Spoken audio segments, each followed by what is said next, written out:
The convoy has headed east. It's Operation Green Flag, Mission Brighton Speedway, next on GForceTV.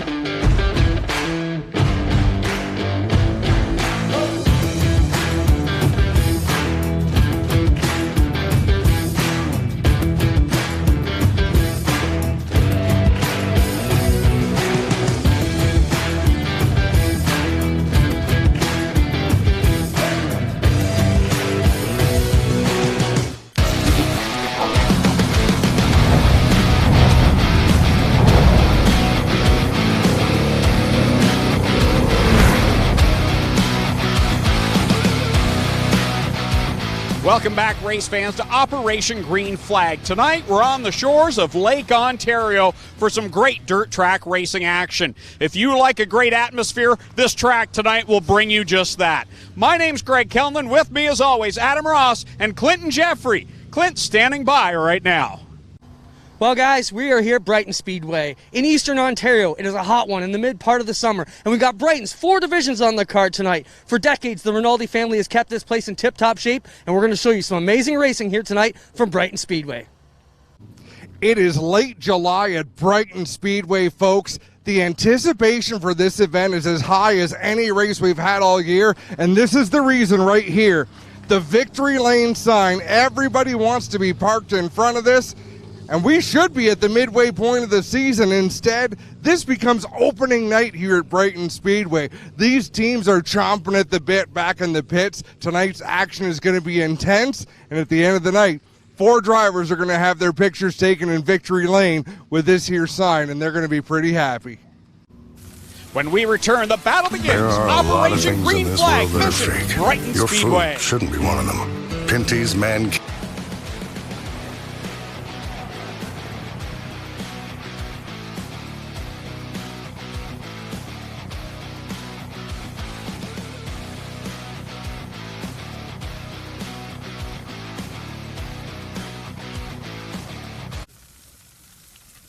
There are a lot of things in this world that are fake. Your food shouldn't be one of them. Pinty's Man Cave Ribs. Authentic food for real people. Crave the cave, friends. Pinty's Man Cave. I'm Adam Ross, and I sell Hino trucks. If you need a commercial truck, or if you work for a company that needs a commercial truck, email me, aross@mtg.ca. I'm a sales rep for Metro Truck Group, and I sell Hino trucks.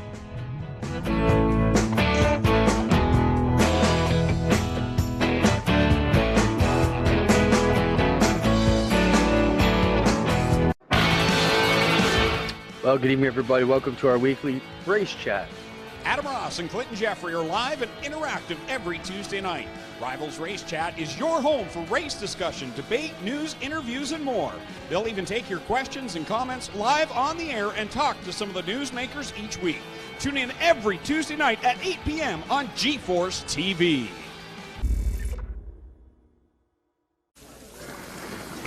There are a lot of things in this world that are fake. Your food shouldn't be one of them. Pinty's Man Cave Chicken Wings. Authentic food for real people. Crave the cave, friends. Pinty's Man Cave. Welcome to Brighton Speedway off the shores of Lake Ontario. I'm Greg Kellman, with me Adam Ross and Clinton Jeffrey. Operation Green Flag, Mission Brighton Speedway. So good to be here tonight, Adam. Awesome to be back at Brighton Speedway, Greg. You've been a regular announcer here, so has Clinton Jeffrey, so have I. Over the last few years, they've kind of split up the duties, so we all get a chance to come down here on occasion. But just like Brighton does, the action starts immediately as the first heat race rolls onto the speedway. Yeah, the Bills Johns Comp 4 mini stock division head out onto the track. They'll be the first division competing 3 heats in total. 8 laps will be the distance for each of these qualifying heats. And if you're a Brighton Speedway regular, this is your first chance to see your track here in 2020. We hope we can bring some fun for you here tonight in what have been tough times. Caleb Severin starts on the pole. He's from Springbrook in the Hopes Custom Farming, Amazing Acres, the Grand Ole Meat Company, car number 12. Rolling along on the outside will be the 25. That is Lawrence Evenden Out of Trenton, the Lava Clean Laundromat and Dry Cleaning, Cedar Cove Campground, McKay Insurance, car number 25. Inside of row number 2, the 26 of Alicia Gerard of Trenton, the ABC Taxi, Blush Floral, Make It Roar, number 26. And alongside will be car number 43. That's Devin Kippen from Trenton in the West City Honda, Birds Hardware Floors, Goodies Pizzeria Bayside, number 43. Back in the 5th starting spot is where we'll find car number 19. That'll be Tristan Boutier out of Belleville in the Kim Hadwin Century 21, number 19. And alongside the 54, Chris French from Ingersoll Bell Camp Manufacturing, Grandview Flower and Feed, number 54. Car number 7, that is Anthony Rinaldi out of Brighton, the Campbellford Chrysler, Dibbets Excavating, Brighton Speedway, number 7. And Matthew Moore in the 14M back there, starting shotgun from Port Hope in the Bailey's Mayhew Graphics, car number 14M. The field receives the white flag, and for majority of these drivers, other than a couple that have been to some of our green flag events, Operation Green Flag events, this is where it all begins for 2020. This is opening night, almost into August, and it's opening night. Before we get started, huge kudos to Mark Rinaldi, Angie Rinaldi, and the staff. Everyone in the pits is wearing masks tonight. They've done a phenomenal job. We are ready to go racing. Green flag is out here at Brighton Speedway for the first time in 2020. Glad you could join us as right off the hop, it's the 25 of Lawrence Evenden leading down the backstretch, but here comes the ever-quick Devin Kippen in the 43. Yeah, not sure Evenden going to maintain that lead for very long. Kippen setting him up, goes into turn 3 on the outside. Looked like he was going to cross him over, but he'll try again, going into turn number 1 on the high side in that 43 machine. Evenden on the bottom. Here comes Kippen with a good run off that second corner. Launches it down the backstretch into corner number 3. Meanwhile, the battle for the third spot also heating up behind them as you see Caleb Severin and Chris French back there in the 54. French working the outside. Severin defending the bottom of the racetrack. I didn't notice until earlier today, Greg, when I was down walking around the pits, there's a lot more banking on this racetrack than it appears from in the grandstands. Yeah, it's deceiving from up here, but when you're down the track, you really get to see how steep it is, and we'll see that throughout the night, how the drivers can use that to their advantage. And this track looks phenomenal here. Mark's done a great job preparing it. Matthew Moore making some nice moves. He's broken into the top 5 right behind Anthony Rinaldi in the 7. Both of them started deep in the field. Rinaldi gets loose. Moore has to slide to the outside to avoid. Loses a little bit of ground as we've reached the halfway point in this first qualifying heat. All cars in the Comfort Mini Stocks will qualify for tonight's feature event. Devin Kippen leads the way. There you see Chris French, Anthony Rinaldi, and Matthew Moore. That's the battle right now from third on back. Rinaldi's car is really loose, but still, they close the gap on French in that 54. I think we're going to have a great three-way battle for that third position before this one winds down. Devin Kippen back across the line. Evenden there in the second spot. Then it's Camp, Rinaldi, and Moore. And then back to Caleb Severin back in the 6th spot. Right front flat on the 19 of Tristan Boutier. Yeah, Tristan down to the inside of the racetrack trying to stay out of the way as the white flag flies. First two cars really not being contested, but I still think French is going to have company before this one's over as Rinaldi right up to the rear bumper of that 54. Down the back stretch they go. Here comes Devin Kippen down across the line to pick up the checkered flag in the battle between Rinaldi and French. Rinaldi's going to scoot by him in 4. French around the outside as Evenden grabs second at the line. Wow, that was too close to call. And we don't have live timing and scoring in our booth, so the old-fashioned way is how Greg's going to do it. He sticks his head in the booth where the scorers are next door. Who got the spot, Greg? Anthony Rinaldi by the narrowest of margins grabbed the third spot. It looked like he had it to me by a bumper as they came across the line, but a great way to start this night of racing.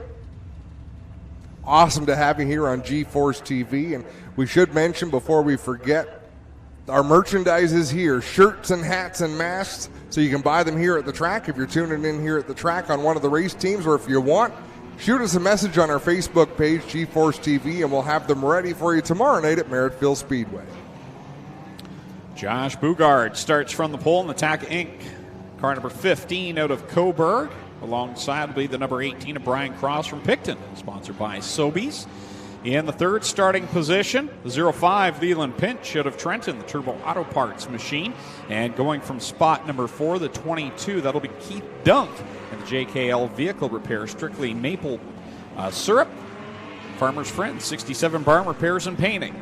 Car number 22 from the 5th spot, Lightning Tom Cole. We saw him at the Merrittville Speedway earlier this year, and he was also at Humberstone, so he's getting plenty of racing in. And Tom, he hails from Brantford, Ontario, in the Daps Restaurant, Harvey Swiss Chalet, Trenton Boehner's Rad, car number 6. And then behind him we'll find the 01 machine of Scott Simpson from Trenton and the Bury Signs, B&R Janitorial Supplies, Barkhoven Camp, car number 01.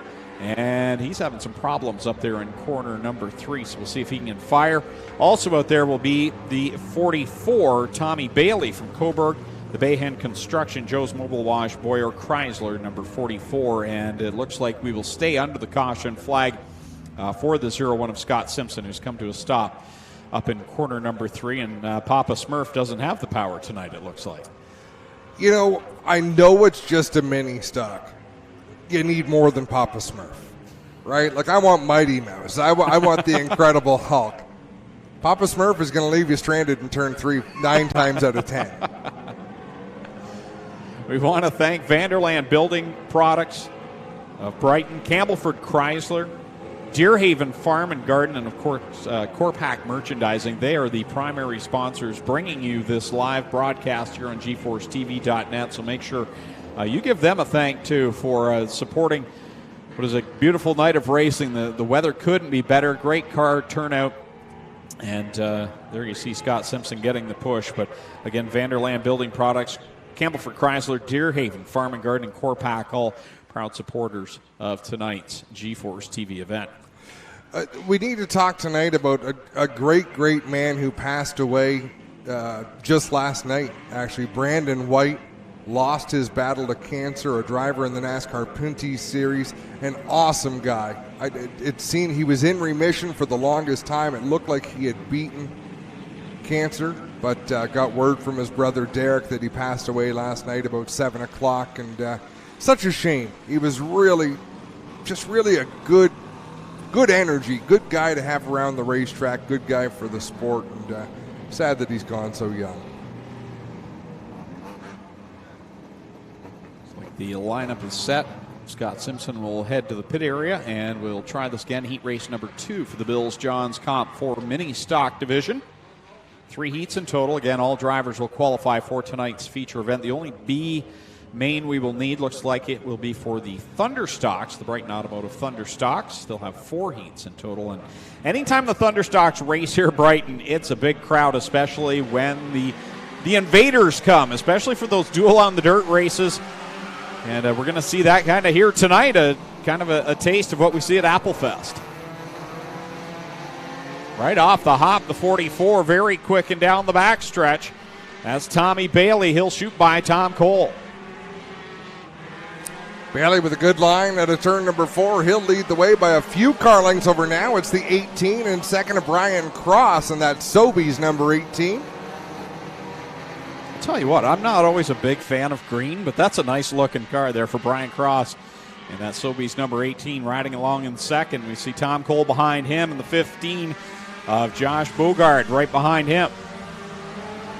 Cole running the bottom line on the racetrack, so if they're going to pass him, they're going to have to go the long way around. But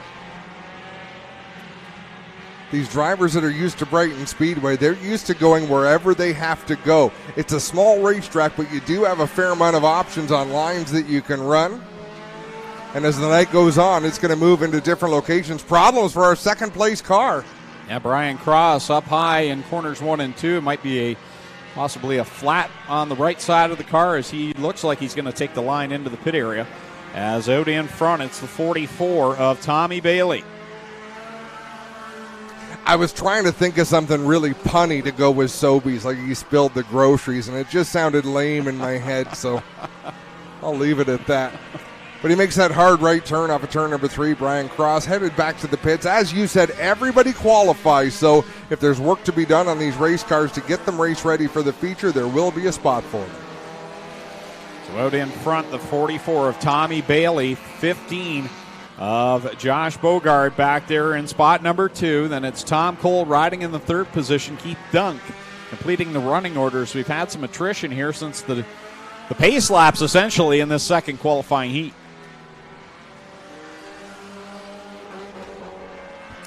Everyone's spread out around the racetrack. It's almost like a practice session at this point.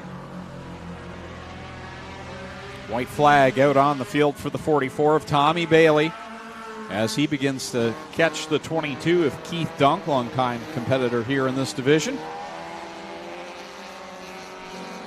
Off of corners 3 and 4, there you see the great camera shot from all the way down to corner 1. He'll work it off the 4th corner to the checkered flag, and Tommy Bailey will pick up the win over the 15 of Josh Bogard, and then it'll be Tom Cole riding in the 3rd spot, and Keith Dunk will complete the running order in our second of 3 qualifying heats for the Bills Johns Comp 4 Mini Stock Division.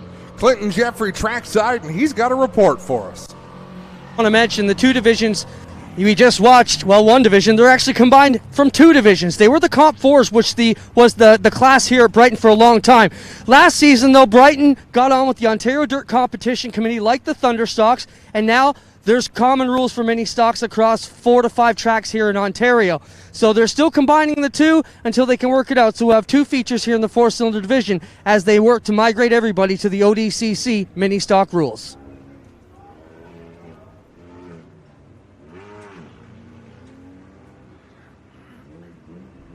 Third and final qualifying heat making its way out for the Bills Johns Comp 4 Mini Stock Division. Going from the pole in this one will be Beamsville's Braden Cuse, who we've seen now for the 3rd time. So he's got plenty of racing action here in 2020. And alongside him from Trenton, the Dibbits Excavating, Bellevue Fabricating, ABC Taxi 17, Emily Peterson. Starting in the 3rd spot, the 97 of Kyle Gregory from Wooler. And then we've got the 1, car number 1 tonight, driven by Brock Gregory from Trenton in the Green Grass Oasis Turbo Auto Parts KD Transmission number 1. And the 5th starting position, car number 87, Mike Beaudry out of Wellington, the Springland Meat Market number 87. Also out there, we have the 00, Bob Akey out of Trenton, the Rosebush Energies, Anson Construction Custom Rides, 00. And the final car in the starting lineup, car number 37, Terry Blight out of Belleville in the W&J Masonry, Sticker Revival number 37. So all of our heat races tonight are 8 laps in distance, 8 laps for all of these qualifying heats in all of the divisions.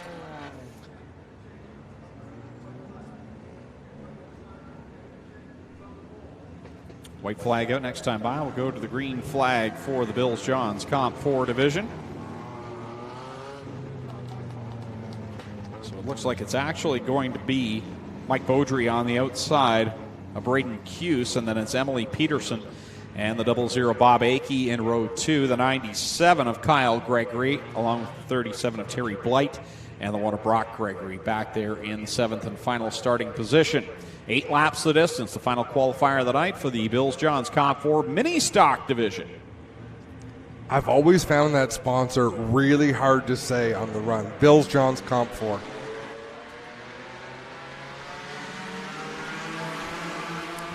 Why don't you guys wear belts? Just what I think of. Green flag, and we're underway at the Comp 4 Mini Stock Division. Out in front's the 87 of Mike Beaudry over the 00 Bob Akey.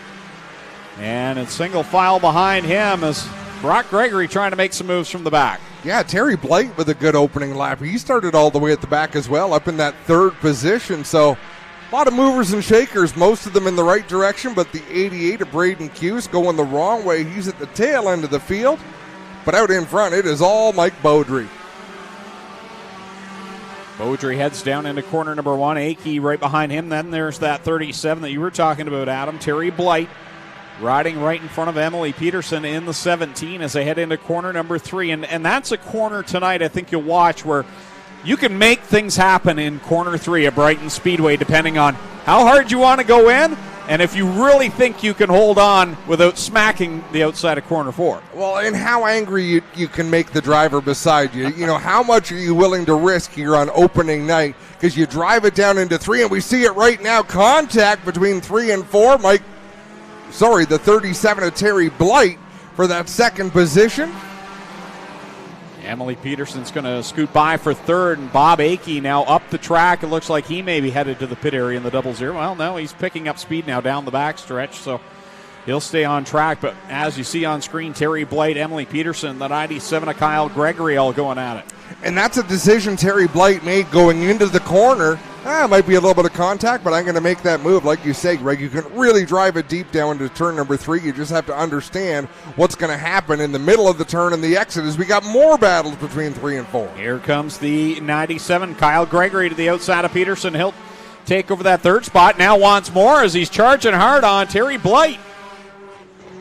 Big run on the outside for Kyle Gregory in that 97, side by side down into 3 and 4. Man, oh man, he drove it down into the corner. White flag out for Mike Beaudry, who's way out in front by almost a straightaway. But I'll tell you what, this 97 of Kyle Gregory picked up some speed there a couple of laps ago.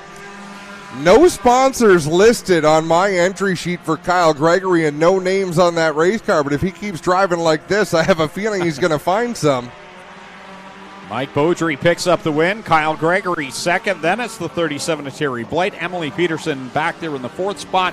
Brock Gregory 5th. Bob Akey 6th. And Braden Cuse will cross the line in 7th. So that concludes qualifying for the Bills Johns Comp 4 Mini Stock Division.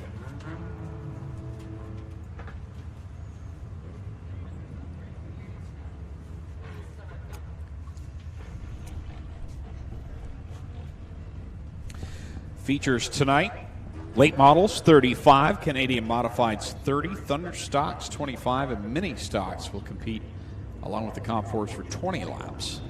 As Canadian Modifieds head to the racetrack for the first time in 2020, Tom Swerbrick out of Napanee in the Deerhaven Farm and Garden, CS Contractor Services number 4, first out on track. Let them sort themselves out here before they get lined up. Is it weird for you to see them come on the track in turn 1? After all those years watching them cross the bridge to come on the track on the exit of 2? Well, just in the last couple of years since they added the pit area down to the end of 1 and 2, when you come for Applefest, that's where basically everyone comes out now. But yeah, it's for years, especially here with the Southern Ontario Sprints, they'd always come out on that bridge over off of corner number 2, and it's just it's opened up the space a lot. It looks different, but it's vastly improved, and a great job. That's the thing I like about Brighton Speedway is Mark and Angie and the Rinaldi family are just constantly improving this facility. Every time you come back, there's something new. Starting lineup taking shape, and there we have alongside the pole sitter Tom Swerbrick. That's where we'll find Rich Sanders in the 29. He's from Brighton in the South End Garage. Van Egmond Carpentry, Iron Rooster, Rotisserie and Grill, number 29. Back in row number 2, the 5K. That will be Tim Richardson, I believe. I've got 2 5s on my list here. I'm not sure if that's Tim. That is Tim Richardson. Tim Richardson of Comer in the Premier Chevrolet Windsor, Motor City Chrysler Windsor. Car number 5K. The outside of him, I believe that is that's the 07 of Curtis King out of Wooler. The Sills Argo Target Fabrication Stacy Stable 07. Then the 12 of Adam Whaley is back there as well. And they're going to stack up as they all go around half the field. You come to Brighton from Windsor, you're here to make a statement. They did just that. So Tim Richardson goes around in the 5K. So that'll give me an opportunity to let you know who else is in this one as we'll watch the replay. Just sailed it down into the corner. Couldn't quite keep it reeled in. Swerbrick caught up with Julian Phillips as well, and Adam Whaley there in the 12. And what's fairly typical about a Brighton Speedway accident is generally all of the cars drive away. Clinton Jeffrey is down in the infield. Thanks, guys. One thing we want to mention here is also with the mini stocks, along here with the Canadian Modifieds, which is the core division here at Brighton, they've opened it up to allow the UMP Modifieds from Southern Ontario Motor Speedway, formerly South Buxton, to come up and compete. They've also done that with the late models. They've opened it up so it's a late model open, meaning the crate late models here from Brighton will be battling a few of the guys from down in Buxton area. So that's the deal here, guys. We got 2 divisions that are combined along with the mini stocks.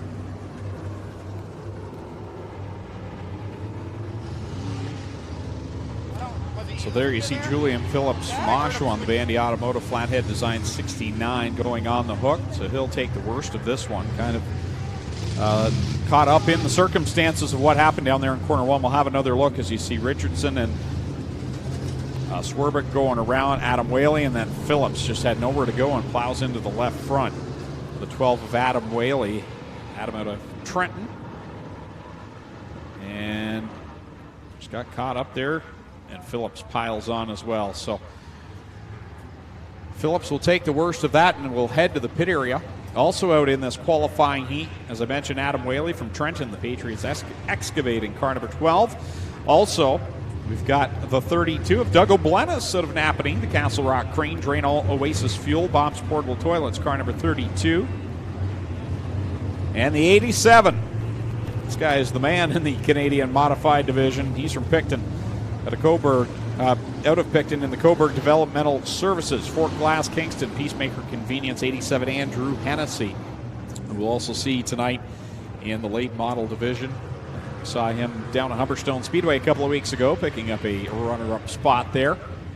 Keep an eye on him. He's back there in row number 2 here on this restart. We'll see the white flag this time by Sanders and now Curtis King on the front row. Then you've got Hennessy and O'Blenis back in row 2, Swerbrick and Richardson back in row number 3, and then Adam Whaley will be the lone car back in row 4.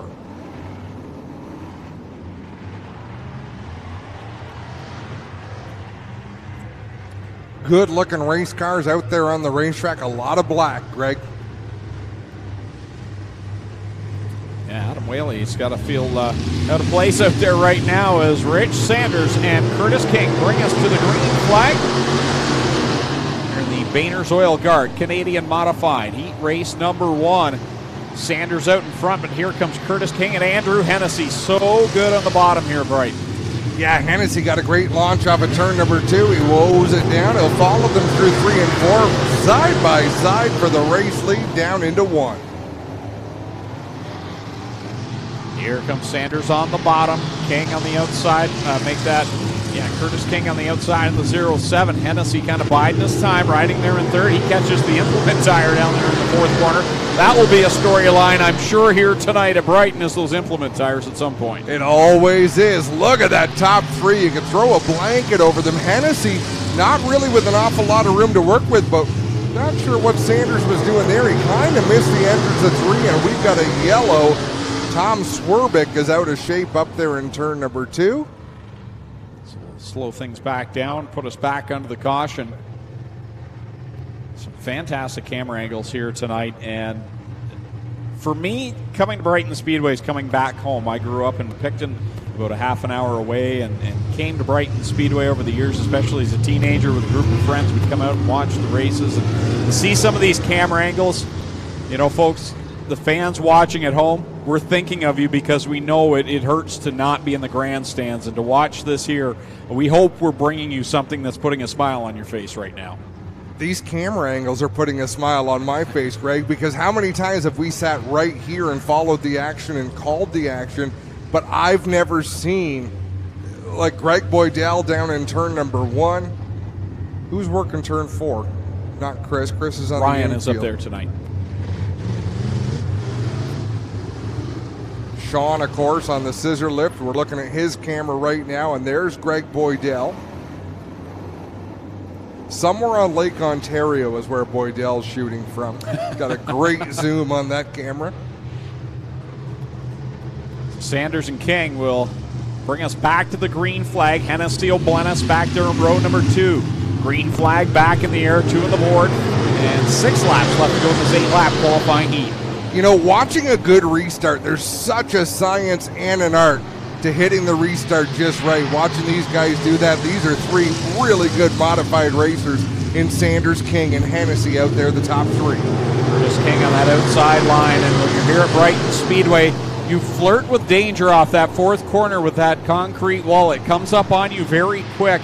Curtis King's using all of it as they go 3 wide down into 3. Hennessy sort of showing his nose. You know that Sanders can hear him there. King on the outside. I talked about the top three, but how about O'Blennis in fourth and Whaley in fifth? That's pretty star-studded top 5. A lot of good drivers in this first qualifying heat. Hennessy kind of throwing up his hands on the bottom saying, okay, it looks like I'm going to have to go around the top here. Rich Sanders and Curtis King riding the bottom. Here comes Hennessy looking for the second spot. O'Blennis tucked right up in behind them. Sanders is a little bit awkward down on the bottom, but he's actually doing a good job of keeping the car down there in the lower groove. And when it comes time to get on the throttle, it's so early in the night, there's still a lot of bite down in the bottom of the racetrack. So Hennessy is really going to have to try something to make that outside work. King beginning to stretch his advantage just a little bit over Rich Sanders in that second spot. Here's Andrew Hennessy, looks low that time by a white flag is out, and second on back right now to fifth. Are all right in the thick of it. Yeah, O'Blennis is right there, but he got a little loose in turn number 1. I think it's down to a 2-car race for second, because out in front, it's all Curtis King. Checkers come out, and Curtis King picks up the win over Rich Sanders, and then it's Andrew Hennessy, Doug O'Blennis, Adam Whaley, Tim Richardson, and the 4 machine of Tom Swerbrick. So that will complete the running order of heat race number 1 for the Boehner's Oil Guard Canadian Modifieds.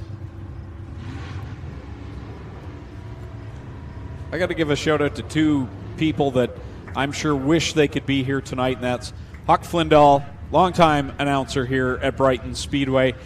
Spent many a night here in the tower with him, and of course Nicole Klinsteber, who is the regular in-house announcer here on Saturday nights. Unfortunately, she couldn't be here tonight either, but it's not the same with either of them here. Normally they're here in the tower, get to work with them on a regular Saturday night. We miss you guys and wish you could be here tonight, but hope you're enjoying if you're able to watch along with us as second qualifying heat race for the Boehner Oil Guard Canadian Modifieds is out on the racetrack. Another outside invader joining us here tonight. That's the 22 out of Blenheim, the Waste Connections of Canada. Ridge Landfill, WM Johnson Construction, RPM Design. 22 is Brian Spielman. 22S on that car. The 48 machine, that's Derek Gregg out of Trenton. The Gary Nobes Trucking, Gregg Truck and Trailer, number 48. Third car in line out there. Looks like that is the 56 of Pat McEvoy out of Trenton, QBT Excavating. Delrin Limited, Choice Sonic Drilling, number 56. Those are the first 3 cars in the inside line. On the outside of the front row will be car number 1, Sean Gregory out of Carrying Place in the Oasis Fuels, Green Grass Oasis, Oasis Convenience and Tobacco, car number 1. Outside of row number 2, that's where we'll find the 3 of Nate Rinaldi out of Brighton and the Campbellford Chrysler Dibbex Excavating, Brighton Speedway, car number 3. On the outside of row number 3, that's the 26 of Bob Green from Trenton, the Drewall Services, Bearing Electric, Quinny West Tire, number 26, and back in the final starting position. Car number 5, Wally Alderdice out of Trenton, the Green Grass Oasis, APC Oasis Fuels. Car number 5 on board here, aboard car number 3, and Nathan Rinaldi. That should get us some fun views. Looking right over the air cleaner of Rinaldi as he battles from the 4th spot. Does a crossover, nicely done. Now we'll work to the inside into turn number 3 with that 3rd position. Man, I could watch that shot all night. Just put me on board. That's a wicked shot of aboard Nate Rinaldi's car number 3, and look at him go up to the 3rd spot trying to catch Brian Spielman, who's a great runner down in the Chatham area. We were talking about Tim Richardson in that last heat. Do you know where his home track is, Greg? I was going to say Southern Ontario Motor Speedway. Eldora. Ah, yes. Well, a number of them, of course, cross the river. Thanks to Steve Shaw for sending me that little nugget. It's always good when people make me look smarter than I am. Oh, clipping a tire. In 3 and 4 sent Derek Gregg with a handful of steering wheel out of turn number 4 as Rinaldi picks up that second position. Second, third, fourth, fifth, right together down between 3 and 4. 4 on the board, 4 laps left to go. Nathan Rinaldi up to the second spot. Spielman back to third. Here's Greg. And the 5, Wally Alderdice, who came up from the rear end of the field. He's challenging right now for that 4th spot as they work down the backstretch. You can see the track, and we say this every time we come to a dirt track, Greg, but getting wider and wider, giving these drivers more options on where they want to put their race cars. But Mark Rinaldi's done a great job preparing this racetrack tonight, and for once, I didn't bring rain. Yes, that has been your curse over the last few years, so this could be a better day, so I think the curse is over, Adam. Here comes Greg down to the inside of Spielman. Good battle for that third position as they work down off of corner 2. Greg with a good run off the bottom as they take the white flag out of turn number 4. Spielman losing a few spots there. It has not been a good second half of this qualifying heat. He's not giving up, but just about ran out of racetrack on the outside of turn number 2. Checkers out. Sean Gregory will pick up the win. Nathan Rinaldi will cross the line in second. Then it's Derek Gregg, Wally Alderdice, Brian Spielman, and then the 26 machine of Bob Green, and the 56 of Pat McEvoy. Second qualifier in the books for the Boehner's Oil Guard Canadian Modifieds.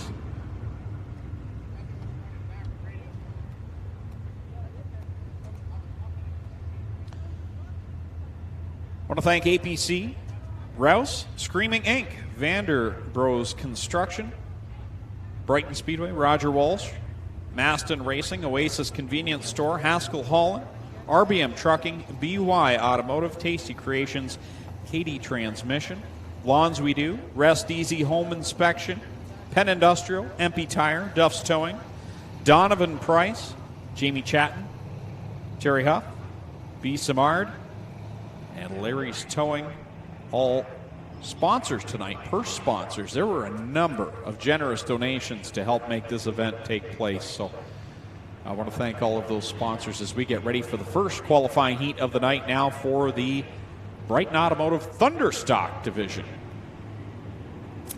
And Greg, the reason Brighton Speedway wasn't one of the first tracks in the Operation Green Flag is because it's very difficult to put together a program, and Mark and Angie Rinaldi, they wanted all of their regular divisions to be here, and the numbers just don't add up. Without a lot of support and a lot of extra things to make it happen, people stepping up and being very generous makes it very challenging, almost impossible to put this on.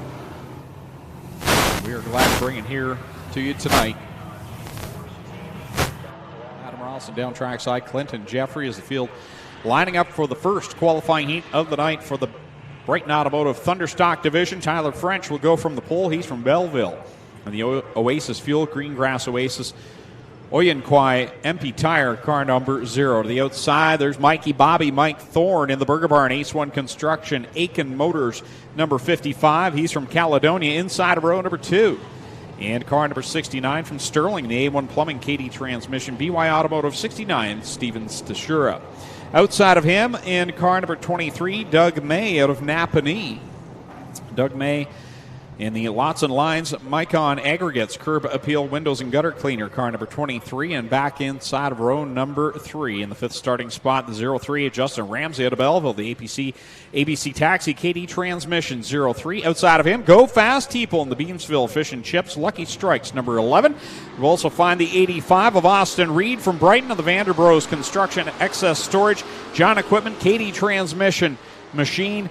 Also out there, we've got the number 97, who is Dave Barrett out of Colburn, in the At-Signs Boss Steels Limited car. The 88, that is Patrick Easton out of Roslyn, the IBEW Local 115, Easton Law 88.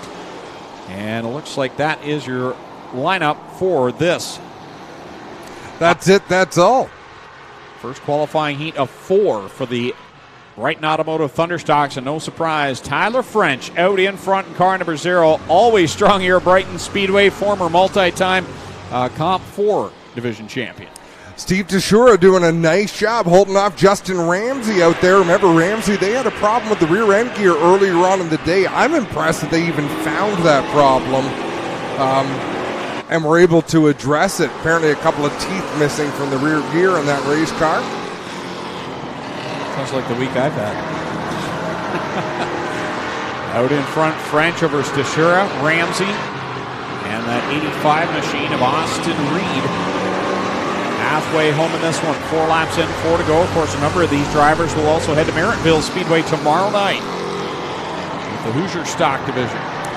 Tell you, a big drive in this heat for Dave Barrett in that 97. He runs in the 5th spot, and he's just behind that battle for 2nd, 3rd, and 4th. He started all the way at the back of this heat race. Here we see the battle between Justin Ramsey and Steve Stashura with Austin Reed tucked in behind in the 85. Ramsey doesn't get the best run off the second corner, so Stashura will draw up, and now Austin Reed right on the back bumper.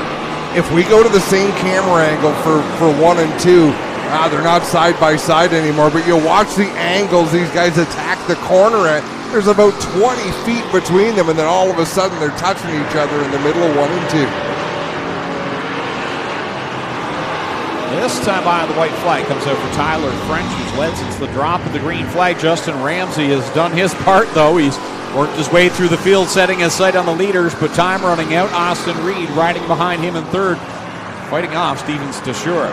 Great battle for that 3rd spot. It's going to be Tyler French taking the checkered flag in this heat race. 2nd going to go to Justin Ramsey. Who's going to take 3rd? Unofficially, I'm calling it Reed, with Stashura 4th and Dave Barrett rounding out the top 5. But Greg Callan has gone to get the official word, and he doesn't tell me. He waits to put his headset back on because he wants to give the dramatic result. Who do you think it was? I don't even remember who was Steven it. Stashura at the 3rd spot over Austin Reed at the line. So 1 qualifying heat into the books, and still 3 to go for the Brighton Automotive Thunder Stock Division. I can tell you this much, Greg Callan. Oh, we got Clinton Jeffrey trackside with the report, so I'll tell you right after. Let's go, Clint. Thanks, Adam. Just wanted to mention a thing about Justin Ramsey.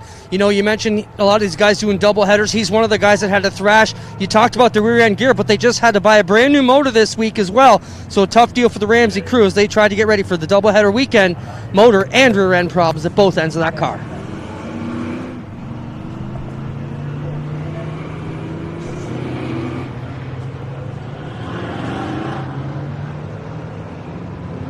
You never know who's going to pop their head into the announcer's booth here at Brighton Speedway, Greg.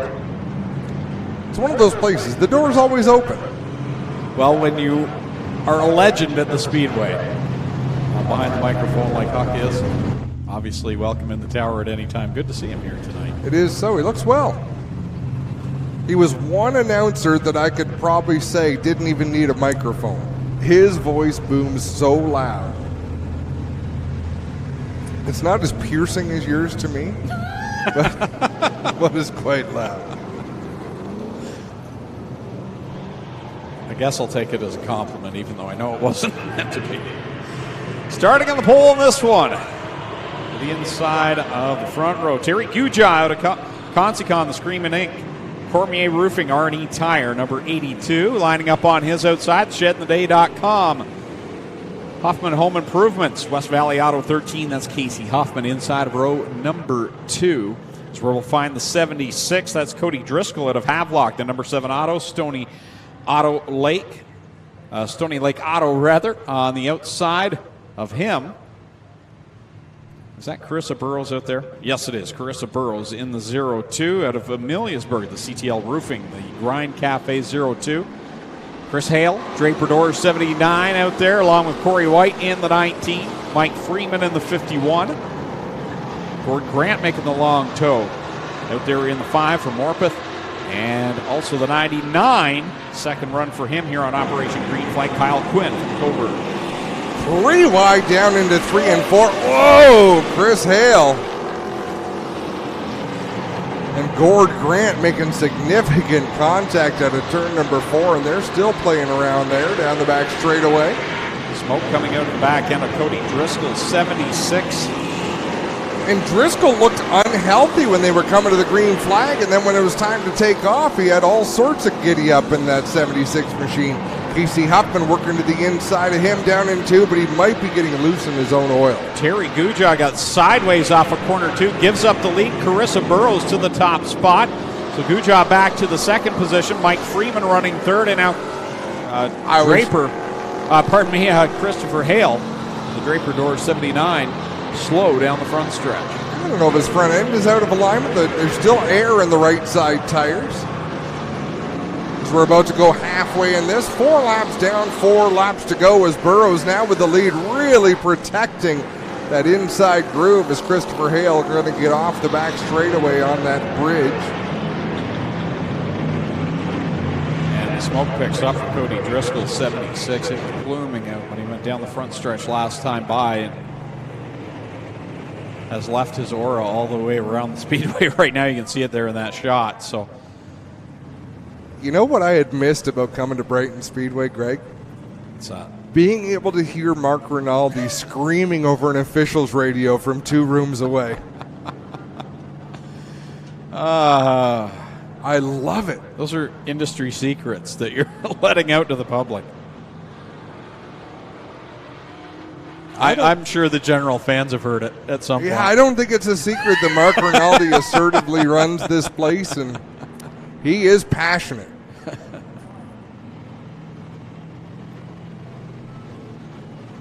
Does this place look good on camera or what? Oh, fantastic. I had a feeling it was going to. So Carissa Burrows, we'll have a look here. Casey Huffman and the Driscoll 76. And then Christopher Hale going by, a little bit of contact there, and I think that's what messed up Christopher Hale's race car. It just did not want to turn left down into 3 and 4. Here we come back to the green flag. 4 laps complete, 4 to go with Burrows, Guja, and then you've got Freeman and White door to door, making it 3 wide through corner 2. Christopher Hale back onto the racetrack as well in that 79 machine, and he's on the same lap, I believe. Oh, Guja goes around in corner number 3. I want to see the replay on that one. Me too. I was watching Christopher Hale close in that 79, and he made a hard right turn to go back to the pit area. Let's watch where Terry's going here. Yep, I think Terry's going to tell us what's what. Everything we need to know. I'm impressed by Kyle Quinn in the 99. Started at the tail. First race we saw him was, I believe, our first Operation Green Flag event down at Humberstone Speedway back in June. And I think that was his first event behind the wheel in this Thunderstock division. Here he is up to the 3rd spot now in that 99.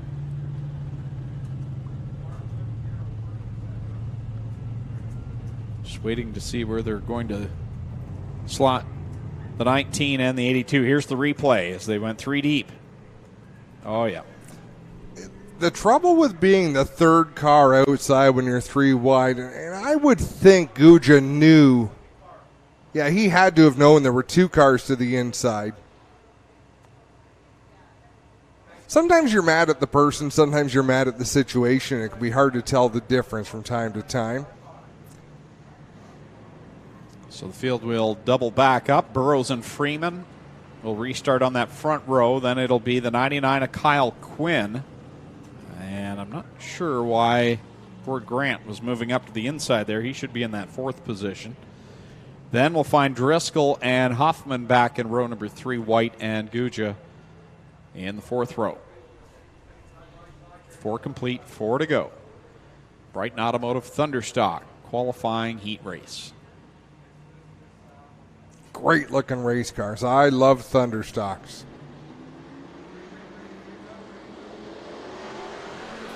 Burrows with a good run through 3 and 4, coming back to the green flag, leads the way down into 1 and 2 and sends them side by side for that 2nd spot, but not for long.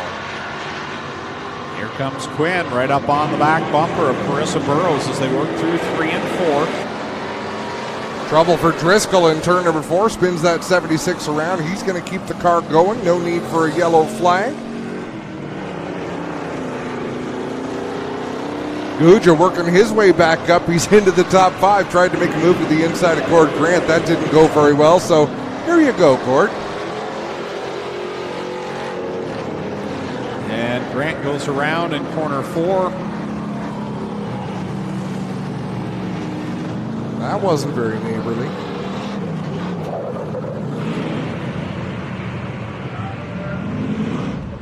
Well, great run tonight here for Carissa Burrows in this first heat race action for her in 2020, and someone that I've had a chance to watch progress through the ranks and doing a very nice job here tonight. You can see where she's just continued to improve year in and year out and looking very stout right now in that 0-2. So a good solid run for her, and good to see, because you watch drivers come up through the ranks and some just seem to have problems not of their own doing, as we see the replay of Driscoll going around and bringing out the caution flag. But for Carissa to see things fall into place here tonight, good for her out in front. I think what people fail to realize when it comes to racing, Greg, is it's very hard. Yeah. It's not easy to go out there and win. There are people who make it look easy, like Justin Ramsey in the 0-3. You'll watch him do things in a race, think, yeah, I could go out there and do that. No, you couldn't. So to watch someone pay their dues and learn their craft and figure things out, good for Carissa Burrows. So we'll come back to the green flag next time around. Race director telling the drivers, pick up the pace. Let's get us around back to the green flag here. A couple of laps left to go in this qualifying heat for the Brighton Automotive Thunderstocks.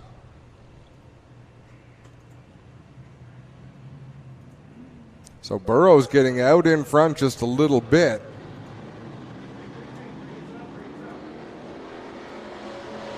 Which is her prerogative as the race leader. It's up to Quinn to keep alongside. She sets the pace. So Burrows with a great start there leaves Quinn to deal with Freeman in that 51, and they'll go side by side down the backstretch. And look who's there in the 4th spot, knocking on the door of a top 3 finish. White flag is out for Carissa Burrows, with 3 cars buzzing right behind her here on this final lap. Freeman, Quinn, and Guja to go down the backstretch the final time. Freeman working the back bumper of Burrows, not making any contact, but just sizing things up. He's going to settle for 2nd. Burrows with the win. Quinn 3rd, Guja 4th, Christopher Hale 5th. As Casey Huffman puts that 13 around backwards on the final lap off of turn number 4.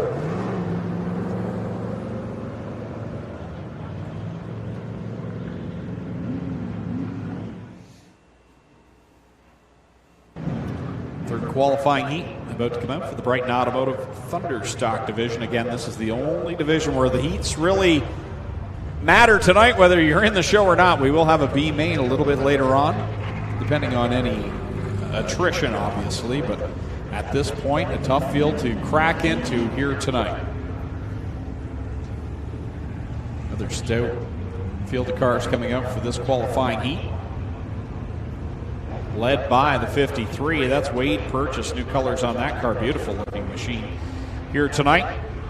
He's from Tweed and the Peacemaker 420. Syntex Tyandanaga. Belleville transmission, number 53. The 17, Jeff Humphrey. Got to see him race once already this season. I believe it was at Humberstone earlier in the year. He's from Belleville in the Green Grass Oasis. Oasis Fuels, and Quai Convenience and Wholesale. Number 17. The 08. Going back to old Billy Monroe's number, Angie Kirby, out of Ameliasburg in the Kafka Court Barristers, Upper Canada Waterproofing, Sandra Hussey Exit Realty, 08. She's back there in that 3rd position. Also out there, is that Kyle? No, that's not Kyle Wirt, is it? That's a very small number on that car back in line there. It might be Kyle Massey or Kyle Anderson, one of the two. I believe it's the number 18. We'll get that sorted out for you here in a moment. Also out there, the number 10, which we don't have on our list, or is that the other 18? That's the other 18. Okay. So 18C is ahead, which with a Kyle Anderson and a Kyle Massey really doesn't give us a lot to go on. Kyle Massey is in the blue and yellow because he's got the Splash Well Drilling sponsorship. Team Group GT Automotive out of Cardinal. Kyle Massey in the blue and yellow, number 18, then the orange. Number 18, that is Kyle Anderson from Trenton, the Capital Mechanical Services Hunts Landscaping machine. And to the outside of him is where we find the 48. That's Adam Wells out of Madoc, the Peacemaker 420, Landry Drywell. Leslie McIntyre, number 48. Adam Turner, back there in the 92, the veteran. He's out of Ameliasburg, Stormers Car Sales, Village Variety, the work gear, number 92, and the 43. That's where we find Kyle Andrus out of Brampton, the Huffman Home Improvement Shed today, number 43. Watching Adam Turner trying to work this traffic, the extreme inside of the racetrack, just eases his way into the corner. Wow, he got by it.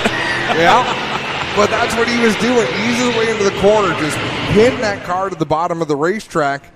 But coming off the turn, he gets such a great run.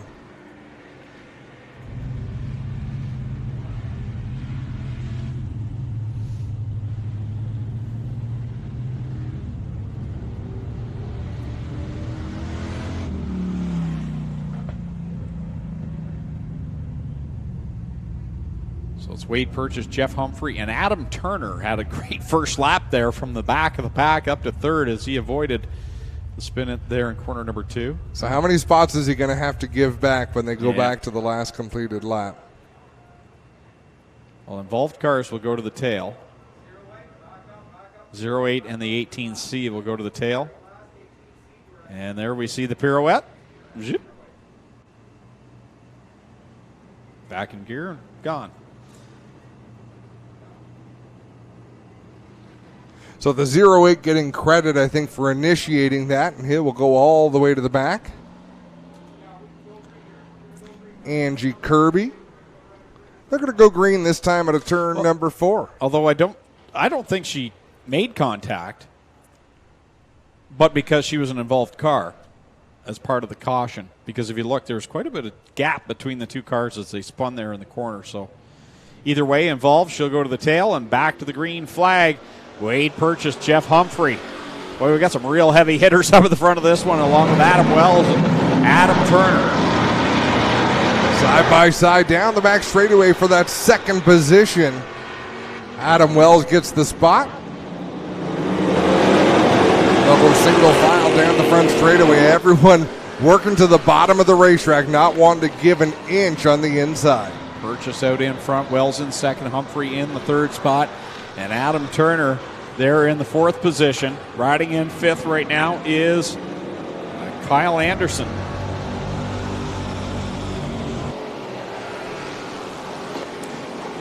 And we haven't seen this in any other race so far, but it looks like the only groove these drivers willing to work is that inside lane, protect what they've got. Cross flags in the air, 4 laps in, 4 to go here for the Brighton Automotive Thunder Stock Division.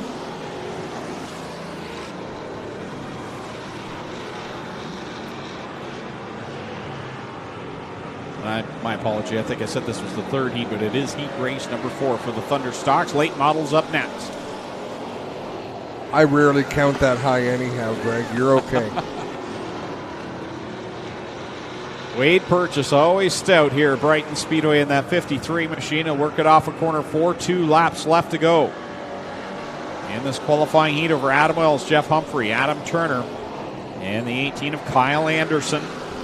Angie Kirby running in the 6th spot, 7th right now, Kyle Andrus.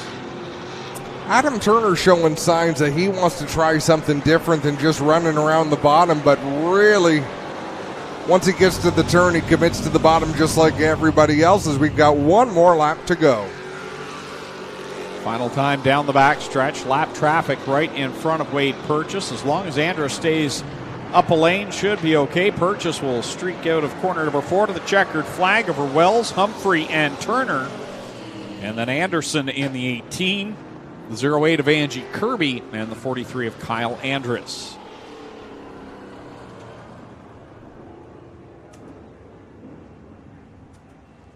So there's Wade Purchase headed to the pit area, picking up his first checkered flag of 2020.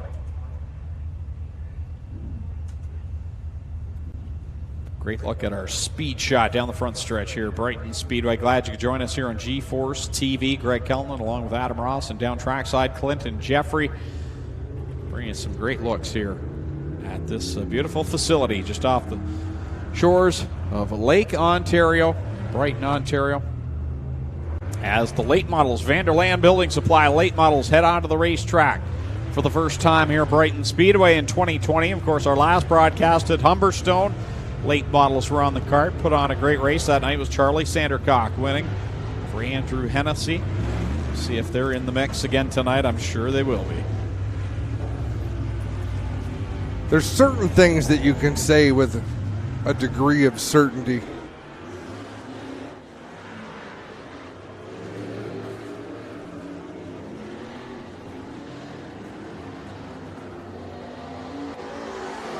And knowing which drivers are going to be contending at the front in this division, it's a pretty safe bet, Greg.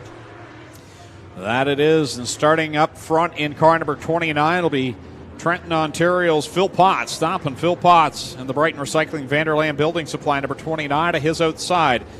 In car number 9 from Bewdley in the Great Canadian RV Elma Mechanical, Jeff Dultroy of Royal LePage. Car number 9, Brian Sudsbury. Inside of row number 2. In car number 5 out of Trenton, the Legacy 420 QBT Excavating Free Flow 5 of Steve Baldwin. And lining up on his outside will be car number 87 as we ride on board with Brian Sudsbury. Andrew Hennessy goes from spot number 4. He's from Picton, the Thousand Islands RV, Bellevue Fabricating, Deerhaven Polaris, car number 87. Inside of that next row, that's where we find Charlie Sandercock out of Trenton, Thousand Islands RV, Bellevue Fabricating, car number 57. Joe Field. Andrew Riom, in the Joe Field, car number 4 from Blenheim. 311, Sam Panaccio. Good to see him here. He's from Niagara Falls. Starting at the tail in this one, the Duguay Haulage. Trilogen Technologies 311. And also the 0. Joe Pinsino. He crossed the line 3rd at Humberstone a couple of weeks back. And he's out there in the Weedman Chatham Pro Shop, car number 0, with Phil Potts out in front over Steve Baldwin on lap 2. Phil Potts knows how to hold the wheel here at Brighton Speedway. He's won a handful of races down here and looking good in this one. 3 laps complete for Phil Potts out in front over Steve Baldwin, and here comes Charlie Sandercock and Andrew Hennessy. No, you're not seeing double. Those 2 cars, team cars here in 2020. Andrew, of course, ran some races in that backup Charlie Sandercock ride last year. And so far, they've done a nice job with that 1-2 finish at Humberstone. Hennessy's car looks a little better right now than Charlie Sandercock. Of course, as soon as I say that, he loses 10 car lengths in one corner, but he's looking pretty racy out there in that 87. Sandercock beginning to put the pressure on the 5 of Steve Baldwin. Looks down low. There's no room at all down there, and he'll lose a bit of ground off of corner number 2. The battle right now is for 5th, and that is Sam Panaccio and Brian Sudsbury. Panaccio right now into 5th. Through 1 and 2, everyone on the bottom of the racetrack, but look at this, Baldwin closing in on the 29 of Phil Potts. Got one more lap if he's going to want to do it here. Well, he obviously wants to do it, but if he's going to be able to do it, it's the last chance. Final time down the back straightaway. And Phil Potts opens a gap on the 5 of Baldwin. Potts off at corner 4. He'll pick up the checkered flag over Baldwin. Sandercock, Hennessy, Panaccio 5th. 6th will go to Brian Sudsbury. 7th will be Andrew Riom, and John Pinsino, unfortunately, has to take it off the backstretch. Does not complete the final lap. So problems on the 0 in that first qualifying heat of the night for the Vanderland Building Supply late model division. Great look. Go to that onboard camera with Brian Sudsbury.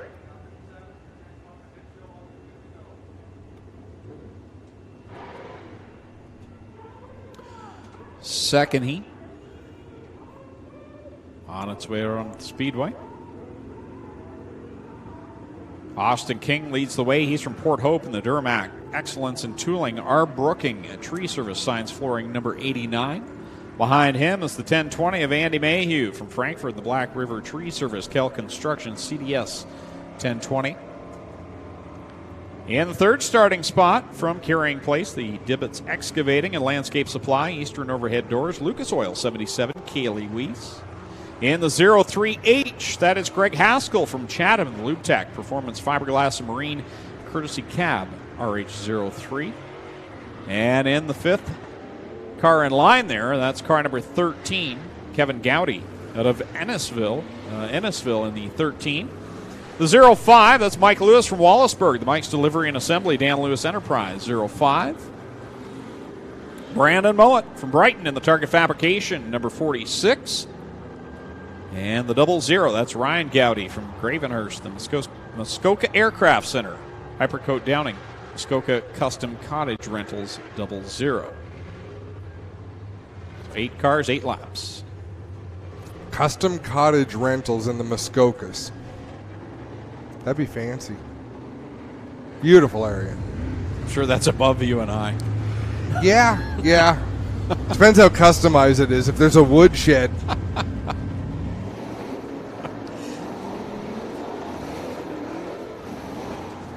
We're more in the outhouse rental range. I would say so. Look at that. Feature lineups courtesy of Angela Rinaldi. Isn't that amazing? The service is unreal.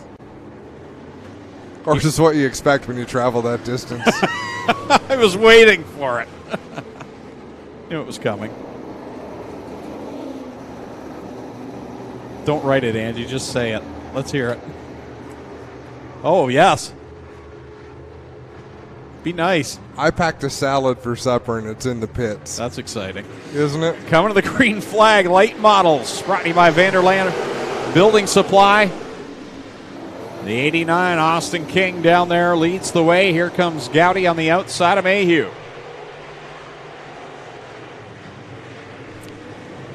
Sailing it into turn number 3 as King leads the way by a few car lengths over Mayhew. A great launch for King in this qualifying heat. He just about gave it away in turn 2. Got really loose. Andy Mayhew will close the gap now within a car length away from the 89 of Austin King. Right behind them, Kaylee Weiss trying to hold off Brandon Mowat. Good battle back there for third.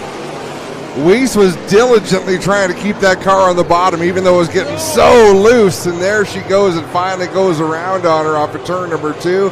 Yellow flag flies with 2 laps complete in this late model heat race.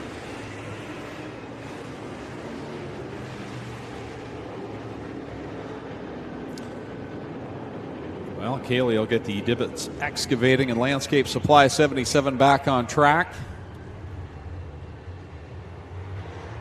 Join the tail of the field. Austin King out in front of Andy Mayhew, Brandon Mowat. So we'll have a look at the replay as they go down into corner number 1. And just around. Fortunate to not get collected by anybody.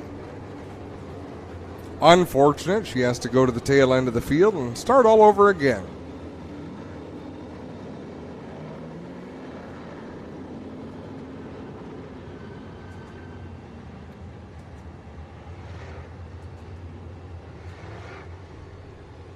So King out in front of Mayhew, Mowat running in the 3rd spot. 4th being held down by Greg Haskell. Then it's Kevin Gowdy. And Ryan Gowdy in the 3rd row, with Kelly Weiss hanging back just a little bit. Just waiting for Mike Lewis on the back stretch to rejoin the field.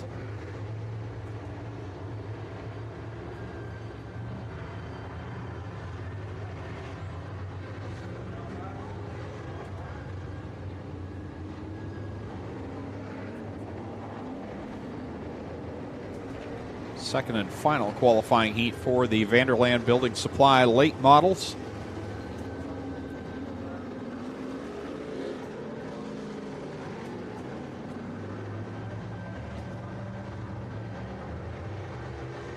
Austin King, Andy Mayhew will bring us back to the green flag. See Brandon Mowat, Greg Haskell back there in row 2. They're back on it off the 4th corner. 2 laps in, 6 to go in this final qualifying heat for the late models. And it's a battle to the bottom of the racetrack. Trouble for Gowdy in 1 and 2. He goes around. Kaylee Weiss has nowhere to go. She locks down the brakes. We are still under green. Austin King out in front for Brandon Mowat. And Andy Mayhew now slipped back to the second spot. Greg Haskell riding in third. In that fourth spot, rather. Mike Lewis in fifth. Mowat's car looking pretty healthy right now. He's in that second spot as we're halfway through this heat race, but I think he's a little bit quicker than King, but catching him will be one thing, trying to make a pass another, because King is glued to the bottom.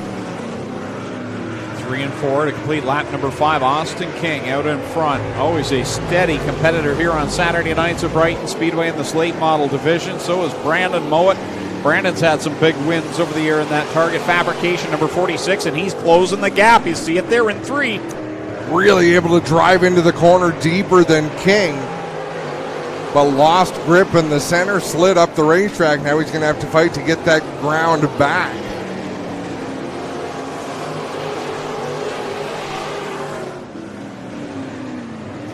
White flag this time for our leader.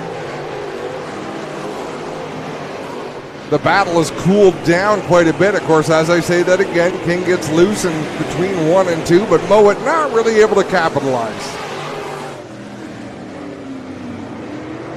Checkers out. Austin King will win over Brandon Mowat. Andy Mayhew third. Fourth at the line will be Greg Haskell.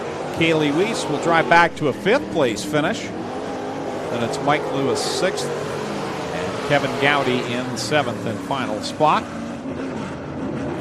Looks like that will conclude heat race qualifying from here at Brighton Speedway. Operation Green Flag Mission. Brighton Speedway. You're on GForceTV.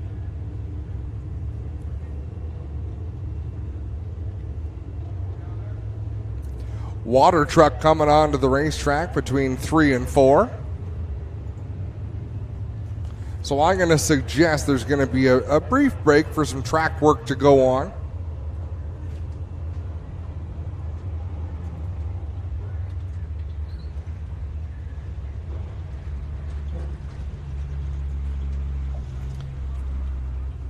So the speed shot when the water truck goes by is just not the same as when a pack of race cars comes flying down the straightaway, but the effort is there.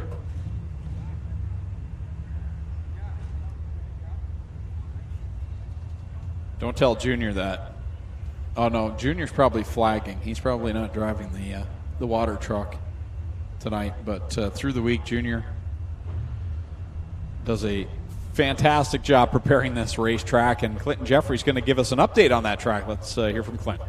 Thanks, Greg. Just like all the dirt tracks we go to, you got a few different lanes. Right down here around the inside tire, still tons of clay. You can see I could actually put my fingers in there. Lots of bite down here.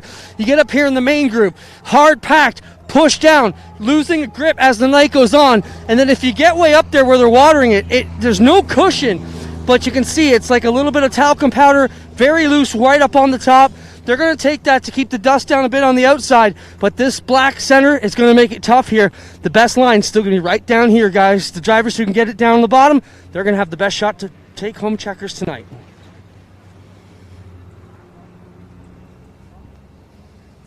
Camera operator Chris Hawkins down there with Clinton Jeffrey tonight working the infield. They're going to get their steps in. They got no wheels, no golf cart, no equipment down there to pull them around, so Clinton is on foot. As we look up, there's another water truck coming onto the track now, so the water's starting to go down on the extreme outside.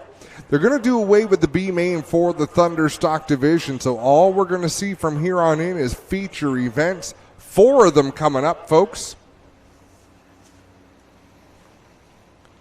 35 laps for the late models, 30 laps for the Canadian Modifieds, 25 laps for the Thunder Stocks, and 20 laps for the Mini Stocks. And we'll have it all for you right here on GForceTV after this brief message.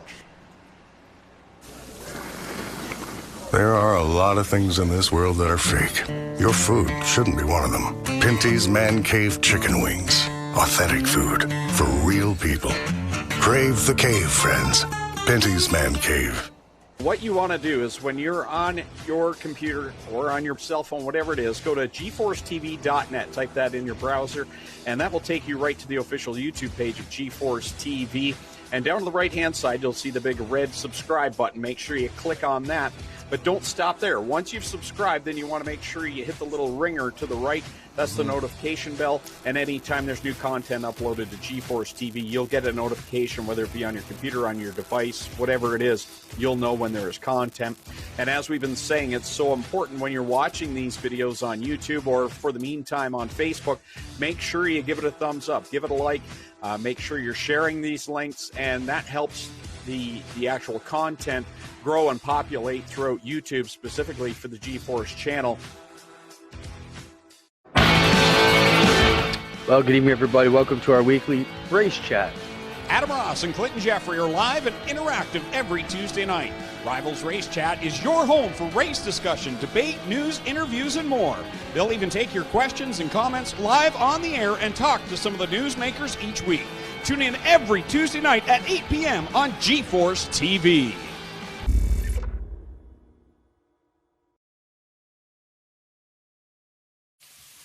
There are a lot of things in this world that are fake. Your food shouldn't be one of them. Pinty's Man Cave sausages and street dogs. Authentic food for real people. Crave the cave, friends. Pinty's Man Cave. I'm Adam Ross, and I sell Hino trucks. If you need a commercial truck, or if you work for a company that needs a commercial truck, email me, aross@mtg.ca. I'm a sales rep for Metro Truck Group, and I sell Hino trucks.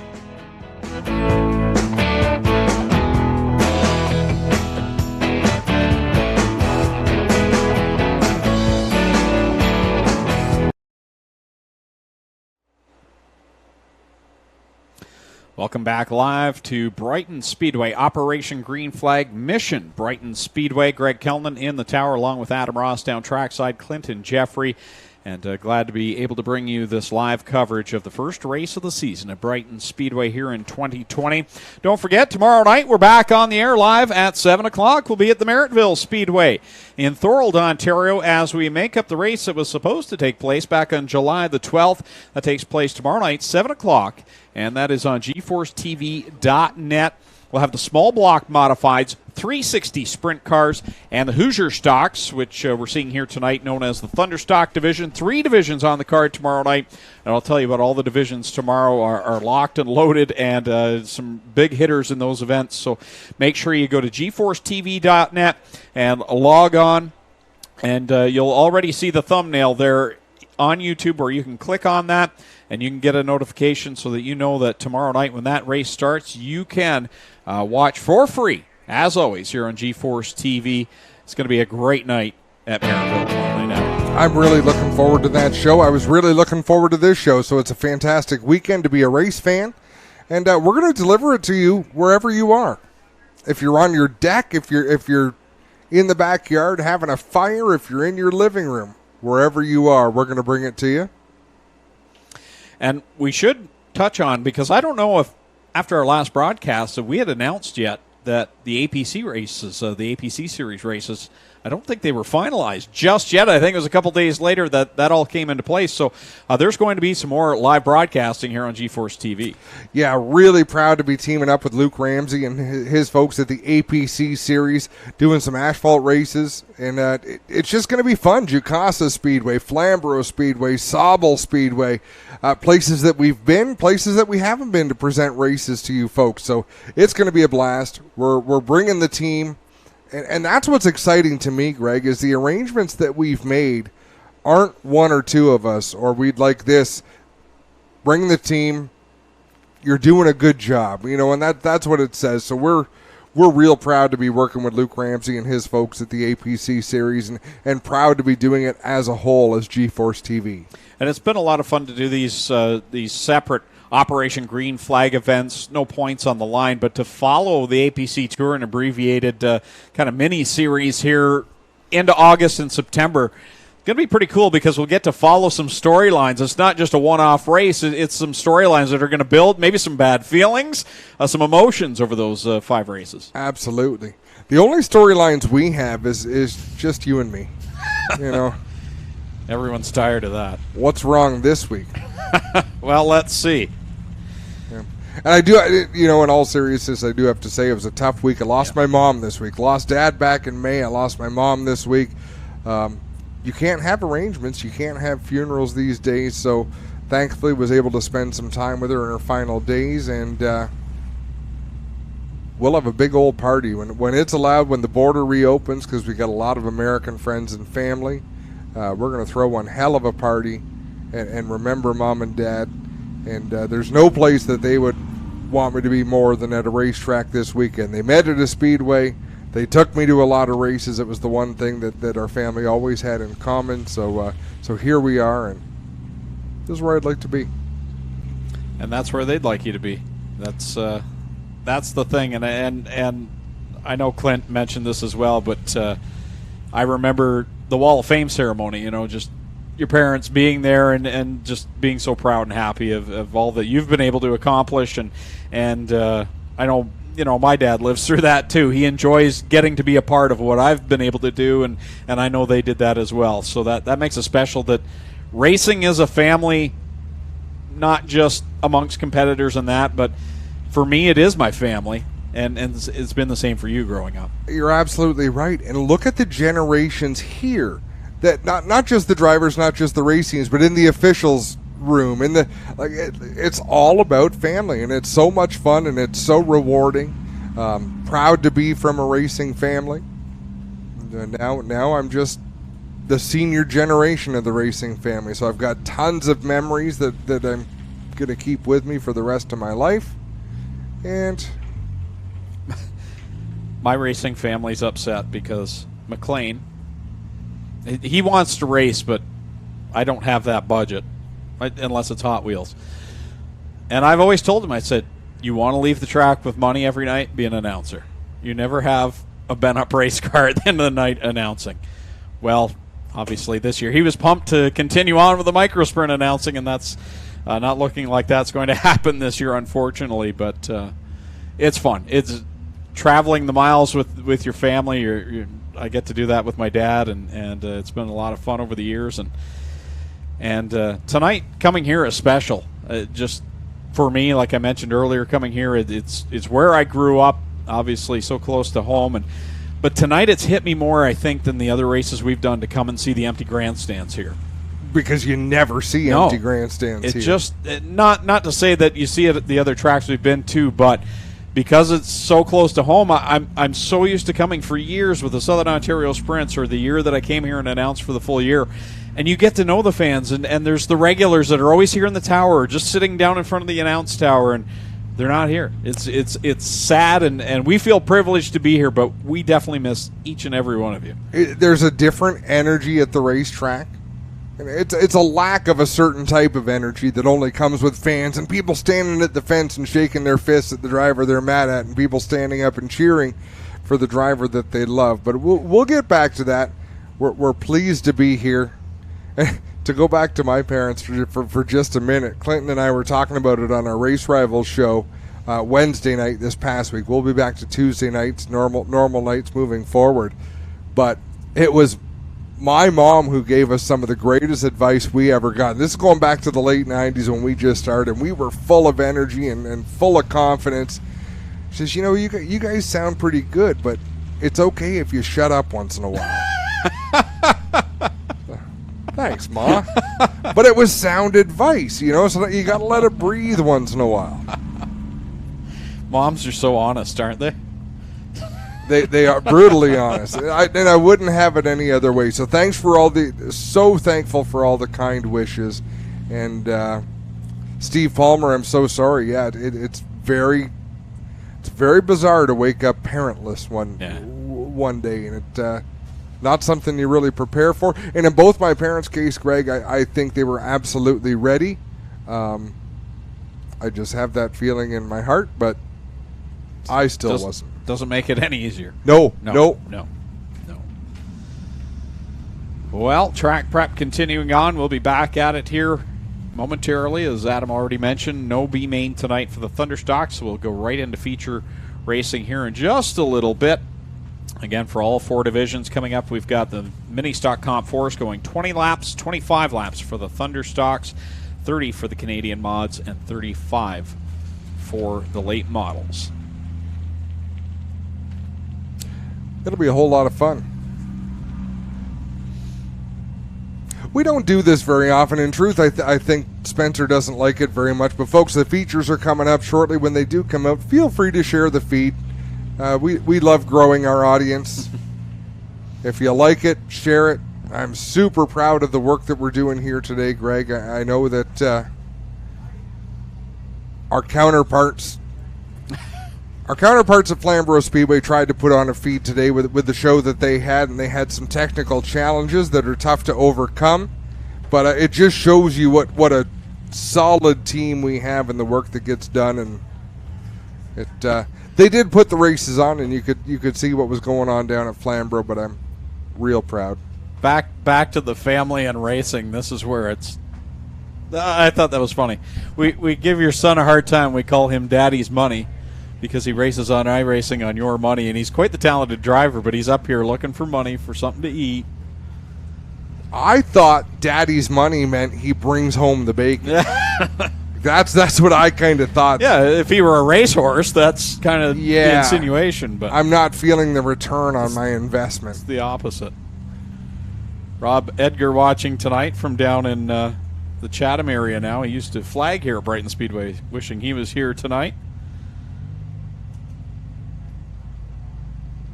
And Brian Crosgrove mentions Mike Taylor, who competed at Oshwegan Speedway over the years, and car number 17 passed away today. Yeah, really sad. I didn't know that I had no idea. He had been ill.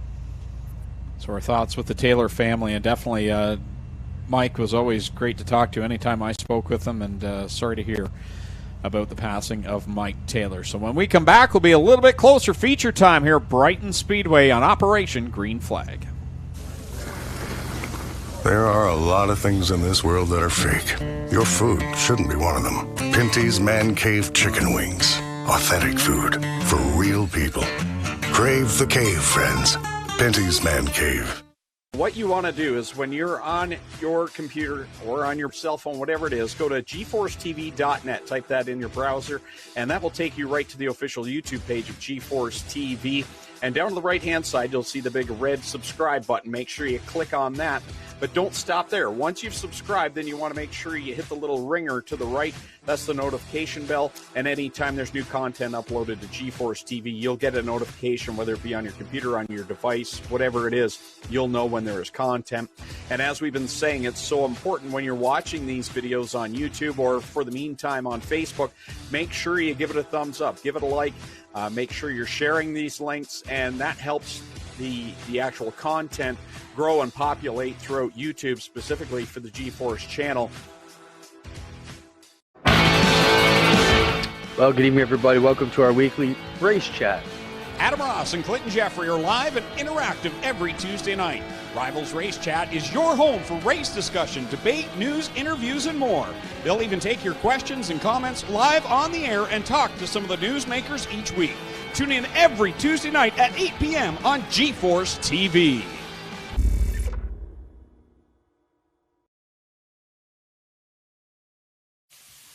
There are a lot of things in this world that are fake.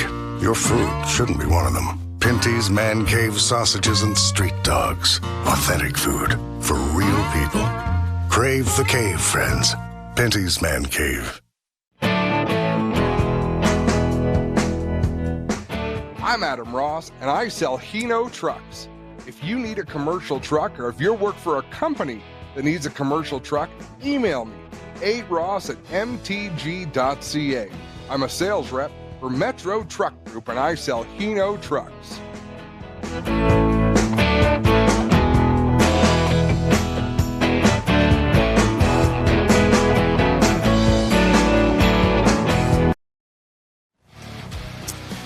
Welcome back. Operation Green Flag, Mission Brighton Speedway on GForceTV. Greg Kellnan along with Adam Ross and Clinton Jeffrey bringing you tonight's live racing action features. Up next, the food's arrived in the tower, so Adam and I are kind of twisted on this. I think maybe another commercial break might be in the works. The food has arrived. The microphone was hot, so I'm so sorry. But you never did answer, Greg. How is that rash? Thanks. The things people don't need to hear. Right here on GForceTV. There's no rash. Stop it. I did have a root canal this week, which you were surprisingly was more fun than announcing with you. I believe that. My tooth still feels strange from a root canal I had a few years ago. It's a weird thing. I thought they would put it back the way they found it, and they just don't. They dig until they hit nerve, then they yank the nerve out. Did you find that they're using you as a test? Like, I thought they freeze you so you don't feel something, but they freeze you, but they still want you to feel a little bit to make sure they haven't. It's horrifying. I've had that before, but I got to be honest. When I went, I didn't feel a thing. It actually went extremely well. The only thing that hurt was my jaw from being open for so long, and you wouldn't think that would be a problem for me. And I'm not going to tell you why. Stop it. Oh, my. Just eat your French fries, Adam. It's amazing the people that I talk to about our broadcast, and all they talk about is our food choices. I get a lot of messages about food. It's what we're known for. Racing second. I had a delicious shake for breakfast and another delicious shake for lunch. Let's go to Clinton Jeffrey while I have a nap. Thanks, guys. I don't know what you're eating up there, but we're hungry as heck down here. But you're welcome for me ordering the food. We want to talk about the track, though, guys. As you see the track equipment working diligently behind us. We showed you what was on the bottom. Right here, it's hard packed and black in the middle. But once they work on this outside lane, so we showed you there wasn't a lot of bite up there. Now, when they pack that down, that's going to be the grippiest part on the track. So if the guy's taking the long way around, it's going to make some awesome racing. There's going to be a lot of bite up there, slick in the middle, which is going to make for some wicked action, guys.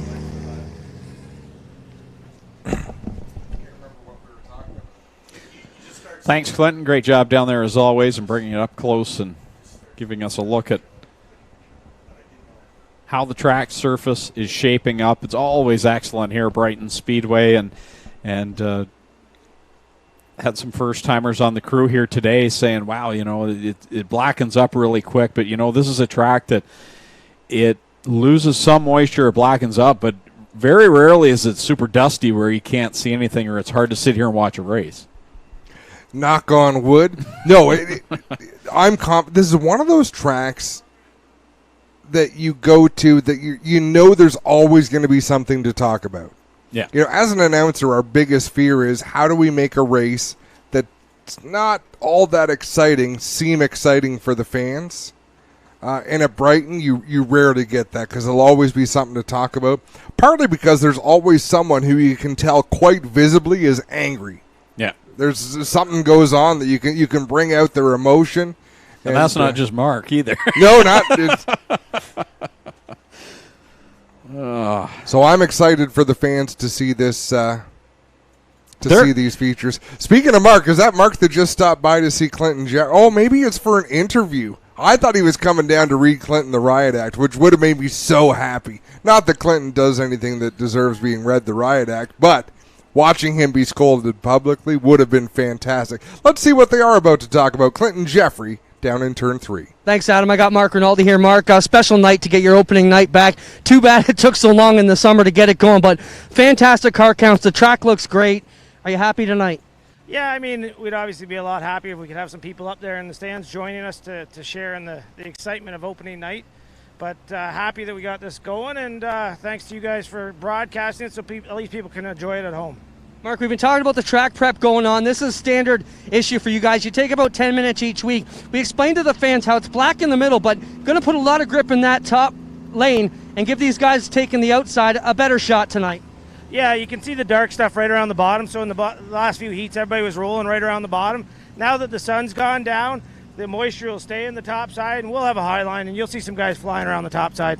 Awesome. Adam and Greg were up there saying you were going to scold me, but we know who the real boss is around here, right? Yeah, Angela.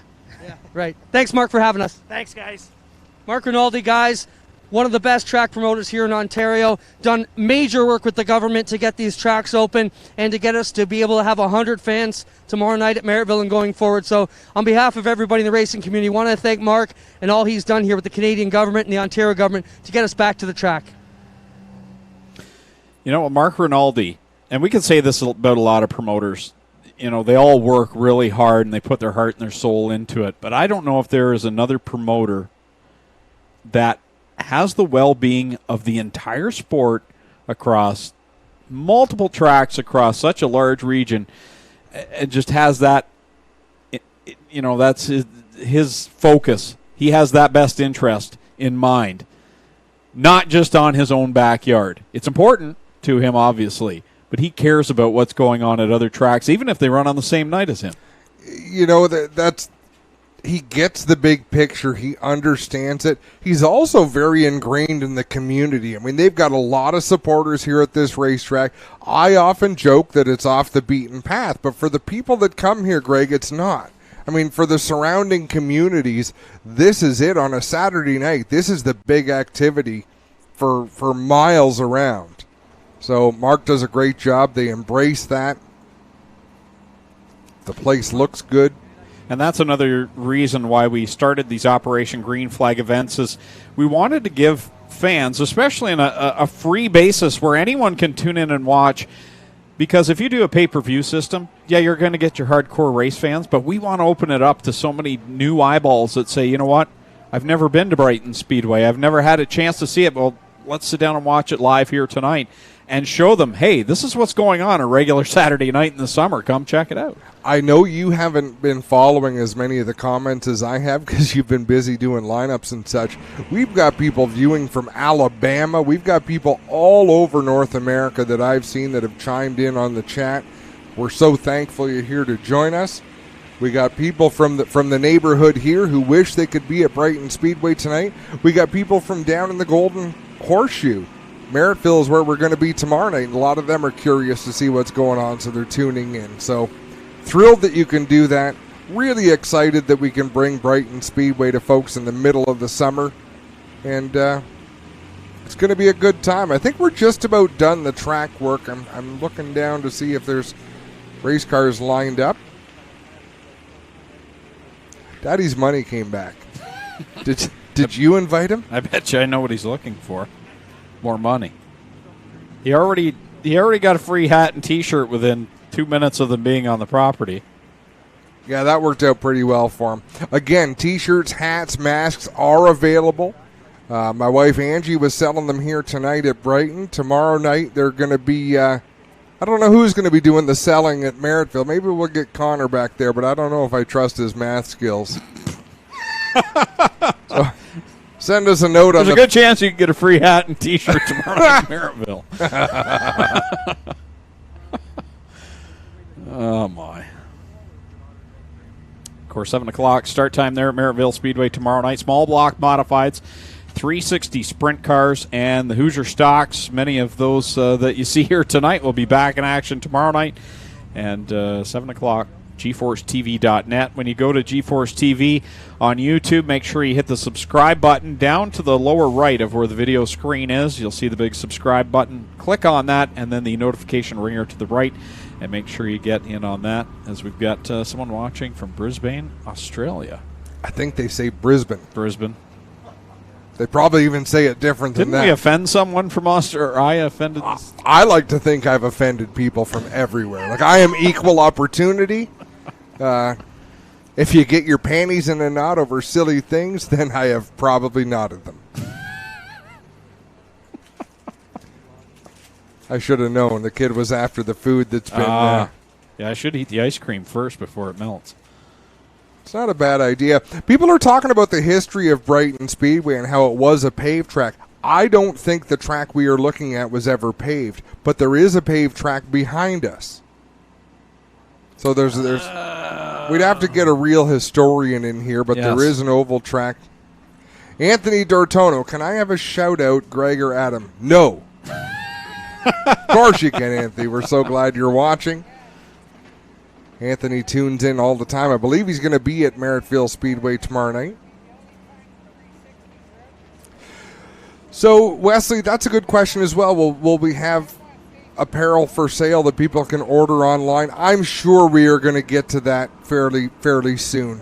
We're really proud. We're humbled that people want to buy it. We're thrilled that they want to represent, and I couldn't be happier about that.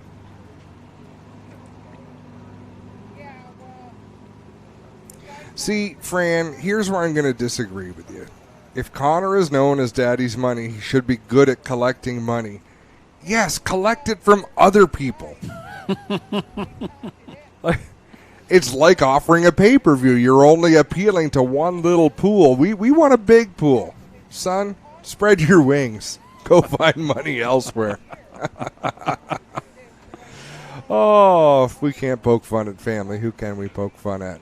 Tim Whitehead, who I've spent many a nights in the tower here at Brighton Speedway, wants us to wish a happy birthday yesterday to Brenda. And he says current dirt track was a swamp, paved track was only behind you. Yeah, it's the one behind you. I've raced on it in go-karts. They used to have batting cages and go-karts when I came here in the 90s with my friends, and I raced on the paved track, which has the banking up at one end and it's flat on the other end. So happy birthday to Brenda. You were telling me about that in the good old days. Shout out to Ryan Fontaine.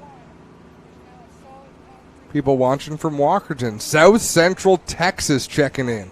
I'm addicted to the comments. I love it. Chad, I don't think so. Chad says the track looks good, but I think the top will fade fast. Last few features will be a one-line race.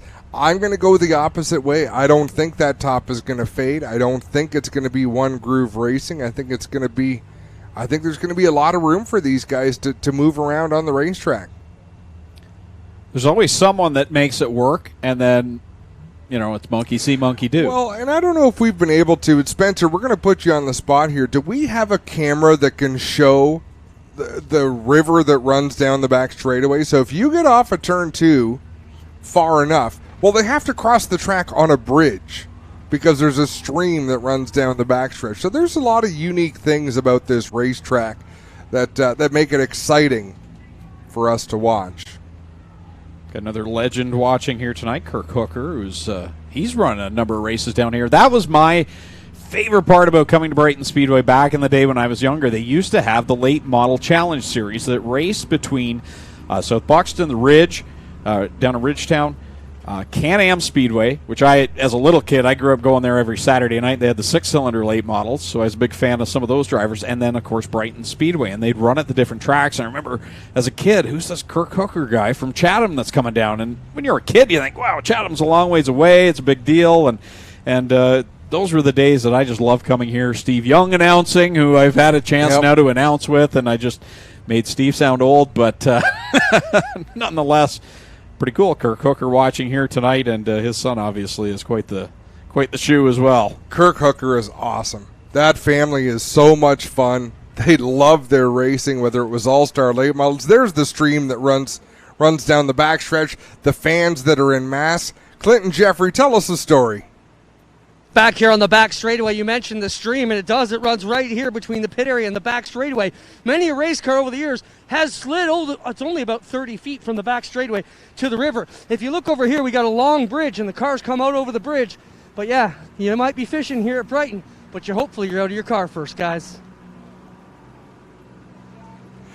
Clinton, I want you to tell us a story about the lake next, just to see if you'll run that far. I think it's about 1.5 kilometers that way. I didn't realize until I think it was 2 years ago, down between corner 1 and 2, there's a little sinkhole there full of water as well. One night a car went down to the infield, and it's just before the light pole. Now, maybe it's gone now, but the car went down in there, and the nose kind of just disappeared, and there was a splash. And you never know what you're going to find at Brighton Speedway. But a number of sprint cars have been in that creek. Brian Lee comes to mind. Didn't Rick Wilson get down in there and try to drive it out? Well, before the pits were down on 1 and 2, it was marshy down there, and we had a heavy rain that year, and he got down in there, and they had to tow him out of the water.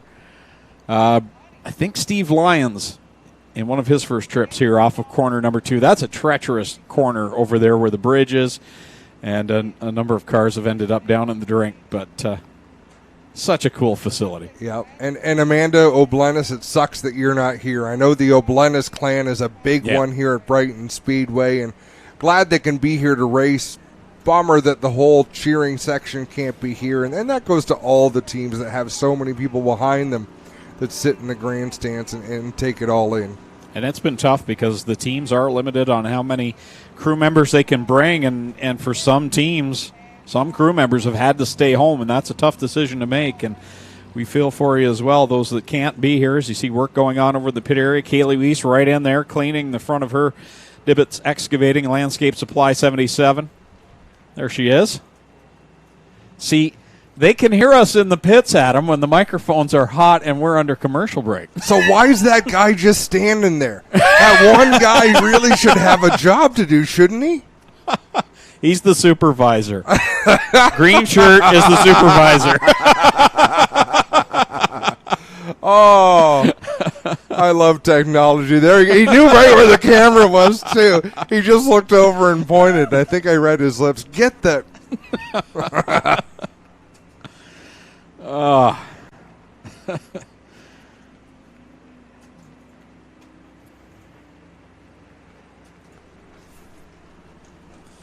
Oh, that was fun. Ange Rinaldi has actually said, do you want a driver to interview while we've got this downtime? No, we just want to keep the camera crew going around and taking these candid shots of people who don't want to be on camera.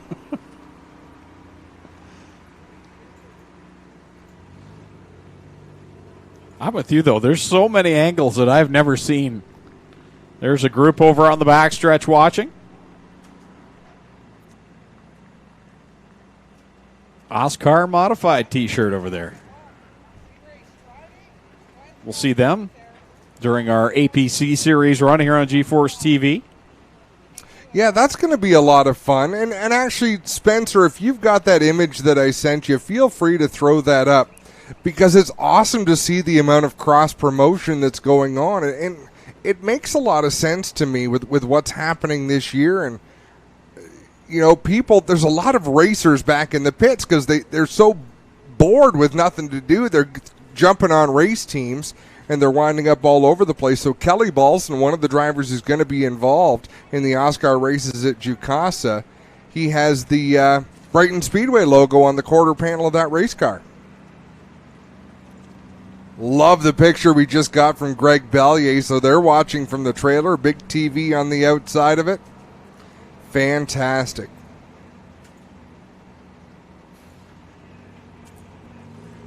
It's amazing the amount of scrolling that we have to do.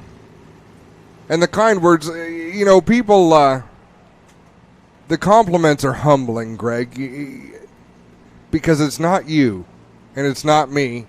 It's definitely not you and me. And continue it's not on. Spencer. It's everybody. It's the camera operators that we've got. It's the production team that we've got. We don't travel light. There's a lot of folks that we bring on the road with us. There's a lot of cable that's been run. For crying out loud, we've got Joel Robinson working with us from Fuel Media Labs, who does all the NASCAR Pinty Series broadcasts. We've got some firepower behind us, and it's fun to present the races this way. Hunter Hertendi watching, of course, a regular here at Brighton Speedway. He's got a question for Adam. 2015, Brighton ran the Mudslinger 50 for the World of Outlaw Late Models race. Who picked up the win that night? I think I know, but... I think it was T-Mac. No. I'm going to guess Darrell Lanigan. Yeah. Okay, Hunter. Let us know. I don't do stats. I don't do history. I was here that night, so I should know, but... because I think it was... trying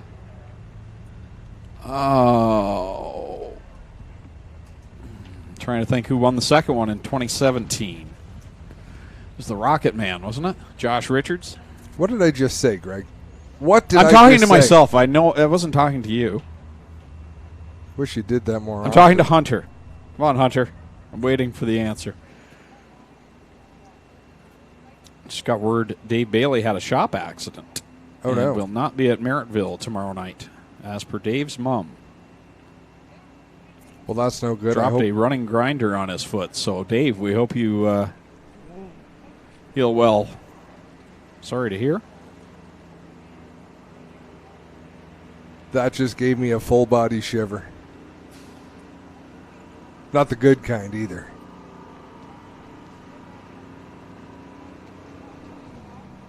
So, Brandon Shepard, was that not 2017? 2015, I think, was Gerald Lanigan.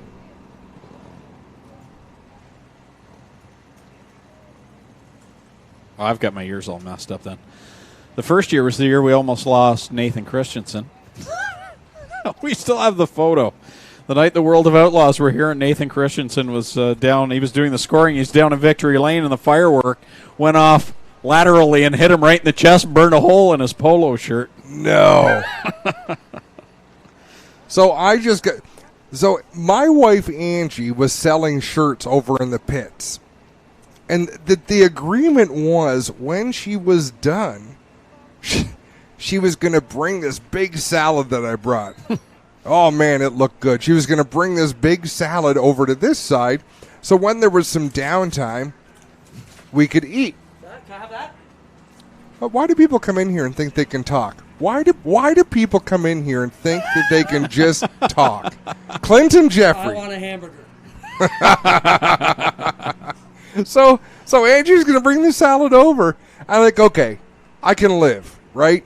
Few hours, I'll eat later, I'll have a late supper. She just sent me a message, says, by the way, I took the salad out of the cooler. It was sitting in the back seat of the truck.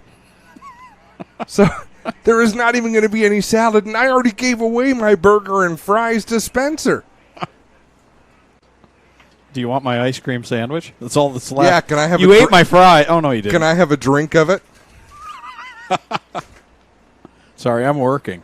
I can eat a few more fries. There's only so many cars in these features. How long does it take you to do lineups? We're getting there. All right, we're going to take a quick commercial break, and we'll be back here at Brighton Speedway on GForceTV.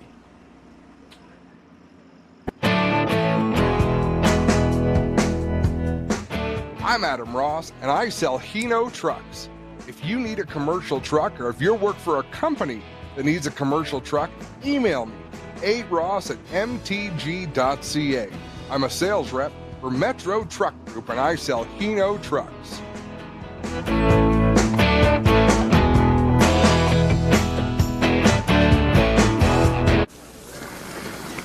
There are a lot of things in this world that are fake. Your food shouldn't be one of them. Pinty's Man Cave Chicken Wings. Authentic food for real people. Crave the cave, friends. Pinty's Man Cave. What you want to do is when you're on your computer or on your cell phone, whatever it is, go to GForceTV.net. Type that in your browser, and that will take you right to the official YouTube page of GeForce TV. And down on the right-hand side, you'll see the big red subscribe button. Make sure you click on that. But don't stop there. Once you've subscribed, then you want to make sure you hit the little ringer to the right.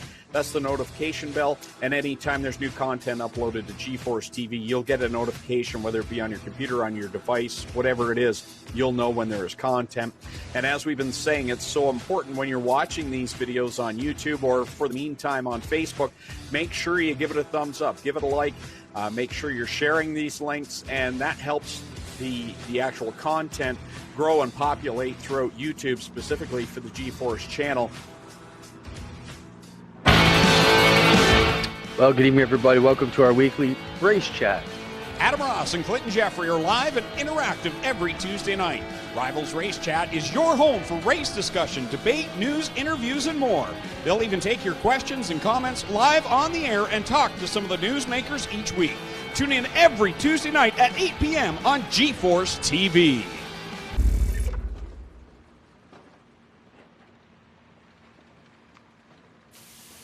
There are a lot of things in this world that are fake.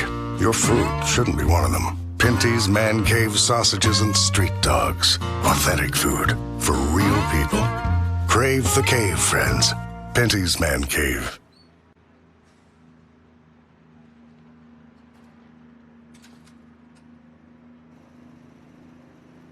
Back live, Brighton Speedway Operation Green Flag on GForceTV. Beautiful night skies here on the shores of Lake Ontario. Greg Kellnan, along with Adam Ross, Clinton Jeffrey, bringing you all the action features on deck here as they continue to finish the work on the racing surface. And then we'll get right back to it. I want to give a shout out to our major event sponsors here tonight: Vanderland Building Products of Brighton, Campbellford Chrysler of Campbellford, Deerhaven Farm and Garden of Belleville, and Corpac Merchandising, John Brush, and the folks want to thank them for their support of all of our Operation Green Flag events. Also, purse sponsors here tonight: APC, Rouse, Screaming Inc., Vanderbros Construction, Brighton Speedway, Roger Walsh, Maston Racing, Oasis Convenience Store, Haskell Holland, RBM Carriers, BY Automotive, Tasty Creations, Katie Transmission, Lawns We Do, Rest Easy Home Inspection, Penn Industrial, MP Tire, Duff's Towing, Donovan Price, Jamie Chatton, T. Huff, B. Simard, and Larry's Towing, all per sponsors here tonight at Brighton Speedway. And from our group at GeForce TV, so many thanks to Tony Spiteri, John Brush, Glenn Stiers, people that have allowed us to come on the road and been supportive no matter where we were. We're going to have an awful lot of fun here tonight. And the equipment has left the racetrack, folks. It is almost time to go racing. Are you still looking up history? Yes, I am. So I was partially right. Josh Richards won in 2015. The Rocket Man, and Brandon Shepard won the 2017 event.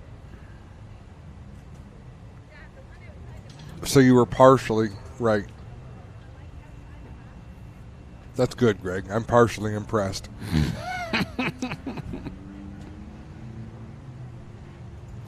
Here we go.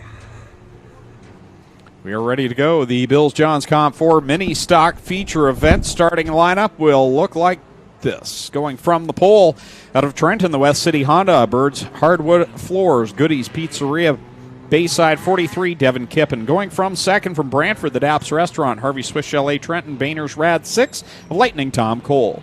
Going from third from Belleville, the W&J Masonry, Sticker Revival 37, Terry Blight. And going from fourth at 97 from Wooler, Kyle Gregory.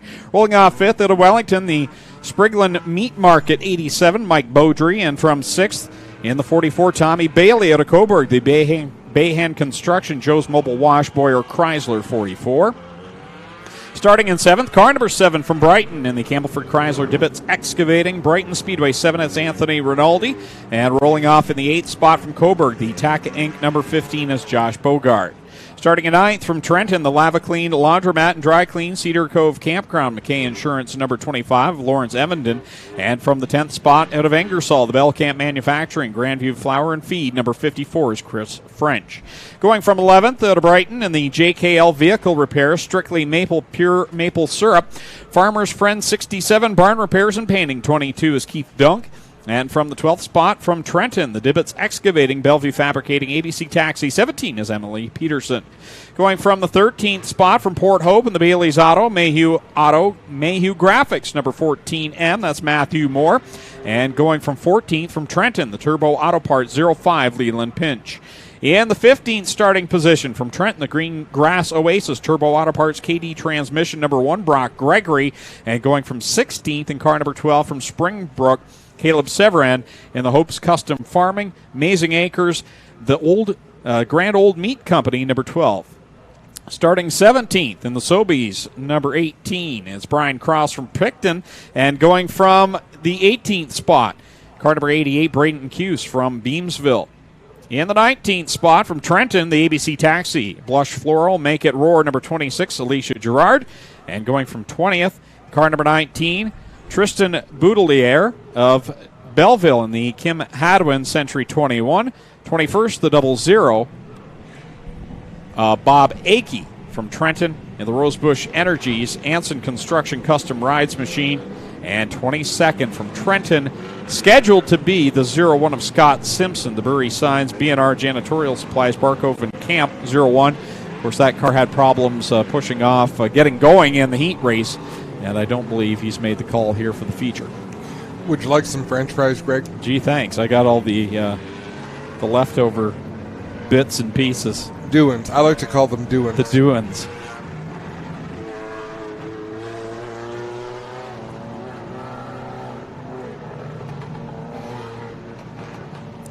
Good-looking field of mini stocks lined up, rolling the back straightaway. Spencer asked us how the lighting was here at Brighton Speedway, how it was going to look on camera. I got to say, it looks pretty good. Yeah, it does. It shows very well here. Of course, we've seen some camera angles over the past and from here, but of course, with the high-def technology that we were able to bring here, definitely some good looks down there trackside. There was no good looks in this announcer's booth. Well, Angie was here a little while ago. Fair enough.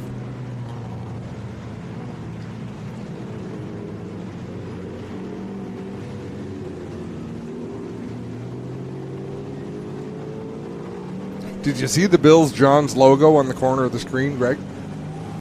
It looked pretty cool. Spencer, if you're able to imagine, there you go. There you go. Well, that looked neat. Longtime supporters here at Brighton Speedway in this division as they make the transition from Comp 4 to mini stocks. Now, how did our outside pole sitter wind up on the outside pole? Tom Cole did not look all that quick earlier on tonight in his heat race. So this could be interesting as they come to the green because we got some fast cars up in there, and I just didn't think he had quite the speed to be up with the front runners, even with a redraw, but it'll be exciting.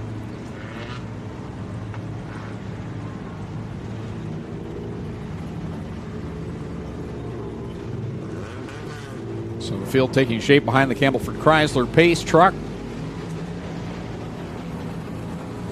as we get ready for our first feature of the evening here at Brighton Speedway on GForceTV again tomorrow night at Merrittville Speedway. 7 o'clock start time. Small block modifieds, 360 sprint cars, and the Hoosier stocks on the card. It'll be our first look at the 360 sprint cars here in Ontario. Small blocks, of course, kicked off Operation Green Flag at Humberstone way back in June. Seems like a long time ago since we saw the small blocks, but good field of them scheduled to be there tomorrow night as well.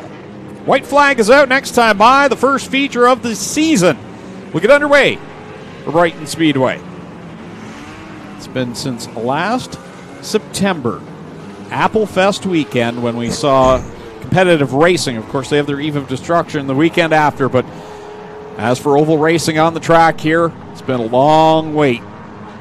I was happy to be on the mic that night, so happy to be on the mic here tonight to get things kicked off for Brighton Speedway 2020. Operation Green Flag is about to see the Green Flag feature racing for the Bills Johns Comp 4 Mini Stock feature.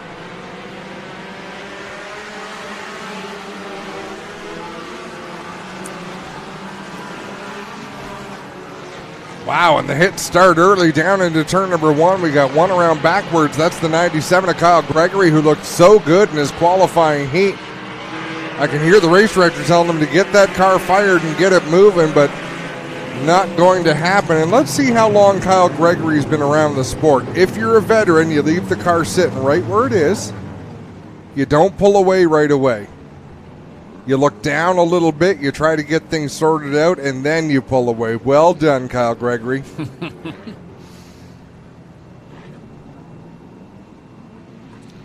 Join the tail of the field, there you see Devin Kippen, who brought us to the Green Flag, defending champion in this division. And here's Kyle on the outside of corner number one, and just whoop, up and around. Lazy spin. Well, he should have a lot of fun coming from the back of the field now. He's got some speed in that 97 machine. Let's have a look at it from Greg Boydell's view. So he was a little bit high, wide, and Hanson there coming down the front straightaway and just never quite got it reeled in. Nice job, Greg. Not you. No. Greg Boydell.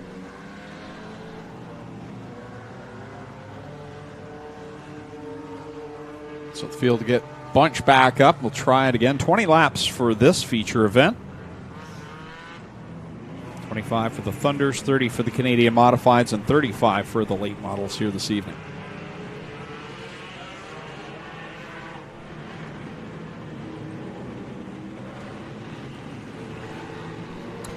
One more time around, we'll set them loose out at turn number 4. front row, getting up close and personal.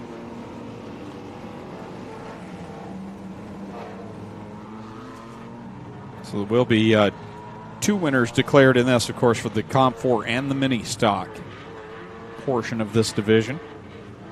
So our Clinton Jeffrey will catch up with the winners of each at the conclusion of this one. Green flag in the air, 20 laps the distance for the Bills Johns Comp 4 mini stocks.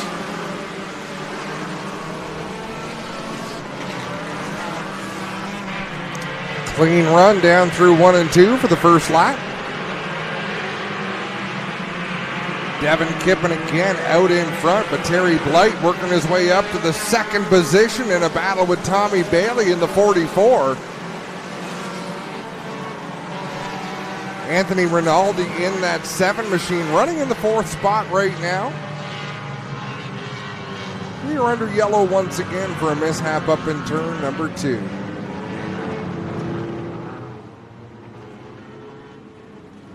Three cars coming out of that. Emily Peterson, I believe, up in there, as well as the 05 of Leland Pinch and the 19 of Tristan Moudelier.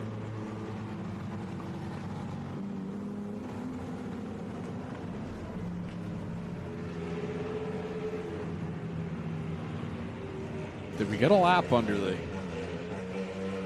that green flag run? Have we really completed 8 laps No, already? that's been on the scoreboard since the start. Okay, I was going to say, I didn't think... You know what would go really good right now?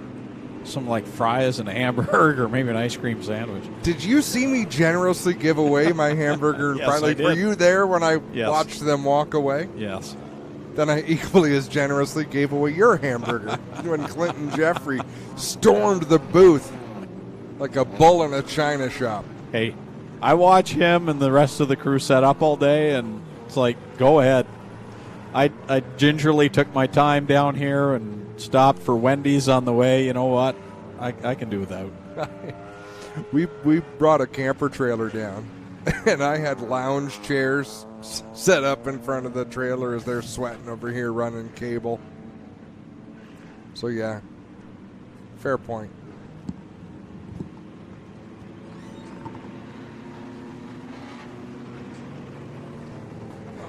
So the official tally is 1 lap complete out of the 20 scheduled in this mini stock event.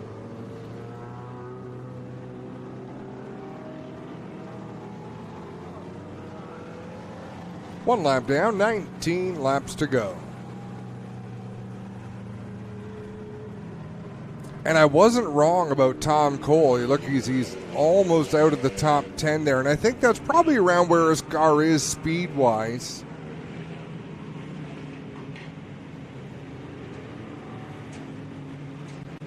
Tonight. Not always, but... I don't know the ruling on how they line up per division as well, because we're seeing 2 divisions in one here. If that factors in at all, I'm not sure. That could be. These are things that I should know, but... We go to a lot of different places. Do you know what the full menu is in the concession stand? They have Pinty's delicious food here. I know that because I've eaten that on many a night. Of course, there's the hamburger stand behind us here. Is it still... No, they've changed. They've changed. I was going to say who it was, but I don't want to mention the improper... Yes, I used to know the full menu, of course, being the track announcer for here.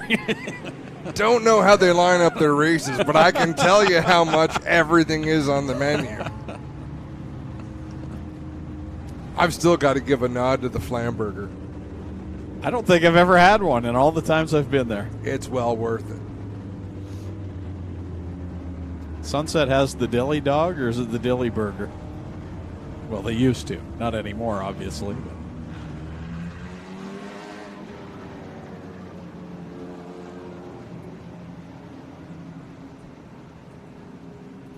Do you know how many times I've connected to the internet tonight? I'm going on probably 75, no exaggeration, and only because I just want to see the chatter. I love the chatter, and I like keeping up with what people are saying. And I like it when people pick on you, Greg. And I'm thin-skinned. I don't watch. Can't take it.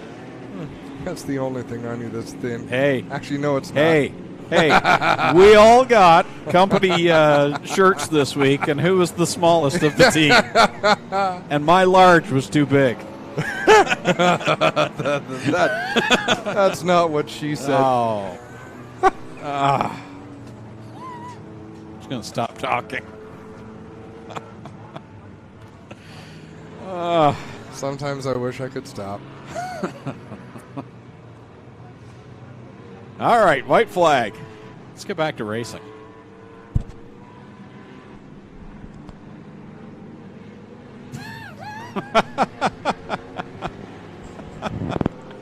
Yeah, Spencer's happy he's able to edit some of this out for the rebroadcast. We've had a lot of talk time tonight. I live in a world of innuendo and vague commentary. Bugs Bunny was my hero. All right, back to the green flag. 1 lap on the board, 19 to go for the Bills-Johns Comp 4 Mini Stock Division. Devin Kippen, defending division champion for the Comp 4s, leads them down into corner number 1. 44 Tommy Bailey in the second spot. Terry Blight, Stinger champion from a year ago, right now riding in spot 3. Yeah, Blight in good position in third. Rinaldi there in fourth. And then rounding out the top 5 is the 87 of Mike Beaudry, who was lightning fast in his heat earlier tonight. We are under yellow once again. Bob Akey involved, as well as the 26, Felicia Gerard. The corners 3 and 4. So we're right back under the caution. One of those races here to get us kicked off. We just can't get laps knocked down. See some shrapnel hanging off the back end of Brock Gregory's number 1 as well.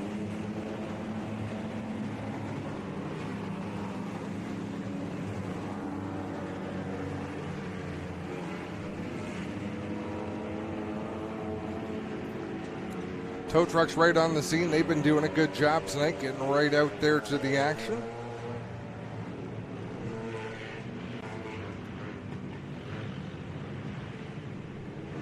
We can see Clinton Jeffrey down on the scene. Not sure if he's getting ready for a report or not, but he is right down in the midst of the action there.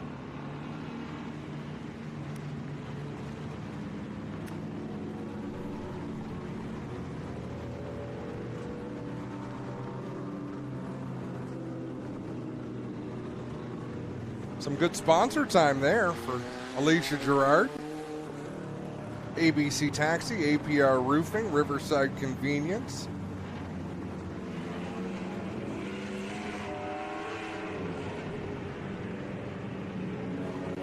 Just as the tow truck was about to hook up the back end of the 00, Bob Akey drives away. Thanks for coming by, folks. I got it from here.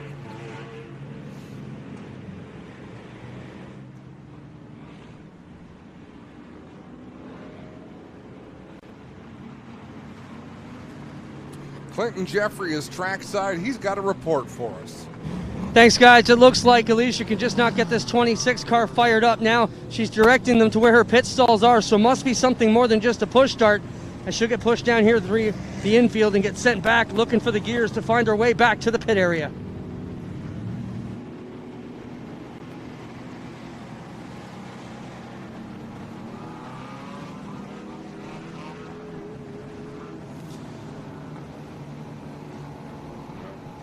Field should be able to double up here momentarily as cars have been cleared. Looks like that will be it for Alicia Gerard as that car getting pushed into the pit area. It's possible they've elected to go single file, but I'm not sure, Greg. Sometimes a promoter will step in and say, okay, you're going single file so you can show that you can play nicely out there. I believe we're still on lap 1. No, 3 laps. I believe the scoreboard's right now. Well, maybe not. It was 3 when it was 1 earlier, so. You said it was 8 earlier. No, I know.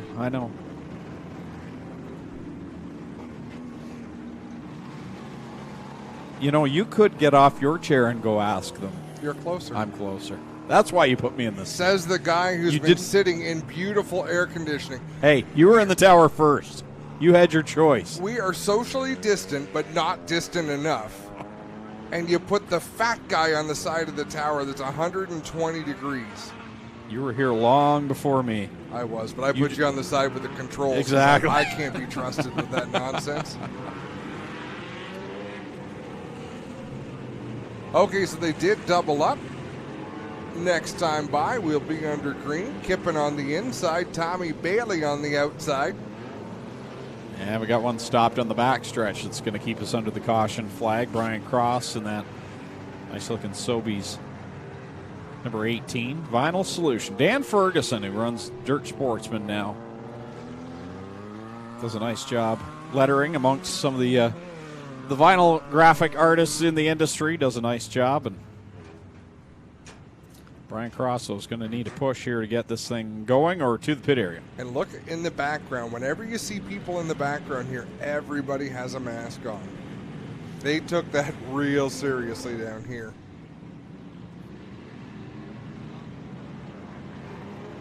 I tried to get them to institute a duct tape rule for you, but... Oh, I didn't know you meant over my mouth. I'm sorry. Not looking forward to ripping that off either. I thought maybe you made a homemade six-pack.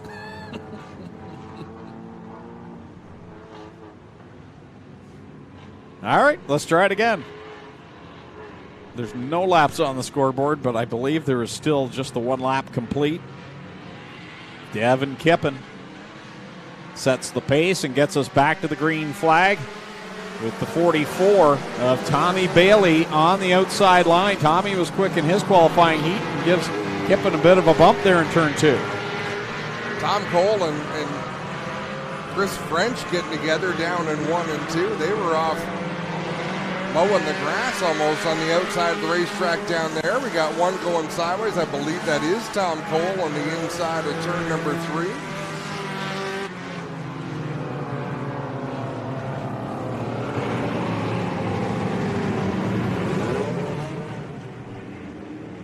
I don't remember ever seeing this here, Greg, in the times that I've announced here. When you have races that have some yellows, but they're struggling to get 2 laps into the books. Cole having a talk with the official there. There's not much you can do. I mean, if it's one of those races, it's one of those races, and you chalk that up to just that. And Tom obviously can't just pull away. He's going to need the hook.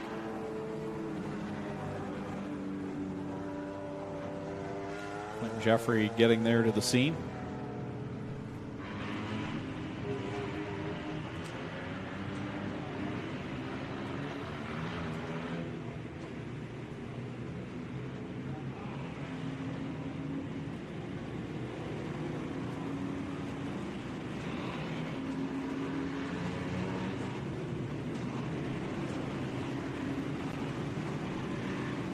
Let's throw it down to Clinton Jeffrey, who's on the scene. Thanks, Greg. Tom Cole's got some issues here on the left front. Looks like the front end has been pushed back a bit, and on these front-wheel drive cars, those are the drive wheels. Makes it tough, but they're going to get him hooked up and take him away.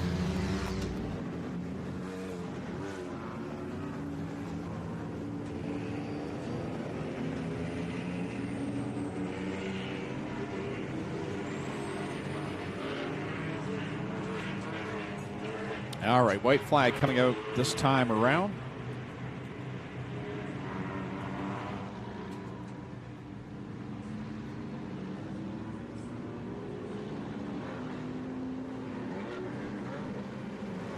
The field's getting smaller. Yeah, it's whittling down just a little bit.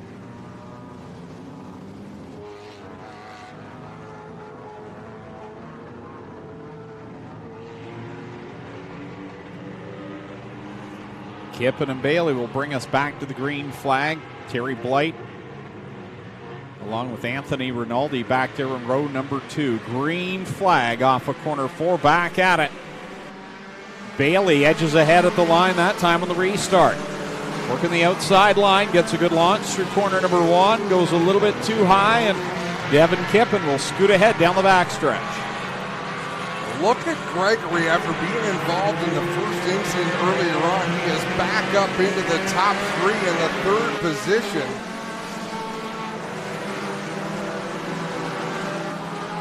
Is it fair to say suspiciously fast? Oh, Anthony Rinaldi gets sideways in turn number 2, manages to gather it back in. Now sits pointed the wrong direction. Since then, we've lost Keith Dunk. He's gone off into the pit area, and the 88 of Braden Hughes also into the pits. It's Kip and Bailey, and then the 97 of Kyle Gregory, who, remember, he brought out the first caution on the very first start of this race. Now he's into the 3rd position. Well, I want to see if he can close in on this lead duo. Although he is not showing on the scoreboard in that 3rd position. But I believe he's up there. I think he is. Could be a transponder issue. The 19 of Tristan Boutlier just sailed it down into turn number 3 as we've got a yellow flag for Anthony Rinaldi, spun around in turn number 2.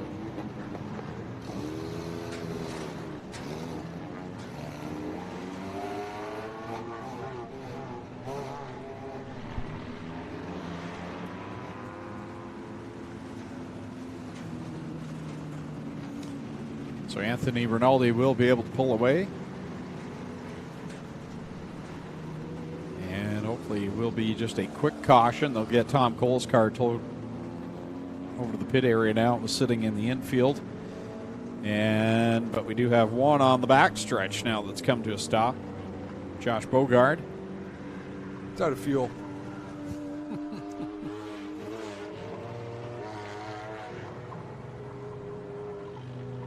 And there he sits right there.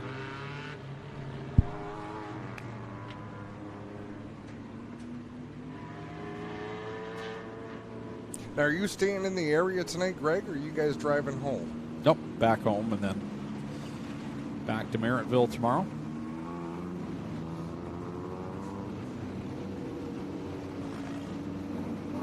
I'm pretty excited that I only have to walk down the driveway. We brought a camper down here, so we'll have a sleep and then head to Merrittville in the morning.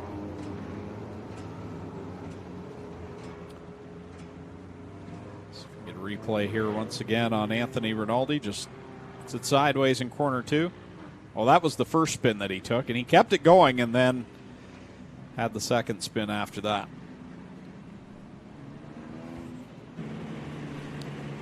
Does happen. 7 laps showing on the scoreboard, and I believe that's probably correct. I think you're right.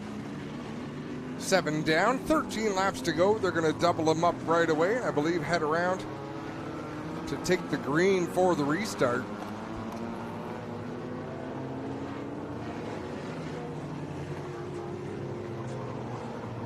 Almost forgot how mesmerizing it is to watch the bugs flying around in the lights.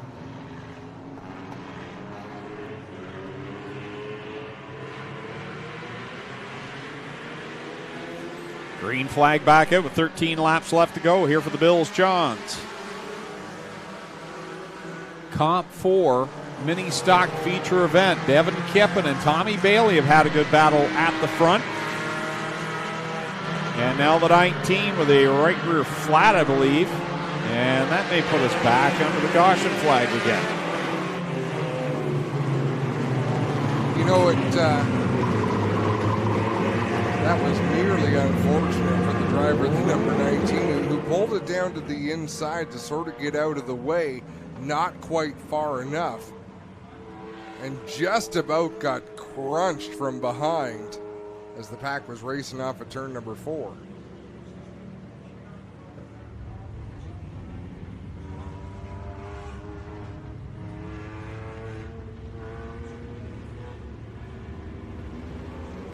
So it looks like Tristan Boutillier may be done for the night for being involved in his second caution. So he'll get pushed down through the infield by one of the safety vehicles.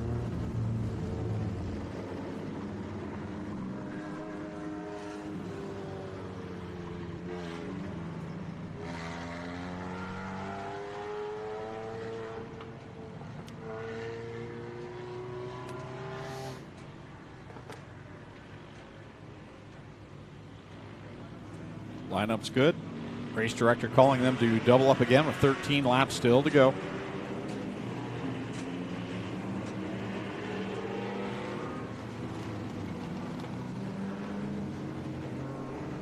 I think we've got the Canadian modifieds on deck after this. Yep, Canadian modifieds, then the Thunderstocks, and we'll conclude with the late models here this evening. Once again, it'll be Kippen and Bailey leading the way to the green flag. Kippen on the inside, Bailey on the outside. Kyle Gregory and Terry Blight make up row number 2.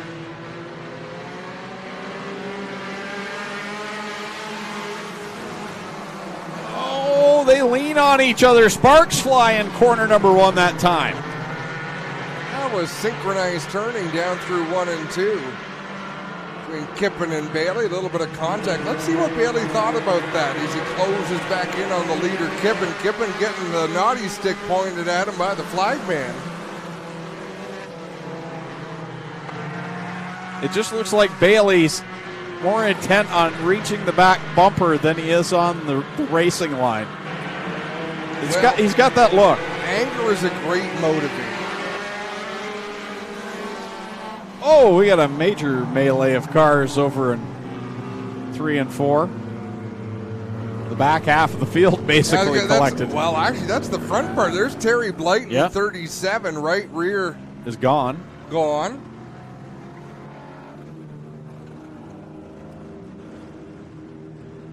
So Terry Blight going to head down into the pit area. You know, whenever you see that kind of incident, you wonder where the tire landed, because the tire never comes off on its own. It's always with a wheel, and sometimes even more. That's a lot of... Well, I heard the race director mention that it was somewhere up the high side of corner number 4. And safety crew there looking around. Yep, they've found it there up against the wall. Let's have a look.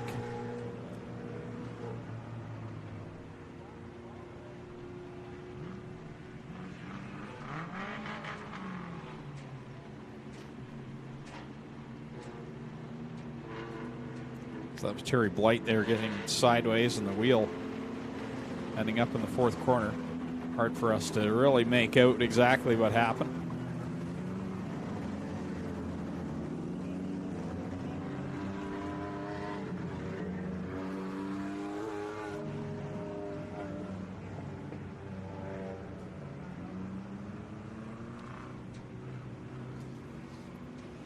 And we're going to send down to Clinton Jeffrey. Well, guys, look at the 44. He's got a flat left front here. Flat left front on the Tommy Bailey 44, guys.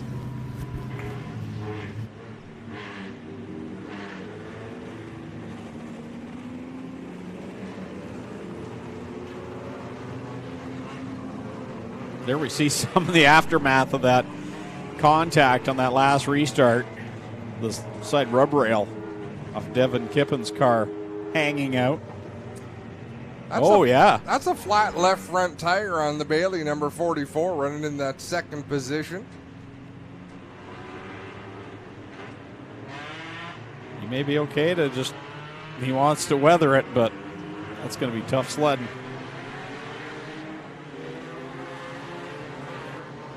Either that, the other thought I had was maybe he just wants to get one run at Kippen and thank him for the flat left front before he exits the racetrack. Now they're telling him he must head to the pit area. And that is a rule at a lot of racetracks. You cannot compete with a flat tire. Okay, look at this. And you saw the sparks fly. That was the wheels rubbing, and I'm sure that's what caused the left front tire on the 44 Machina Bailey to go down. Well, this field is shortened up quite a bit. Devin Kippen leads right now with the 97 of Kyle Gregory. And then we've got the 87 of Mike Beaudry, the 17 of Emily Peterson, still out there.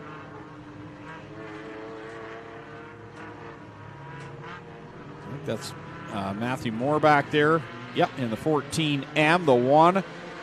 Brock Gregory is still out there. Anthony Rinaldi rather out there in the 7.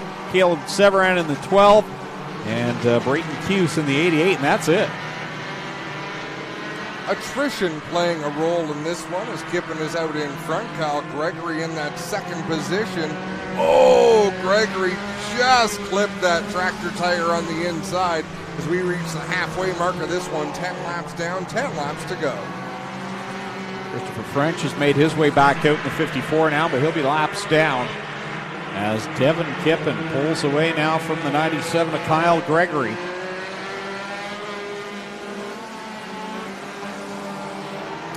Rinaldi trying to work his way around the one machine of Brock Gregory out there, setting him up going into the corners. He comes high off the turn and then tries to figure out a way through the turn to make his move. So far hasn't been able to do it, but it's fun to watch.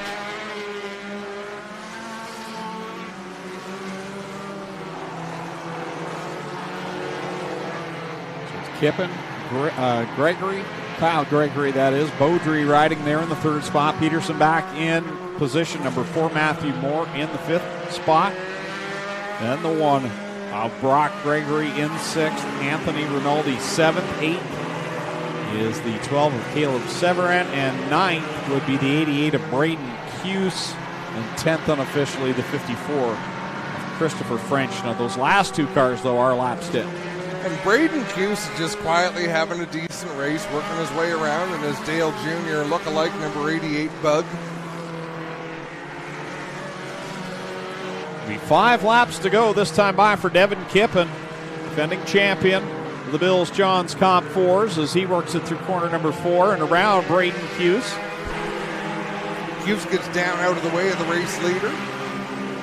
The battle is on for second, though, with Gregory in the 97 has the position.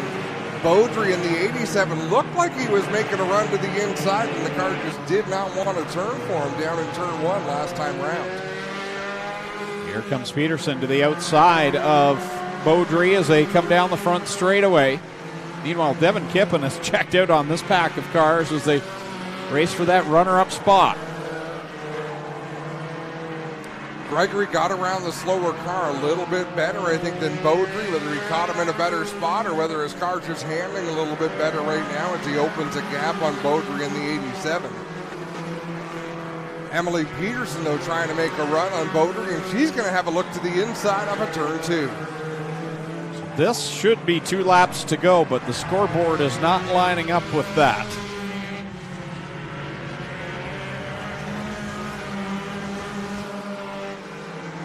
So Bailey back on the racetrack. Let's see if he gives any trouble to Kippen here. Not sure if he will or not. It's Kippen to the outside of the number 44. Will they make corner 4 wide? No. He races clean to the white flag one more time around for Devin Kippen. Oh, Bailey thought about it. It looked like he was trying to make life miserable, but I think something actually went wrong on the 44 machine of Bailey. Kippen going to come off at turn number 4. He'll take the checkered flag. Kyle Gregory crosses the line. Second, Mike Beaudry, Emily Peterson, and Matthew Moore are the top 5 cars across the line. Brock Gregory, 6th, Caleb Severin, 7th, 8th, the 25 of Lawrence Evenden. Wow, and Anthony Rinaldi's right rear is all over the place. Quentin Jeffrey will head down to Victory Lane and talk with the winners for the Comp 4 and the Mini Stocks out of this feature event.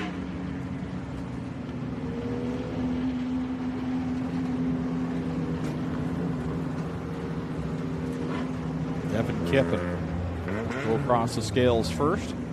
I like this here at Brighton Speedway because when they go across, they just installed these new scales last year, I believe it was, right before Applefest. And from the stands, you can see the weight. Now, if you don't know what the weight limits are on these cars, then I guess it won't mean much, but it's right there for everyone to see. Just another great improvement here at Brighton Speedway that the Rinaldi family have invested into this track.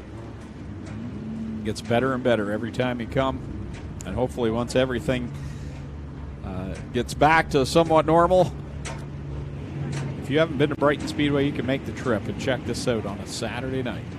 Devin Kippen down in victory lane. Clinton Jeffrey will catch up with him.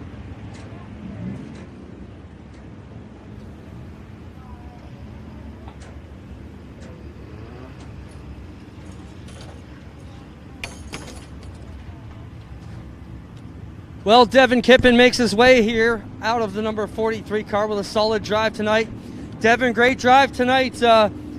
Let's talk about Tommy Bailey and you making some contact there. He nearly got into you and took away your deal. He ended up with a flat tire. Talk about the contact with you and Bailey. It was unfortunate. Him and we competed all last year. I have nothing but respect for the guy. Great competitor. I always enjoy racing with him, so I hate to see anybody break. I mean, I don't enjoy it myself, so it's very unfortunate, and I wish we could have raced the rest of the race side by side, right? But it didn't happen. How's it feel to be back at Brighton for opening night, even though it's this late in the summer? It's fantastic. Honestly, I haven't raced all year. I was debating on bringing the car out or not. I figured, it's sitting here, it's ready to go. Why not? So I'm glad I did, because boy, did it ever work good. Congrats, Devin. Thank you.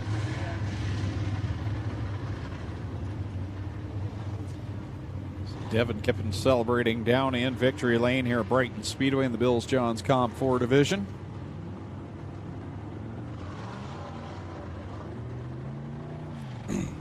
Brad Rowe said it best at Humberstone, you know, it's just not the same without the fans, whether you're booed or cheered. You mentioned that earlier. Just, it takes something away. It does for sure. We're doing our best with what we've got, but it's definitely not what we're used to, Greg, and not what we want. Canadian Modifieds on deck. And I believe that will be our only victory lane. We won't be talking with the mini stock winner portion of that feature event. So we'll get right into it. The Boehner's Oil Guard Canadian Modifieds with their feature race coming up. 30 laps will be the distance for them. Going from the pole in this one from Napanee.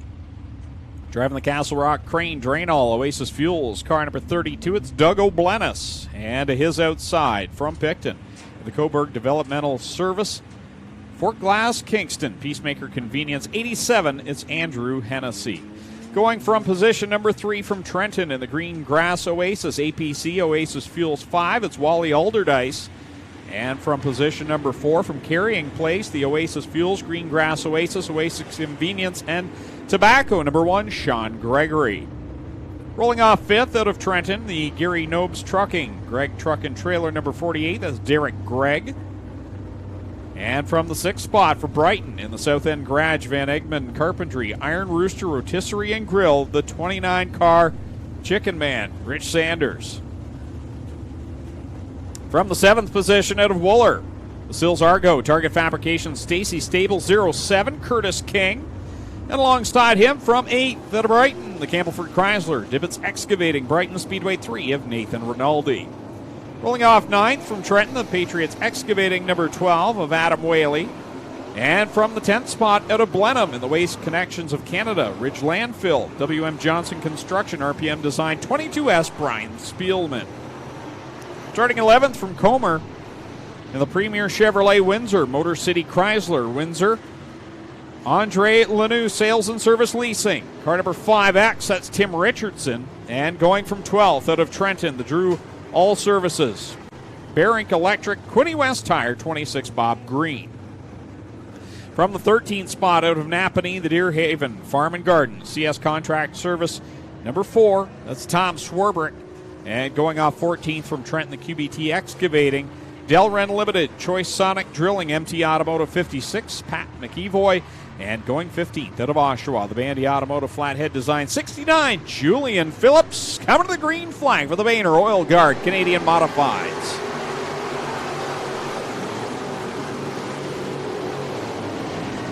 Rich Sanders caught the front stretch wall, the drop of the green flag. Troubles for Julian Phillips. Remember, he had problems in his qualifying heat. He's slow. Looks like he'll take it to the pit area. I think he was just trying to get to the green flag and earn a paycheck for this one, but something seriously wrong with that car. Something also wrong with the 29 machine Yeah, Rich Sanders smacked that front stretch wall at the drop of the green flag, and it looks like his problems will send him to the pit area as well as we stay under the green flag. Good battle up front. Look at that as Sean Gregory in the 1 grabs a spot away from Doug O'Blennis. Wow, that is a phenomenal battle at the front. Gregory, O'Blennis, Hennessy, trouble up in turn number 2. 1 has gone off the banking. They're going to keep on going. We'll keep it under green. That was Brian Spielman, I believe, in the 22S of an off-track. Stay under the green flag. Up in front, Sean Gregory leads over Andrew Hennessy. Then it's side-by-side between Alderdice and O'Blennis for that 3rd position. Alderdice will shoot by O'Blennis. Now slips up the track. Curtis King will get by him. It looked like O'Blennis was trying to set up a crossover move, but he hesitated a little bit. That allowed King to get through there. Now King's going to pick up another spot from Alderdice. King of the inside line. He's a master of this track. Has been very good over the years in that 0-7. Here he comes into the 3rd spot. Tracking down leaders Sean Gregory and Andrew Hennessy. Alderdice back to 4th. O'Blennis riding in the 5th position. And Derek Gregg right there outside of the top 5. Best battle on the track is that 3-car race for the 4th position as the yellow flag flies. Whoa, boy. Maybe that was close. As the 56 machine of Pat McEvoy had spun down in corner 1, then tried to get the car back around and right in front of leader Sean Gregory. Continue to get a great look out Nathan Rinaldi's machine. Every time I see that shot, it makes me hungry, Adam. It doesn't take one of my favorite spots. Every time you say McEvoy, I think you're going to say McEvil. Remember that song with Lucretius McEvil? Going back to probably the 70s or so, but when you say it, it just pops into my mind and I can't control myself.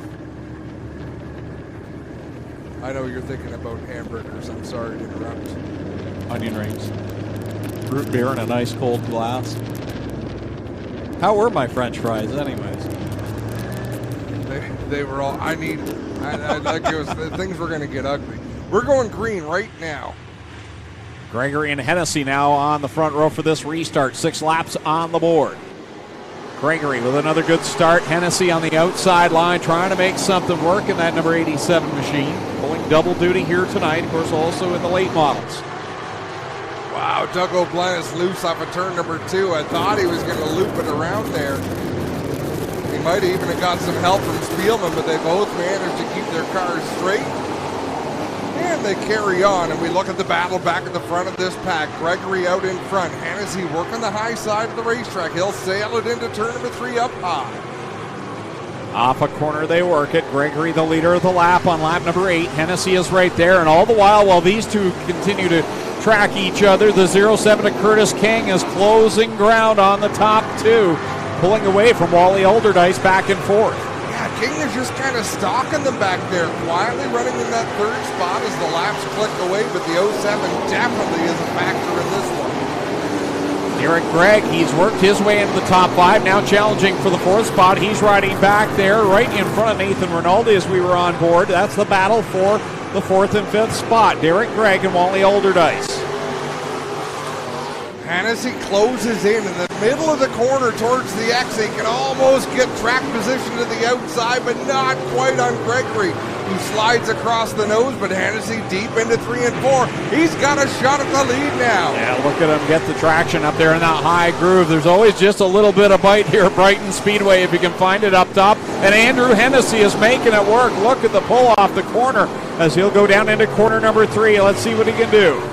Now it's a matter of how focused can Gregory be in that one machine. Gregory is quick enough to maintain that lead. Like we watched Hennessy close in.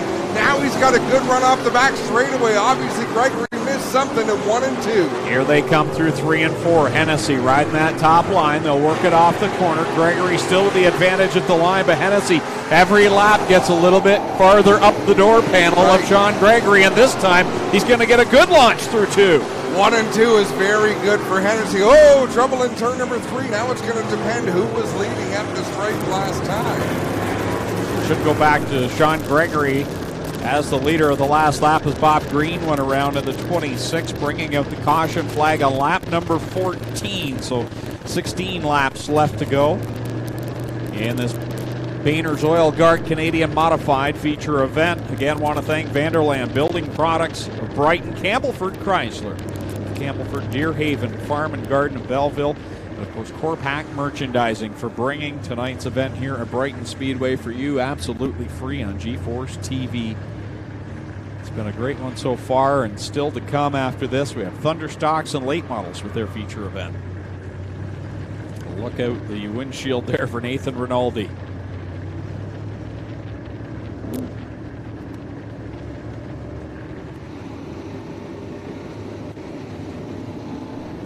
So out in front, Sean Gregory once again.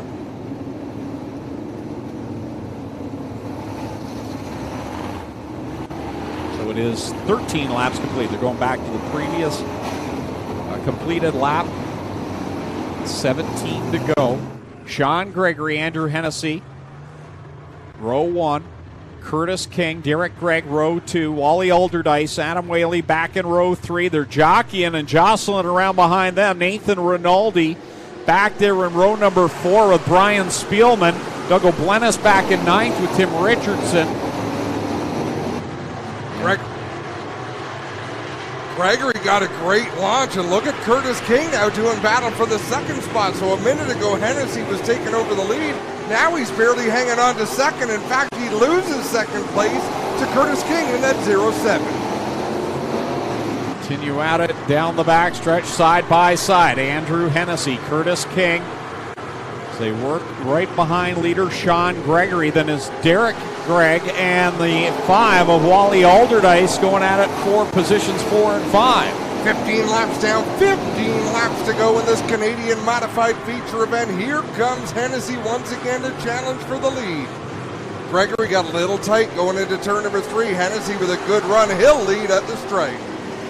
Hennessy has been able to find something up top where a lot of drivers kind of gave up in the qualifying heats to see what was up there, and all that work during the intermission is paying off now for Andrew Hennessy. Here comes Curtis King as he slips to the inside of Sean Gregory. Sean Gregory lost his entry. Oh, yellow flag comes out. The yellow is out once again. Gregory lost his entry, right? He had been getting into the corner really well, able to hook the bottom of the racetrack and get on the power. Now he's tight going in, so he loses the front end. He has to hesitate. That hesitation allowed Hennessy to take the lead, allowed Curtis King to slip by for second. We will see what timing and scoring says about who lines up where for this restart. As Pat McEvoy again goes around down in the corner, and that will put us back under the caution flag. Looks like it'll be 16 complete. Andrew Hennessy showing up on the scoreboard as the leader over Sean Gregory and Curtis King in third. And Curtis King might be just as happy in third if they're restarting double file. Being able to fire from the inside. I think the big loser in this one might wind up being Sean Gregory in that one if he has to restart on the outside. So now Wally Alderdice up to the 4th spot. 5th, Derek Gregg. 6th, Brian Spielman. 7th is where we find Doug O'Blennis. 8th is Adam Whaling. 9th is Nathan Rinaldi. And 10th, Tim Richardson. 11th would be the 4 of Tom Swerbrick. Bob Green back there in the... he'd be back there in 12th. 11th was Swerbrick. And 13th is Pat McEvoy. Coming to the green out of turn number 4. 3 wide. I have no idea what just happened there. I think Hennessy might have been trying to take the outside on this restart.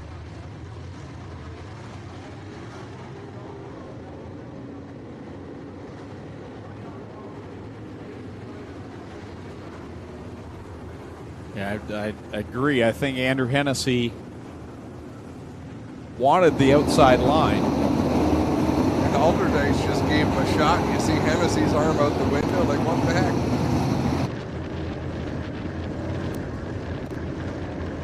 Now, usually you have to have that spot before you take the white flag.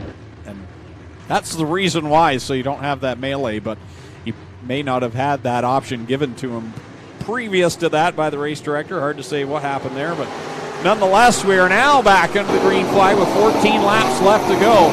Sean Gregory works the bottom, and Andrew Hennessy gets another good run through corner 2. Yes, I think Gregory's handling is gone. He's just not getting into the turns. Let's see if he can hang on, but Curtis King with a bit better race car right now, and we are under yellow once again.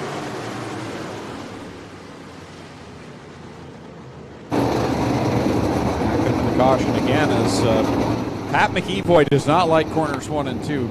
Spun back around again in 56. And this has always been a track, and I don't know if this has been your experience here, Adam, but to me, corner 2 has always been the turn where if you can really get that corner hooked up. Now, I'm going by a lot of sprint car races here in the times that I've called races, but if you got corner 2 figured out, you're going to have a good night here at Brighton Speedway, because it is equally as hard to get through. It's very slippery up there. It's so important to get a good run down the backstretch to turn number 3, because turn 3 we've already determined that's a corner you can really attack. So if you screw up turn 2, you're kind of screwed about being on the offensive in turn 3. You got to somehow defend. So I think you're absolutely right. You got to get off turn number 2 with a head of steam. The other problem with turn 2 is if you don't, it's endless the problems that you can have. You slide up the racetrack and scrub off speed. There's no wall to keep you in. You wind up off of the banking, and we've seen that time and time again where you lose ground that way.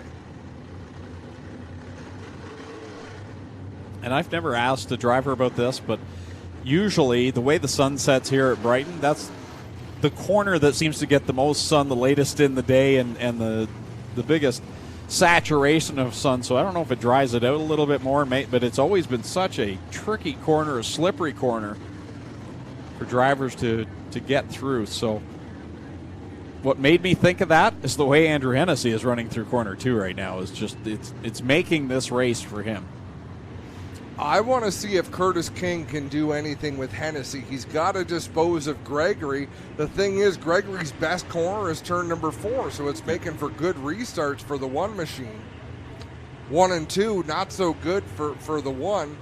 And Curtis King is getting that run, but in the meantime, Hennessy is opening up 10 car lengths. Green flag comes out. Side by side, down into corner number 1. Gregory on the bottom, Hennessy up top, and here's the good run through 1 and 2, and Hennessy's going to launch out. Get the 1-car advantage over Gregory. And I think everybody but the front row was a little bit surprised that the green flag flew that time out of 4, so Curtis King's got some making up to do, which he's trying to do right now, but in the meantime, Andrew Hennessy is driving away. There is a car making a great run, and that's Spielman up on the outside in that 22. He used the front stretch wall last time by. The sparks flew for that 22, but it didn't slow him down, and here he comes making the run to the outside of Derek Gregg down in corner number 1. Oh, Gregg right up in front of him, but he keeps the foot in the throttle and grabs 4th spot. Didn't bother Spielman one bit, just took it a little bit higher, kept his foot on the throttle. Look at the cars starting to move forward. Spielman, O'Blennis, these are cars that looked like they were a little bit off at the start of this feature, and all of a sudden, they're coming to life. Now, Blennis started on the pole in this one and drifted quite a ways back. Now he's back into the top 5. He's running the inside line. Spielman just a lane up from him right in front. Curtis King in that 2nd spot. He's half a straightaway behind Andrew Hennessy. Hennessy leads the way. Gregory is held on to 3rd. He dropped the top 2 spots, but he's hanging in there in 3rd. Oh, no! Boy. I don't know how Derek Gregg did not hit Brian Spielman there. It seemed to happen all in slow motion. Just as Doug O'Blennis had got by Spielman for the 4th spot, and now Spielman will have to go back to the back of the pack again, and he's done it once already. This could make for a fun restart with Curtis King right up there alongside Hennessy. We'll have a look at the replay here. It's great camera work. Yeah, Gregg did a nice job to avoid that.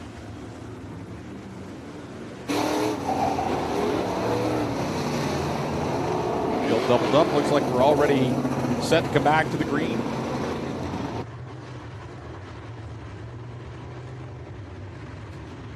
With Andrew Hennessy, the leader, electing to start on the outside line. Curtis King second on the inside.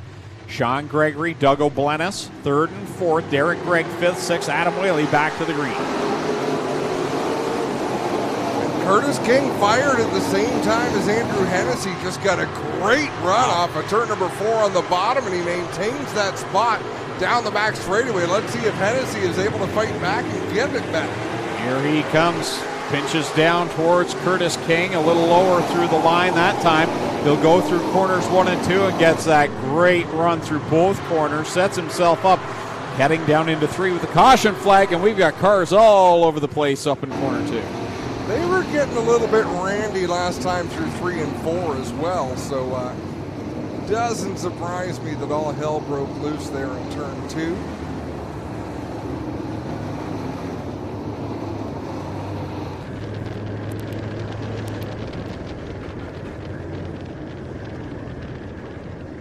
Woo. This one to me is fun. I know there's been a few yellows you might not want, but the restarts have been a lot of fun to watch. The strategy being played out, whose car is working well where. Look at Doug O'Blennis up there in third. I'm not going to lie to you. The first 5 laps of this race, I thought something was broken on his race cars. We have a look at that replay. That was a free-for-all. Let's all go into corner 2 and none of us come out.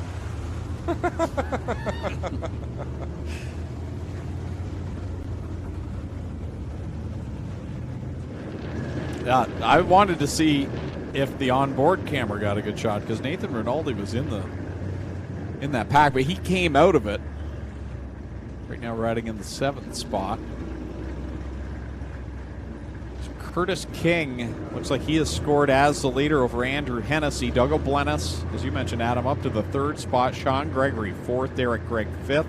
6th, Tim Richardson. 7th is Nathan Rinaldi. 8th is Tom Swerbrick. 9th, Wally Alderdice. Although that might be Brian Spielman. I think he's going to get up past some of these cars. Nonetheless, he's going to be inside the top 10. Bob Green, the only other car out on the track.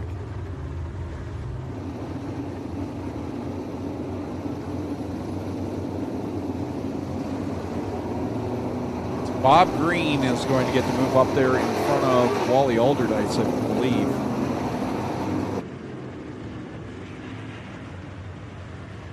Yep, looks like they've got it set.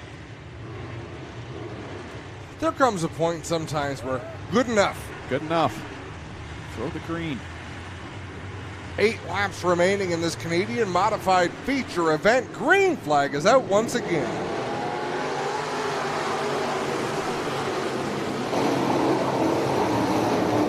King again strong at the bottom. Andrew Hennessy will drop back into the 2nd spot. Doug O'Blennis, you've noted this, Adam, but he's really marched his way back into contention here. He's cleared Sean Gregory, now setting his sights on the top 2. See what he can do. Laps are winding down in this one. Curtis King lost a little bit of grip there in 1 and 2. That allows Hennessy to sweep around the outside. Hennessy leads the way into 3 and 4, but this is where Curtis King has really been quick. Hennessy leads the lap, though, and now we got one around in corner number 4. Gets hit by Wally Alderdice, and now Wally Alderdice broke the right rear on that car. That wheel is pointed the wrong direction as he made contact with Brian Spielman. And now back under the yellow flag with 6 laps to go. The right rear of that car is... yeah, askew. Askew. Cattywampus. Have you ever race directed before? We talked about that just a moment ago. You were saying sometimes you just, they're in order. Have you had that opportunity? No, yes and no. Let's go down to Clint real quick, trackside, and we'll pick up that conversation after. Well, guys, just trying to get over here and get a quick look at it. And yes, the rear end is quite askew, and I don't know if their guys are picking me up or not, but you can see right here as my camera guy comes in. Come on over here, Chris. Right over here.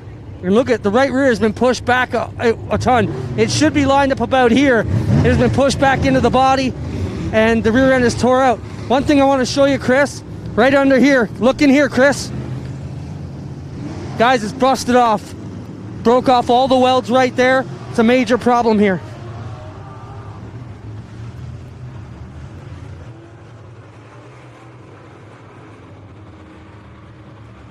Thanks, Clint. Good job as always, and that's why we sent him down there. He can be on the scene and take a look and know exactly what's going on and what's broken, what's happened with a race car. If I were down there, I'd just tell you, yeah, the back of his car's twisted up a bit. Some parts got broken and bent. That one's not pointed the same direction as the other three. That's why I'm up here. I'm up here because of the air conditioning. I'm quite chilly. It is getting cool. I wonder what it's like outside. Let's not find out. Coming back to the green flag. Curtis King selecting to start on the inside line. We're down to 9 cars left on track as Brian Spielman did take it to the pit area after that contact with Wally Alderdice. Hang on for 6 laps. You get a top 10. And he will have earned it, that's for sure tonight as they race side by side off of turn number 2. A good start for Curtis King. Hennessy trying to make it up. And he sails her down into 3 and 4, gets up on the banking. A good run off the turn. Great run off of the corner, and he leads the lap with 5 laps left to go. King on the bottom, Hennessy up top, and he'll get a good run off of 2. But King, he's so strong down on that inside line.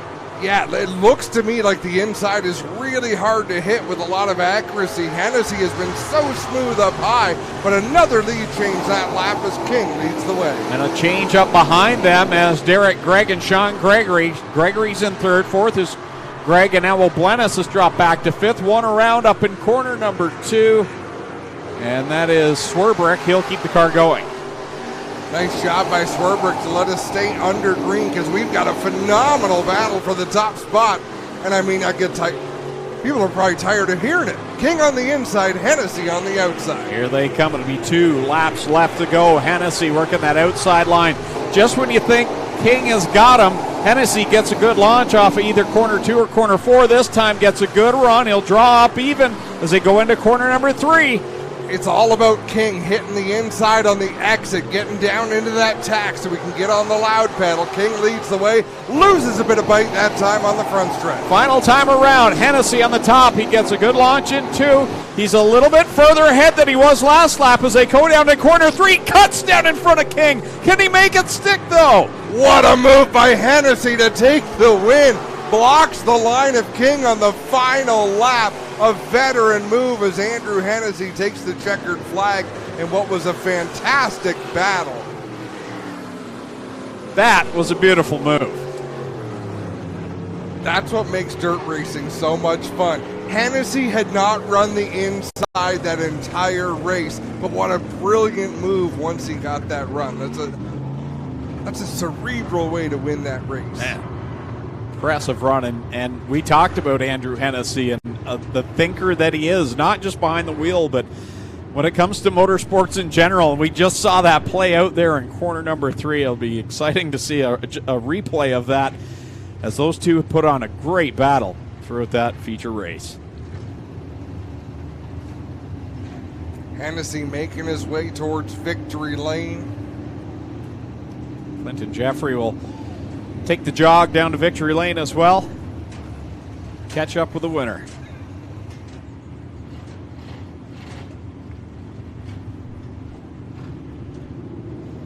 I think a bug flew up my nose, Greg. Well, there's lots of room up there for him.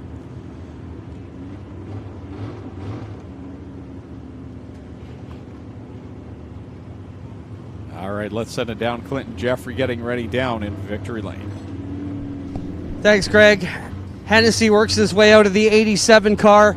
No stranger here to victory lane at Brighton Speedway. Been here many times over his storied career.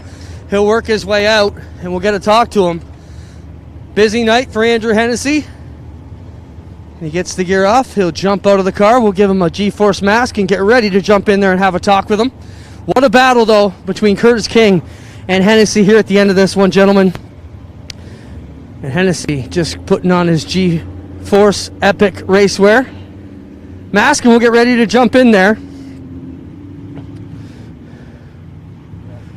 Andrew, solid drive today. A busy day for you and the team, as you know, doing double duty, but Talk about that drive with King there at the end. You guys were having a heck of a battle. And then the last move coming down the back straightaway to really put a punctuation point on it, to really take his line away. Yeah, that was a hell of a race. I'm pretty tired out after that. The top was, after they watered it there, had just a ton of grip.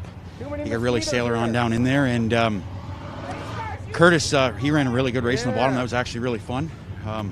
Didn't think I was going to get him because of them cautions. We get a few laps in and get going. I could maybe, I was getting a real good run off of 2. That last lap move thing, I just kind of, thought I cleared him just enough, and I thought, the hell with it, I'm gonna take his lane away, and it didn't come off the corner real good, but it must have slowed him up just enough that he couldn't get back up underneath me. So, one final question: how's it feel to be in victory lane here at Brighton once again? It's awesome because I was really worried I wouldn't get a win this year because we weren't going to race. So, I'm just happy to be back here. Hopefully there's a few more races this year, and I just want to keep racing. That's it. So hopefully they get another one here soon, or somebody else, and we can go and do that, because it's been a crappy summer not being able to do what you love to do. And thanks for you guys too for airing this and for being such a good part of the Speedway. We're proud to bring it to you. Congrats, Andrew. Andrew Hennessy picks up another win here at Brighton, folks. And to everybody watching at home, we know he's got a ton of fans out there. He's going to do double duty coming up with the late models, guys. That move, when we watched the replay, it was even closer than I thought, because he hadn't got that great a run off of 2, but just enough to come across the nose of Curtis King and take away his options. That pass was literally what makes legends. And I don't just mean in building up Andrew Hennessy, but it'll be that night. Oh, you remember the night that Andrew passed Curtis King with that bold move? And Curtis King is going to think about that when he goes to sleep for a long time. Yep. Because that's where Curtis King had been getting a phenomenal run every time, able to get the power down off of turn number 2, and not on that last lap. It's races like that remind us why we do what we do, because that was a lot of fun to call that race and watch it, and still 2 more to come. Of course, the Brighton Automotive Thunderstocks on deck. They're out on the track right now getting ready for their 25-lap feature event, and then the Vanderland Building Supply Products late model division, 35 laps for them. Here's the starting lineup for the Brighton Automotive Thunderstock feature event. Starting from the pole from Brighton in the Boyer Auto Group, LKQ Automotive Supplies, KD Transmission, 51, Mike Freeman. Alongside of him from Belleville in the APC ABC Taxi, KD Transmission, 03, it's Justin Ramsey. Starting from third from Ameliasburg, the CTL Roofing, the Grind Cafe, Stage 1 Salon, Car 02, that's Carissa Burrows. And going from fourth out of Coburg, the Nurse Chevrolet, Scratch Tree Service, Brighton Power Sports 99, Kyle Quinn. Starting in the fifth spot from Tweed and the Peacemaker 420 Syntex Tyandanega, Belleville Transmission 53, Wade Purchase, and alongside in the sixth spot from Belleville, the Green Grass Oasis, Oasis Fuels, Oyenquai Convenience and Wholesale 17 of Jeff Humphrey. Starting in seventh from Madoc, the Peacemaker 420, Landry Drywall, Leslie McIntyre, Royal LePage. Car number 48 is Adam Wells, and going from the 8th spot from Sterling, the A1 Plumbing, KD Transmission, BY Automotive 69 of Steve Stashura. Starting in the 9th spot from Belleville, the Oasis Fuels, Greengrass Oasis, Oyenquai, MP Tire, car number 0 of Tyler French, and going from the 10th spot from Brighton, the Vanderbros Construction, Excess Storage, John's Equipment, 85, Austin Reed. Starting in 11th from Consicon, the Screaming Inks, Cormier Roofing, R&E Tire, car number 82 of Terry Guja, and in the 12th starting position from Ameliasburg, the Stormy's Car Sale, Village Variety, the Work Gear, 92, Adam Turner. Going from 13th out of Colburn in the @Signs Boss Steel Limited, Brighton Tire, 97, that'll be Dave Barrett, and alongside in the 14th starting position from Guelph in the Draper Doors, Bothuk Inc., Stony Creek Transmission, 79, Chris Hale. Going from 15th from Trenton in the Capital Mechanical Services, Hunt's Landscaping, Belleville Transmission, and Auto Service number 18, that's Kyle Anderson. And going from 16th in car number 88 out of Roslyn, the IBEW Local 115, Easton Law, 88 is Patrick Easton. Going in the 17th starting position for Brighton, the White Snow Plowing, Anson Construction, Belleville Tirecraft, 19, Corey White. And to his outside from Ameliasburg, the Capta Court Barristers, Upper Canada Waterproofing, Sandra Hussey, Exit Realty, the 08, that's Angie Kirby. From position number 19 from Caledonia, the Burger Barn Aiken Chevrolet, Kingpin Farms, 55, Mikey Bobby, Mike Thorne. And starting in 20th from Morpeth, and the Van Roboys Trucking, Johnson Brothers, Santa Gravel, 22 Custom, car number 5, Gord Grant. Rolling off 21st into Brampton, the Huffman Home Improvement, ShedInADay.com, 43, Kyle Andrus. And going 22nd from Thorold in the Beamsville Fish and Chips, Lucky Strike, Bowling 11, Go Fast, Teeple. 23rd from Brantford, ShedInADay.com, Huffman Home Improvements, West Valley Auto Chevrolet, car number 13, Casey Huffman. Going from 24th out of Cardinal in the Splash Well Drilling Team Group, GT Automotive 18C, Kyle Massey. Starting 25th from Napanee in the Lots and Lines, Micron Aggregates, Curb Appeal Windows and Gutter Cleaner, 23, Doug May. And starting in the 26th and final position from Havelock, the number 7 Auto, Stony Lake Auto, 76, Cody Driscoll. 26 cars, 25 laps, Brighton Automotive Thunderstock feature. Someone just made a comment on the field. What a large field. If you're starting from the back of it, you have no chance to win. You've not seen a Thunderstock race. You can win one of these races from anywhere. We've seen it time and time again. It'll be tough. I mean, there's some really good race cars at the front of this field, but Greg, we've seen it all. This is an Applefest weekend caliber field for the Thunderstock division. We see it a year in and year out with the Duel on the Dirt series, and because of the circumstances here tonight, we get to see some of the best from around Ontario here this evening. And the Brighton regulars are out strong and in full force here tonight as well, so it's going to be an interesting one.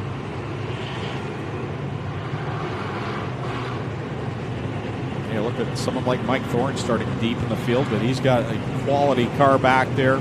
Go Fast Teeple, I mean, last year especially, he really picked things up in that 11 machine. Yeah, he did. He's fun to watch, always puts on a show, and he's tore that car up this year in some of our Operation Green Flag events and made the repairs and come back to the racetrack. We're thrilled to see that. This will be a fun race to watch. I mean, look at the heavy hitters at the front of this field. I don't think anyone's going to be able to run away and hide on this one. And if they do, lap traffic is going to play a factor so early in this that they're going to have to work for it. Field tucked in behind the Campbellford Chrysler Pace truck, coming to the white flag, I believe this time by start-finish line.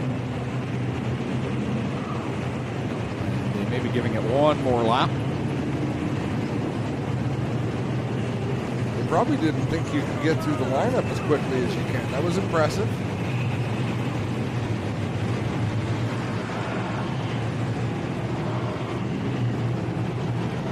Again, don't forget to tune in tomorrow night, 7 o'clock, GForceTV.net. We'll be live from Merrittville Speedway, 7 o'clock. Small block modifieds, 360 sprint cars, and the Hoosier stocks. These very same cars you see on the track right now, the Thunderstock division. Merrittville Speedway in Thorold, Ontario. GForceTV.net. If you're watching right now, just click on that subscribe button, hit the notification ringer, and when the show begins, you'll get the notification. You can tune in live for free on GeForce TV. I'm a little disappointed. Spencer was supposed to have made a Greg's Ding-a-Ling promo for this weekend. We were going to have more subscribers in one weekend than ever before by clicking Greg's Ding-a-Ling. Coming to the green flag for the Brighton Automotive Thunderstock division, 25 laps. They're on it.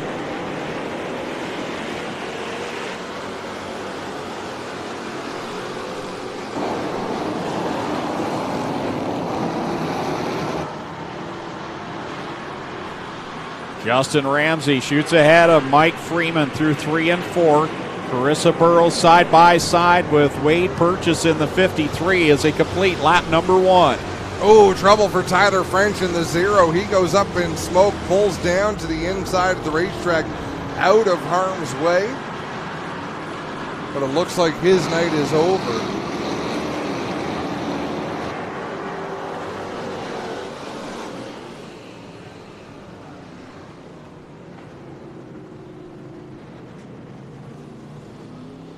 Well, one of the heavy hitters and the favorites in this feature event, up in smoke down in corner number 1. That's like a Cheech and Chong movie. This smoke is just billowing out of that car. Dave's not here, man.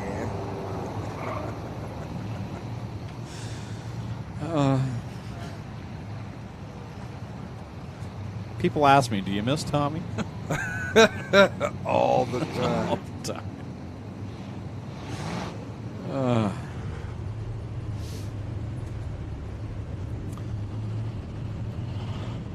So Tyler, I think he might need more than a push here, but no.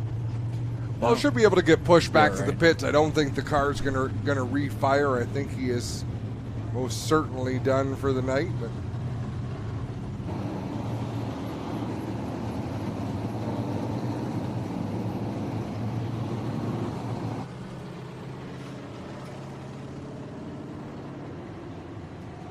It's 2 laps on the scoreboard of the 25 set for this feature event. It's a long string of cars here, so it's taking them a bit to be able to find a gap here to push Tyler French's car out of the infield. Now the field is surpassed, and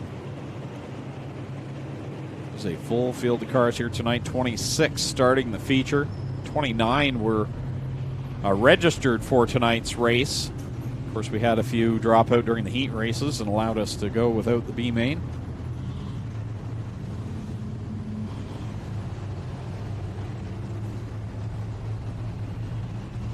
I think that was a wise choice. For 2 additional cars, you might as well tack them to the back of the field, let everyone have a shot. Of course, that's easy for me to say because it's not my money, Greg.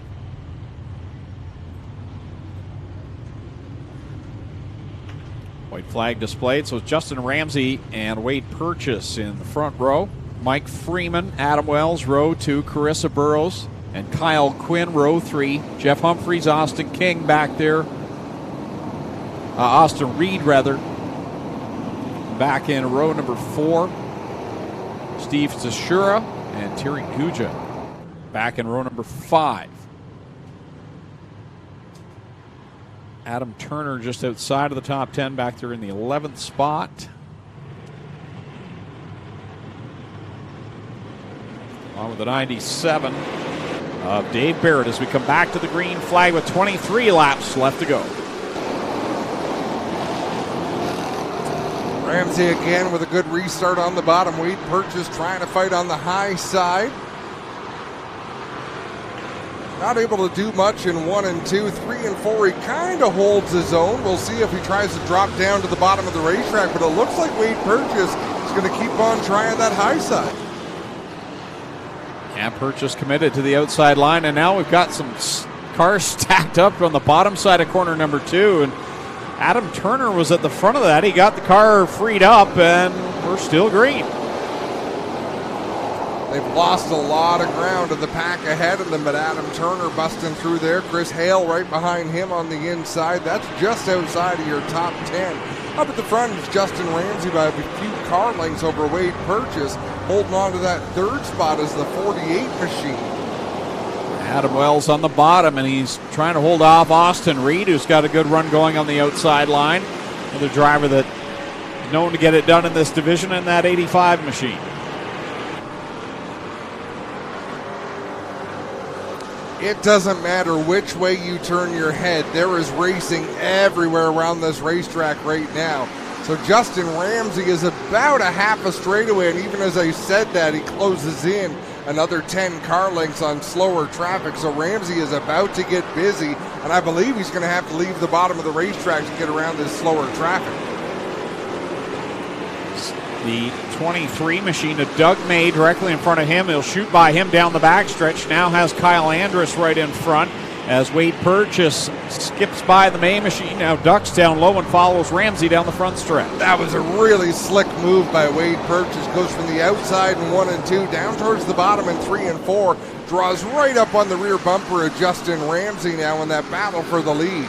Bit of a gap now between the leader and the next car to potentially go a lap down, Casey Huffman.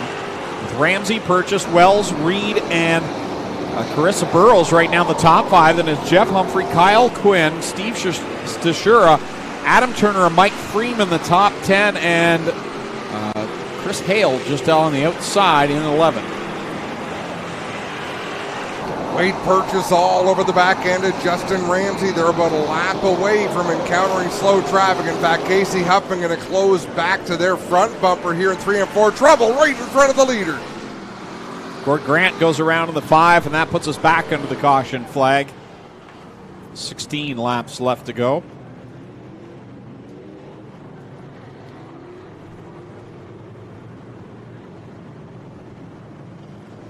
Another fun race, Greg. I mean, it's the way they're closing in on traffic. The first lower traffic, I don't think Justin Ramsey did as good a job as Wade Purchase getting through that. That allowed Wade Purchase to close in. Also allowed Wade Purchase to run the bottom, which he hadn't done the entire race, as Gord Grant going to head back to the pits. He's got a flat left front tire.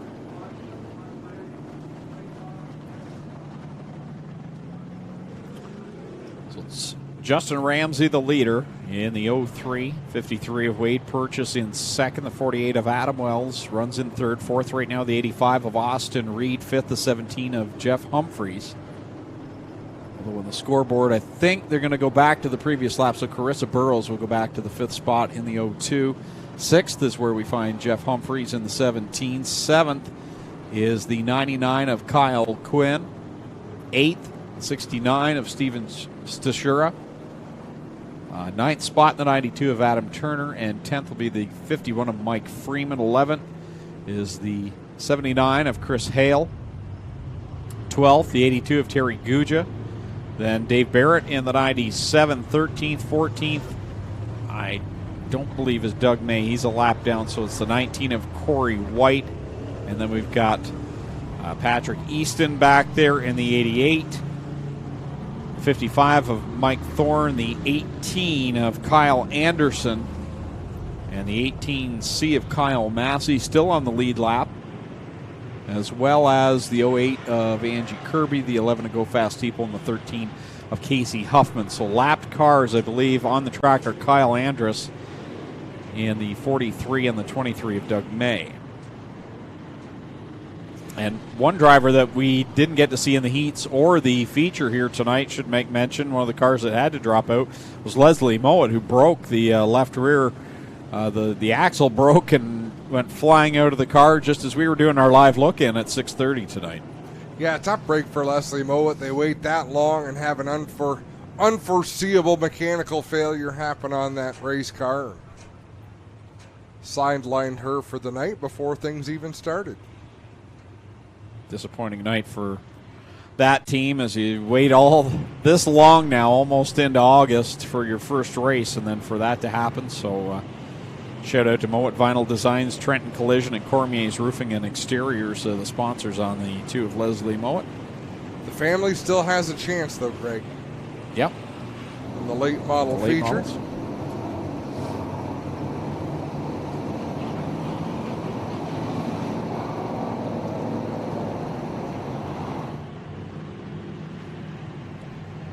Justin Ramsey, Wade Purchase.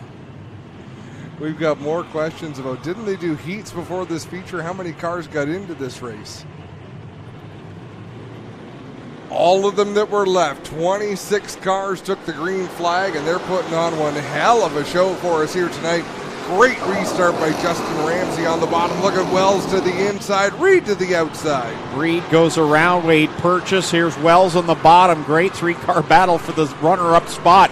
Reed's got a good head of steam going. Can he make it stick off of the outside of corner 4? Wells is glued to the inside of the racetrack. He's got that run, does not want to give up an opening on the bottom. Reed's like, yeah, you do what you got to do. I'll be up here with the hammer down. He's in that second spot as they come down through corner number 4 this time. Justin Ramsey continues to lead. Austin Reed to the second spot now. Adam Wells in third. Then it's Wade Purchase and Jeff Humphreys up into the top 5.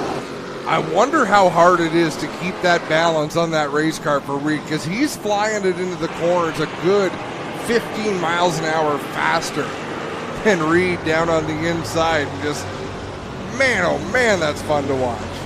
One of the drivers making his way through the field, Adam Turner, started 12th, and he is right now knocking on the door of a top 5 as we got the battle shaping up for the lead. Here comes Austin Reed on the outside. Austin Reed sailing it on the high side. He'll have the lead this time at the stripe as we are halfway through, 13 laps down, 12 laps to go in this Thunderstock feature event.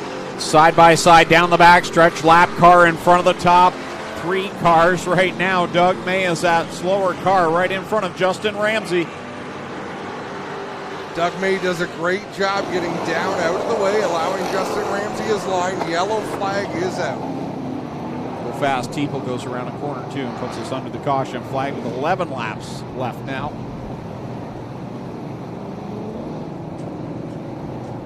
Another good battle shaping up at the top of the scoreboard here for the Thunderstocks. Justin Ramsey, Adam Wells, Austin Reed. Wade Purchase still there, and now into the top 5. Adam Turner started 12th.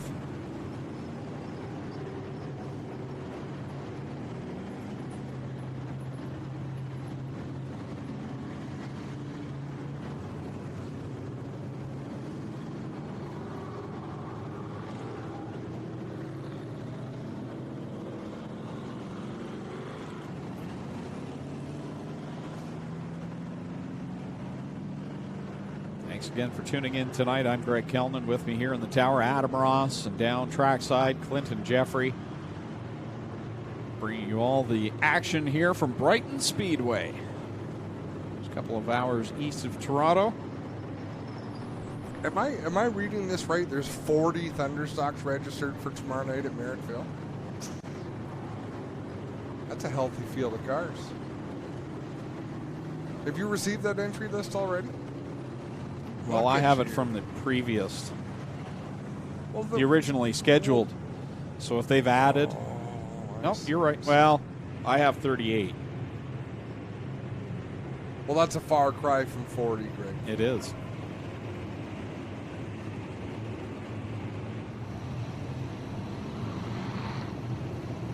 I hope this looks as good from home as it does to us, watching it out the window, watching it on the screen here. The Pinty's top deck, you see that in the distance. We've got a camera up there giving us great shots from turn number 4. You're looking right now from Greg Boydell's camera in turn 1.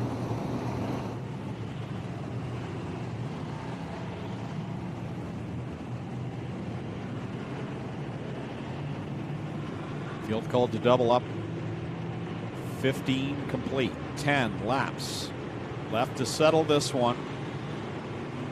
Ramsey and Reed on the front row. Wells and Purchase back in row 2. Turner and Humphrey row 3. Stashura and Burrows row 4. Quinn and Guja back in row number 5.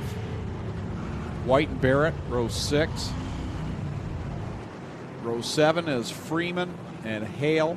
Row 8 is Easton and the 18 of Anderson. Bottling up back there as we get ready to come back to the green flag. Austin Reed making the outside line work. Can he continue to do it here with 10 laps left to go? Justin Ramsey's led most of the way.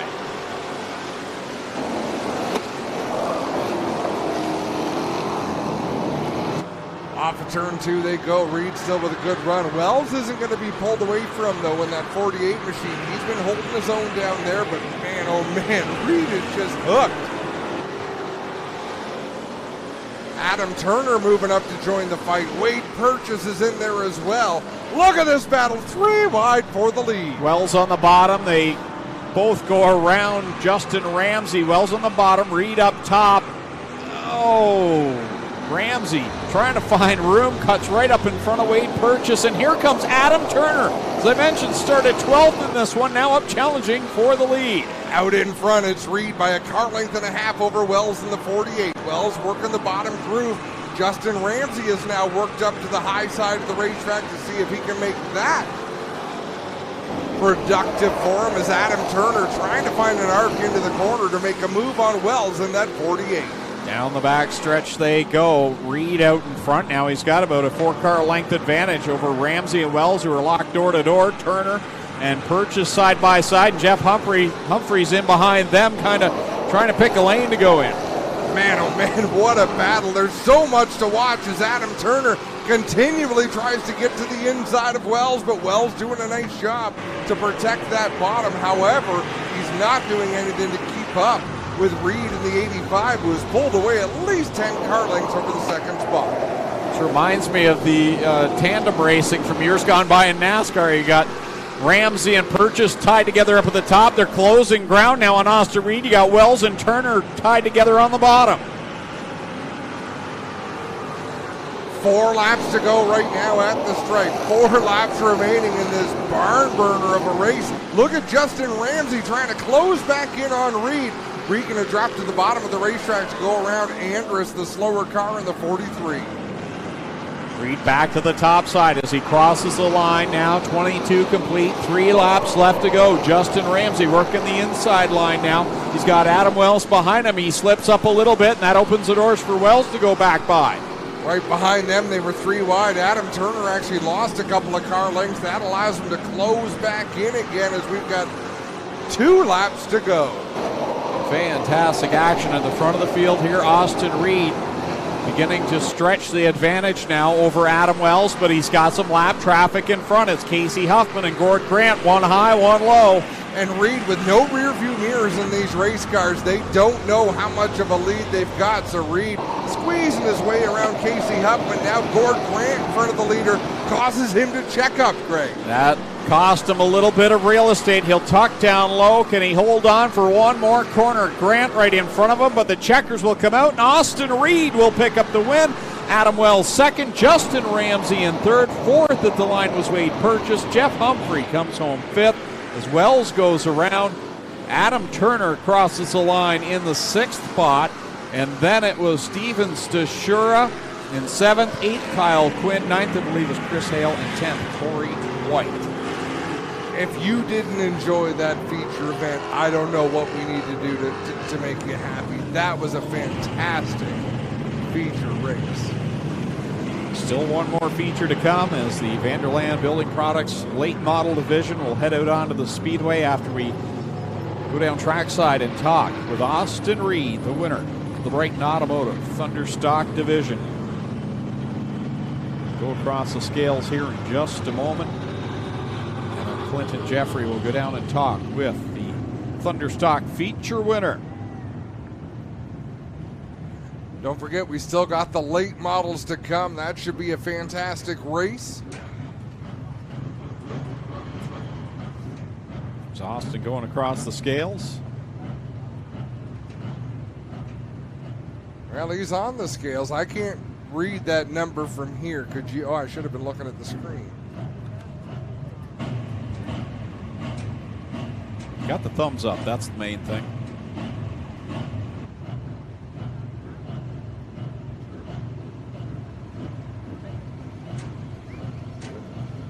Here's the final lap. Well, where Adam Wells goes around after the checkered flag.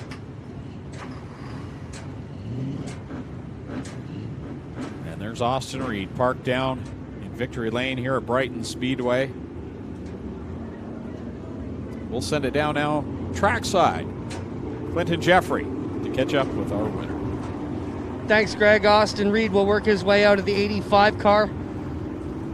What a great start to his season here in the lone race at Brighton. Worked the outside to perfection and got it done. He'll work on getting his GForce Epic Racewear mask on, and then we'll get out and have a talk with our winner. Don't forget, we have one more feature event still to go for the late models coming up. And then that will complete the program here at Brighton tonight on GForce. Thank you, everybody, for watching. Here he comes out of the 85, Austin Reed. We'll jump in there and get a word with him. Austin, congrats on the win tonight. First off, how cool is it to be back at the racetrack and even more in Victory Lane? I mean, it's definitely awesome to be back home. I mean, we took a little tour down east there and didn't have too much success, but I mean, obviously the track crew did a great job tonight, made a pretty racy track, and hopefully put on a good show for the fans. Talk about the field for the viewers at home maybe don't realize how tough this field is. You've got some of the best Thunderstock drivers around here. 10 of you guys could win any Saturday night. Yeah, I mean, it's definitely a super competitive field. I mean, I was frustrated when I just missed that redraw because I thought maybe my night was over just from that. Like, it's that tight up front, and thankfully Justin actually started up front, or he probably would have been on the top too. Congrats, Austin. Thank you. Austin Reed gets it done, guys, here on GForce, live from Brighton.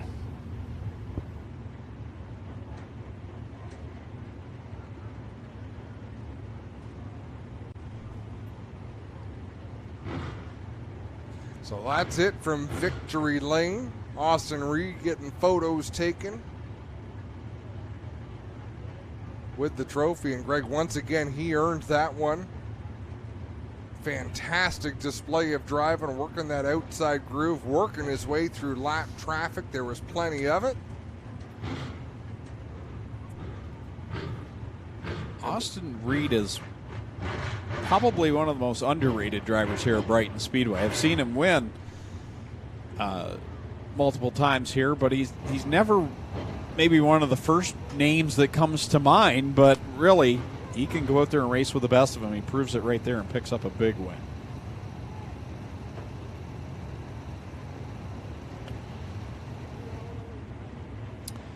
Vanderland Building Products, late models, ready to go with their 35-lap feature event. Starting lineup looks like this. Going from the pole from Port Hope in the Duramac Excellence in tooling, our Brooking Tree Service, Signs Flooring. Car number 89, that's Austin King. Going from the second spot, he's got a win already tonight in the Canadian Modifieds from Picton in the Thousand Islands RV Center in Bellevue Fabrication. Deerhaven Polaris, 87, Andrew Hennessy. Starting in third from Trenton, the Brighton Recycling, Vanderland Building Products, 29 of Phil Potts. And starting in the fourth position from Trenton in the Legacy 420 QBT Excavating Free Flow, number 5, Steve Baldwin. Going from spot number 5 out of Brighton, the Target Fabrication 46, Brandon Mowat. And alongside from position number 6 from Chatham, the Loop Tech Performance Fiberglass and Marine, Courtesy Cab RH03 of Greg Haskell. Starting in 7th out of Frankfurt in the Black River Tree Service, Kell Construction CDS 1020, the 1020 of Andy Mayhew. Going off 8th out of Trenton, the Thousand Island RV, Bellevue Fabricating, Deerhaven Polaris 57, Charlie Sandercock. And rolling off 9th out of Niagara Falls in the Duguay Haulage, Trilogen Technologies, Magnum Graphics 311, Sam Panaccio. Starting at 10th out of Caring Place, the Dibbets Excavating and Landscape Supply, Eastern Overhead Doors, Lucas Oil 77 is Kaylee Weiss. And going from position number 11 out of Bewdley, the Great Canadian RV, Elma Mechanical, Jeff Deltroy of Royal LePage, number 9, Brian Sudsbury.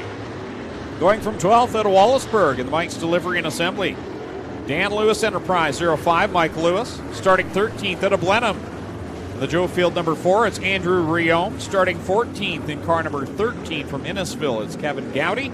Starting 15th out of Chatham in the Wheatman, Chatham Pro Shop Loop Tech 0, John Pinsino. And starting 16th from Gravenhurst in the Muskoka Aircraft, Hypercoat Downing, car number 00, Ryan Gowdy.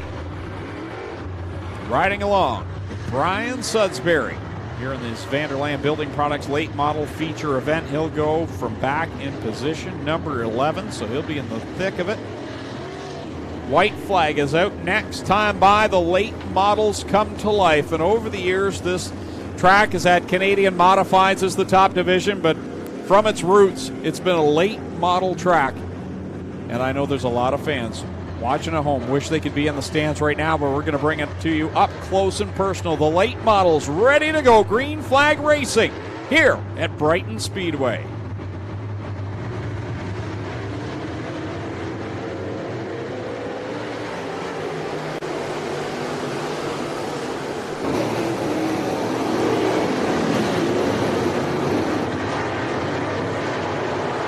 Start from Andrew Hennessy from the outside. As I say that, King is working his way back on the bottom, and Hennessy going to lead lap number 1. For Andrew Hennessy, his teammate is going to have some work to do as Charlie Sandercock starts back in the 8th position, so he'll be working his way through traffic, no doubt. But out in front, Andrew Hennessy's got a win under his belt already tonight, looking to go for the double.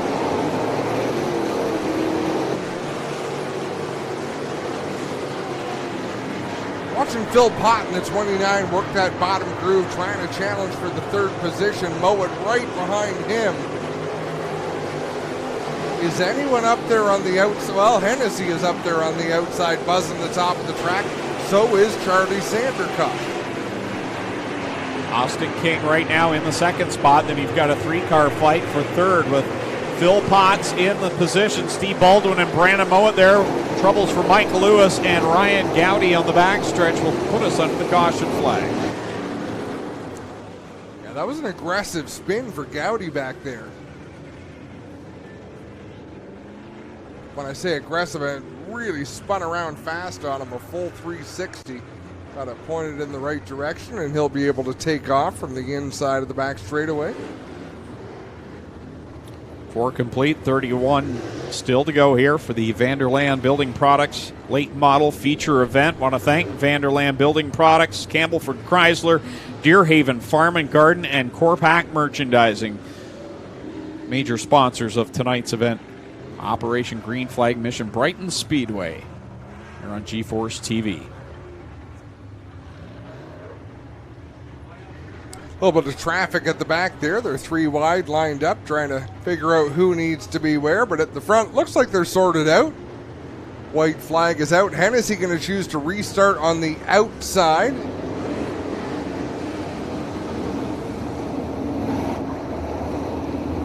That'll put Austin King on the inside of row number 1. Phil Potts in the 29 will restart on the inside of row number 2, and on the outside of him it'll be Steve Baldwin. Back to the green flag. King and Hennessy. We saw this earlier, but it was Curtis King and Andrew Hennessy. This time Austin King on the inside. Andrew Hennessy on the top side, and that Charlie Sandercock team car. Charlie now just a couple of spots behind him. Yeah, Charlie working the outside groove. He's kind of boxed in behind Steve Baldwin. Baldwin trying to make a move on Phil Potts. Now Baldwin will try to just defend his territory as Mowat works up the inside in the 46. We've got a battle for the lead. King on the bottom, here he goes trying to keep pace with Andrew Hennessy. He's got it right tight, right around the bottom, and that's not an easy task in these late models. The snouts on these cars are so long and deceiving, and you've got those implement tires. You've got to be very precise, and right now Austin King is just that through corner 4. Those implement tires are not driver friendly, not one bit. Brandon Mowat up there in that 4th spot. Very talented driver right there sitting right behind Phil Potts. He's still right there in the thick of this battle for the lead.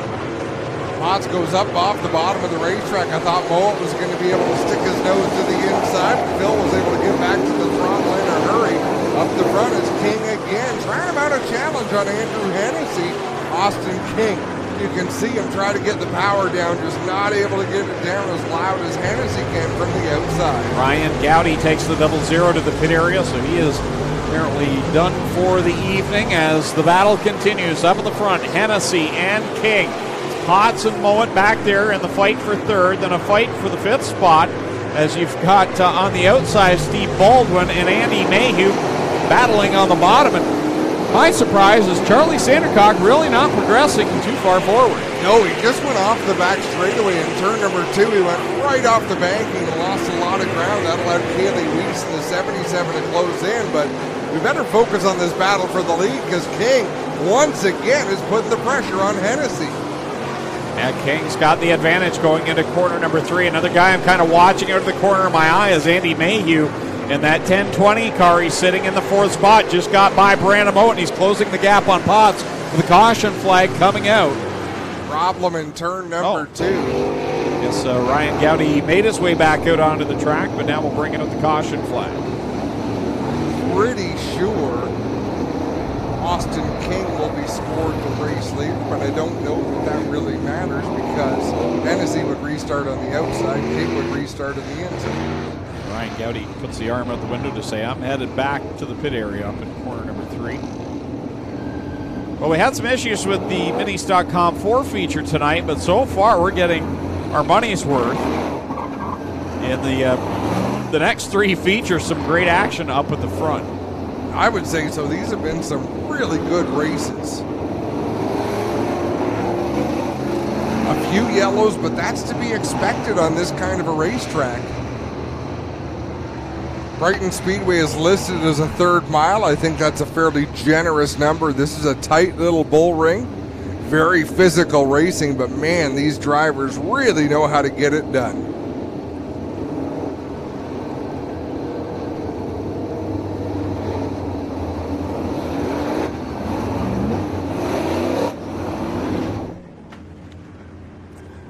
Track crew is out there in turn number 4 looking to get something accomplished. All the vehicles have vacated that area, so I think we're just about ready to go. Maybe they've got to get those tractor tires back in place.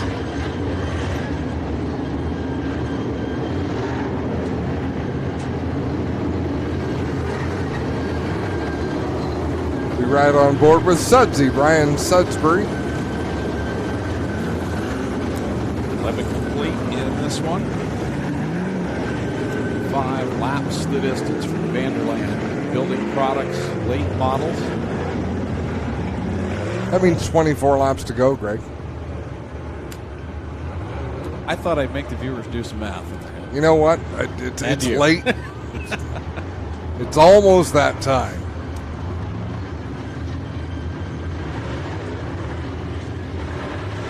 Looks like all the work is pretty much done on the racetrack, but the yellow flag still being displayed by the flagman.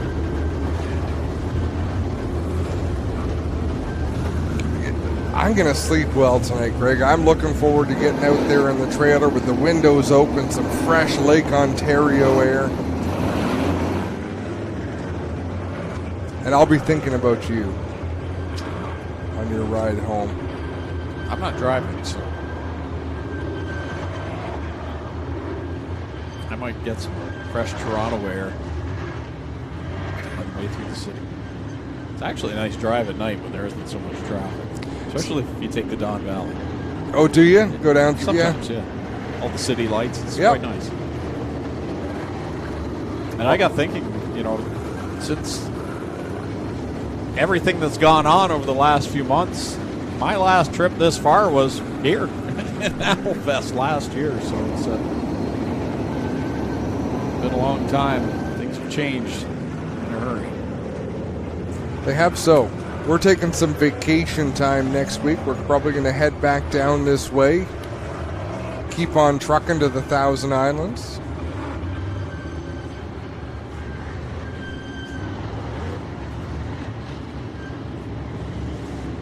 It should be good, Greg.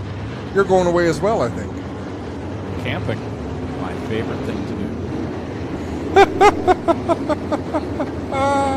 I was saying a couple of weeks ago, the next 2 weeks I've got a root canal and a camping. Guess which one I'm looking forward to the most? It wasn't camping. Oh well. The things you do for your family. It'll put hair on your chest. Root canal? Possibly. Back to the green flag. Austin King, Andrew Hennessy giving us a great battle. Oh, Hennessy with troubles in corner 1 that time. Yeah, Hennessy goes up the racetrack. That opens the door on the inside for Phil Potts. They were actually 3 wide for a moment there with Mayhew in the middle.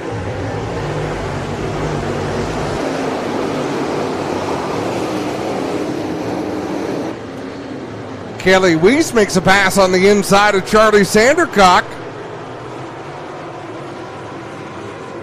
Here comes Phil Potts now down to the inside of Hennessy's in that second position. Phil, a former champion here, a long time runner in multiple divisions here at Brighton Speedway. And that number 29, second spot, Hennessy back in third, Mowat running fourth, fifth is Andy Mayhew. He's got some company now. Steve Baldwin's starting to put the pressure on him on the outside. Yeah, Baldwin working that high side on Mayhew for the 5th position, knocked Mayhew back to 6th. Then it's Kaylee Weiss on the inside of Charlie Sandercock racing for the 7th spot. Back there also Sam Panaccio. Good to see him here tonight. He really wanted to race at Humberstone a couple of weeks ago. Had some parts that didn't arrive in time. And he's always a good supporter of touring races. And good to see the 311 there making his way up through the field. Austin King, there you see the battle between Andy Mayhew and Steve Baldwin. That is a fight for the 5th spot. Baldwin up high in the 5, Andy Mayhew in the bottom in the 10-20. Cross flags out, 18 in, 17 to go.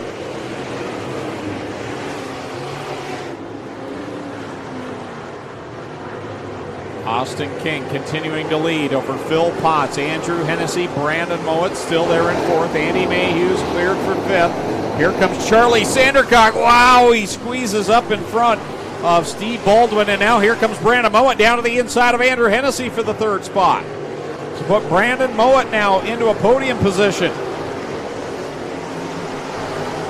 Brandon, the driver, right here in Brighton in the Target Fabrication 46. There you see Andrew Hennessy and Andy Mayhew now as Andrew starting to slide back a bit. Now he's soon going to be in the clutches of his teammate, Charlie Sandercock. Did you see how sideways Sandercock was pitching that car into the corner? I thought he was going to loop it around, which is not something you see very often out of Charlie Sandercock. But out in front, it is all Austin King in the 89. Austin King does have a lap car in front of him. That'll be the 13 of Kevin Gowdy. But pretty much clear sailing in front right now over Phil Potts, Brandon Mowat, and Andrew Hennessy. Pretty evenly spaced right now. And now into the top 5 is Charlie Sandercock. Yeah, this is a good-looking battle shaping up with Hennessy, Sandercock, Mayhew. Down the back straightaway into turn number 3. Sandercock has found a little something he can do with that car.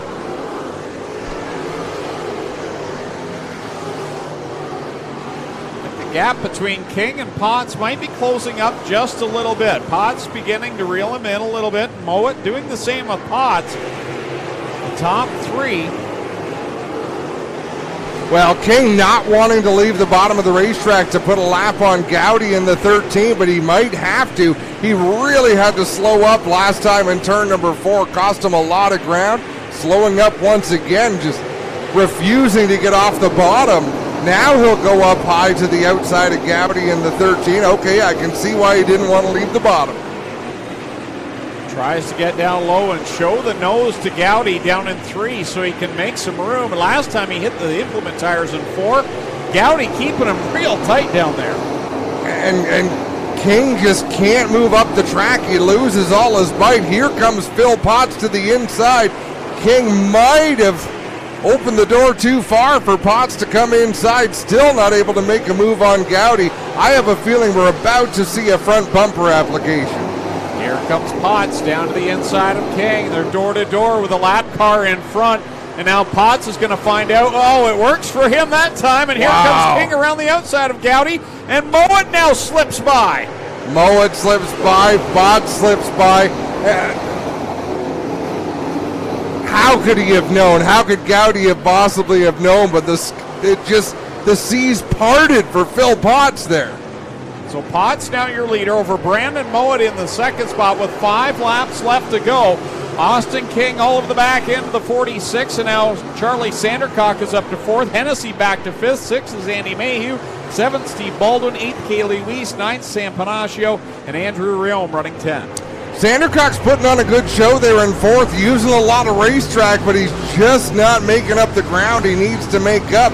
Phil Potts, now that he's out in front, has opened up a dozen car lengths over Mowat. But as I say that, Mowat with a good run down the backstretch. Phil Potts now will see 3 laps left to go in car number 29 for Brandon Mowat, Austin King, Charlie Sandercock, and Andrew Hennessy. That's your top 5. And right now, a comfortable lead for Phil Potts, and lap traffic a good distance off. Yeah, I don't think he's going to encounter any more lap traffic with 2 laps to go, just twice more around this short track. I think Phil Potts should have clear sailing. Anything can happen. Here comes Sandercock. He'll challenge for the 3rd spot as they go down the back stretch. He's been holding it out high, wide, and handsome, but here he comes tucking down low. White flag is out for Phil Potts, and Sandercock, I think, might have got into King a little bit there. That's the battle for the 3rd spot as Phil Potts leads the way down into turn 3 for the final time through 3 and 4. If he keeps it clean, checkered flags in the air for Phil Potts. Mowat 2nd, King 3rd, Sandercock, Hennessy, Mayhew, Baldwin, Weiss, Panaccio. That's how they cross the stripe. What disappointment for Austin King, who drove a great race, just could not dispense of the Gaudi number 13. This was Phil Potts, Brandon Mowat, Austin King, your top three. Charlie Sandercock, Andrew Hennessy, fourth and fifth. Great race. And Phil Potts, no stranger to victory lane here, former champion at Brighton Speedway. Raced in the street stock division over the years here as well. And he will head down to victory lane. Looks like he gets the thumbs up across the scales, and he'll talk to our Clinton Jeffrey here in just a moment. Man, we saw some phenomenal racing here tonight, Adam, and we shouldn't be surprised because that's usually what you get here at Brighton Speedway. You said it at the top of the show, there's always storylines and there's always something happening here. And we saw it again tonight with some great feature racing. You know, once in a while we make comments and they come true, Greg, and we're going to look at this move that earned Phil Potts the win. Watch this. Potts commits to the inside. King did nothing wrong. He needed to try something different, but at the same time as Potts tried that move, Gaudi slid off the bottom of the racetrack and opened the door, and that's all it took. Yep, that opportunity just never presented itself for Austin King, and now Clinton Jeffrey is ready down in victory lane. Thanks, Greg. We get ready to go. We'll jump in here with Phil Potts. And Phil, congrats on the win. First off, how's it feel to be back here at Brighton Speedway tonight? Oh, it feels so good. You couldn't believe how good it feels to be back here tearing up the dirt with everybody. Let's talk about the pass that got you the win here. You know, Austin was doing a good job, but the lap car was doing his deal too, just running on the bottom. It allowed you to capitalize, though. Yeah, unfortunately, he got screwed by a lap car tonight. I got lucky, right place, right time. I'm not a patient guy ever, but I tried the top, didn't work, went back to the bottom. But yeah, unfortunately for Austin, because it was his night, unfortunately, but I'll take it. We're talking with the Thunderstocks about the field you've got here. The late models here, and no shortage of talent either. To get a win means something here, doesn't it? Oh, you got to run hard. All these guys are on their game now. Like, you're off by a little bit. You're lucky to get a top 5 now. Congrats, Phil. Thank you very much. Phil Potts gets it done in Operation Green Flag live here at Brighton. That'll do it for Victory Lane, gentlemen. We'll turn it up to you to take us home. Who's up from down in victory lane? Phil Potts picking up the win in the Vanderland Building Products late model division. We had a note earlier on in the evening, and Leslie Radford asking if we could give a shout out to Jerry Radford, who raced in Brighton for a few years and stopped due to poor health. And hope you enjoyed the broadcast tonight, Jerry, if you were able to watch. Hope it wasn't too late to get that in, but I'm sure there's a lot of Brighton Speedway regulars that enjoyed, even though they couldn't be here tonight. They didn't get the smell of racing and the dirt in your face type racing, but we hope we brought something that put a smile on your face here tonight. Put a smile on my face, Greg. This was a great show. When you anticipate something so much, there's always that opportunity that it doesn't quite live up to your hopes. This lived up to my hopes. That racing was great. Every win was hard-earned. I mean, even the Comp 4 race, you had to have a lot of patience to win that one. But after that, the racing was fantastic, hard-fought. We had drivers making bold moves to take wins, and that's what it's supposed to be about. Fantastic night. Don't forget to join us tomorrow night from Merrittville Speedway, 7 p.m. GForceTV brings you all the action as they have the small block modifieds, 360 sprint cars, and, of course, the Hoosier Stocks, the Thunderstock division in action, 7 o'clock in Thorold, Ontario. And, again, you can see it for free right here on GForceTV. Make sure you subscribe and click on that notification ringer. So that will do it from here at Brighton Speedway. On behalf of my co-announcer tonight, Adam Ross, and as well down trackside, Clinton Jeffrey, I'm Greg Kellman saying so long and thanks for watching Operation Green Flag.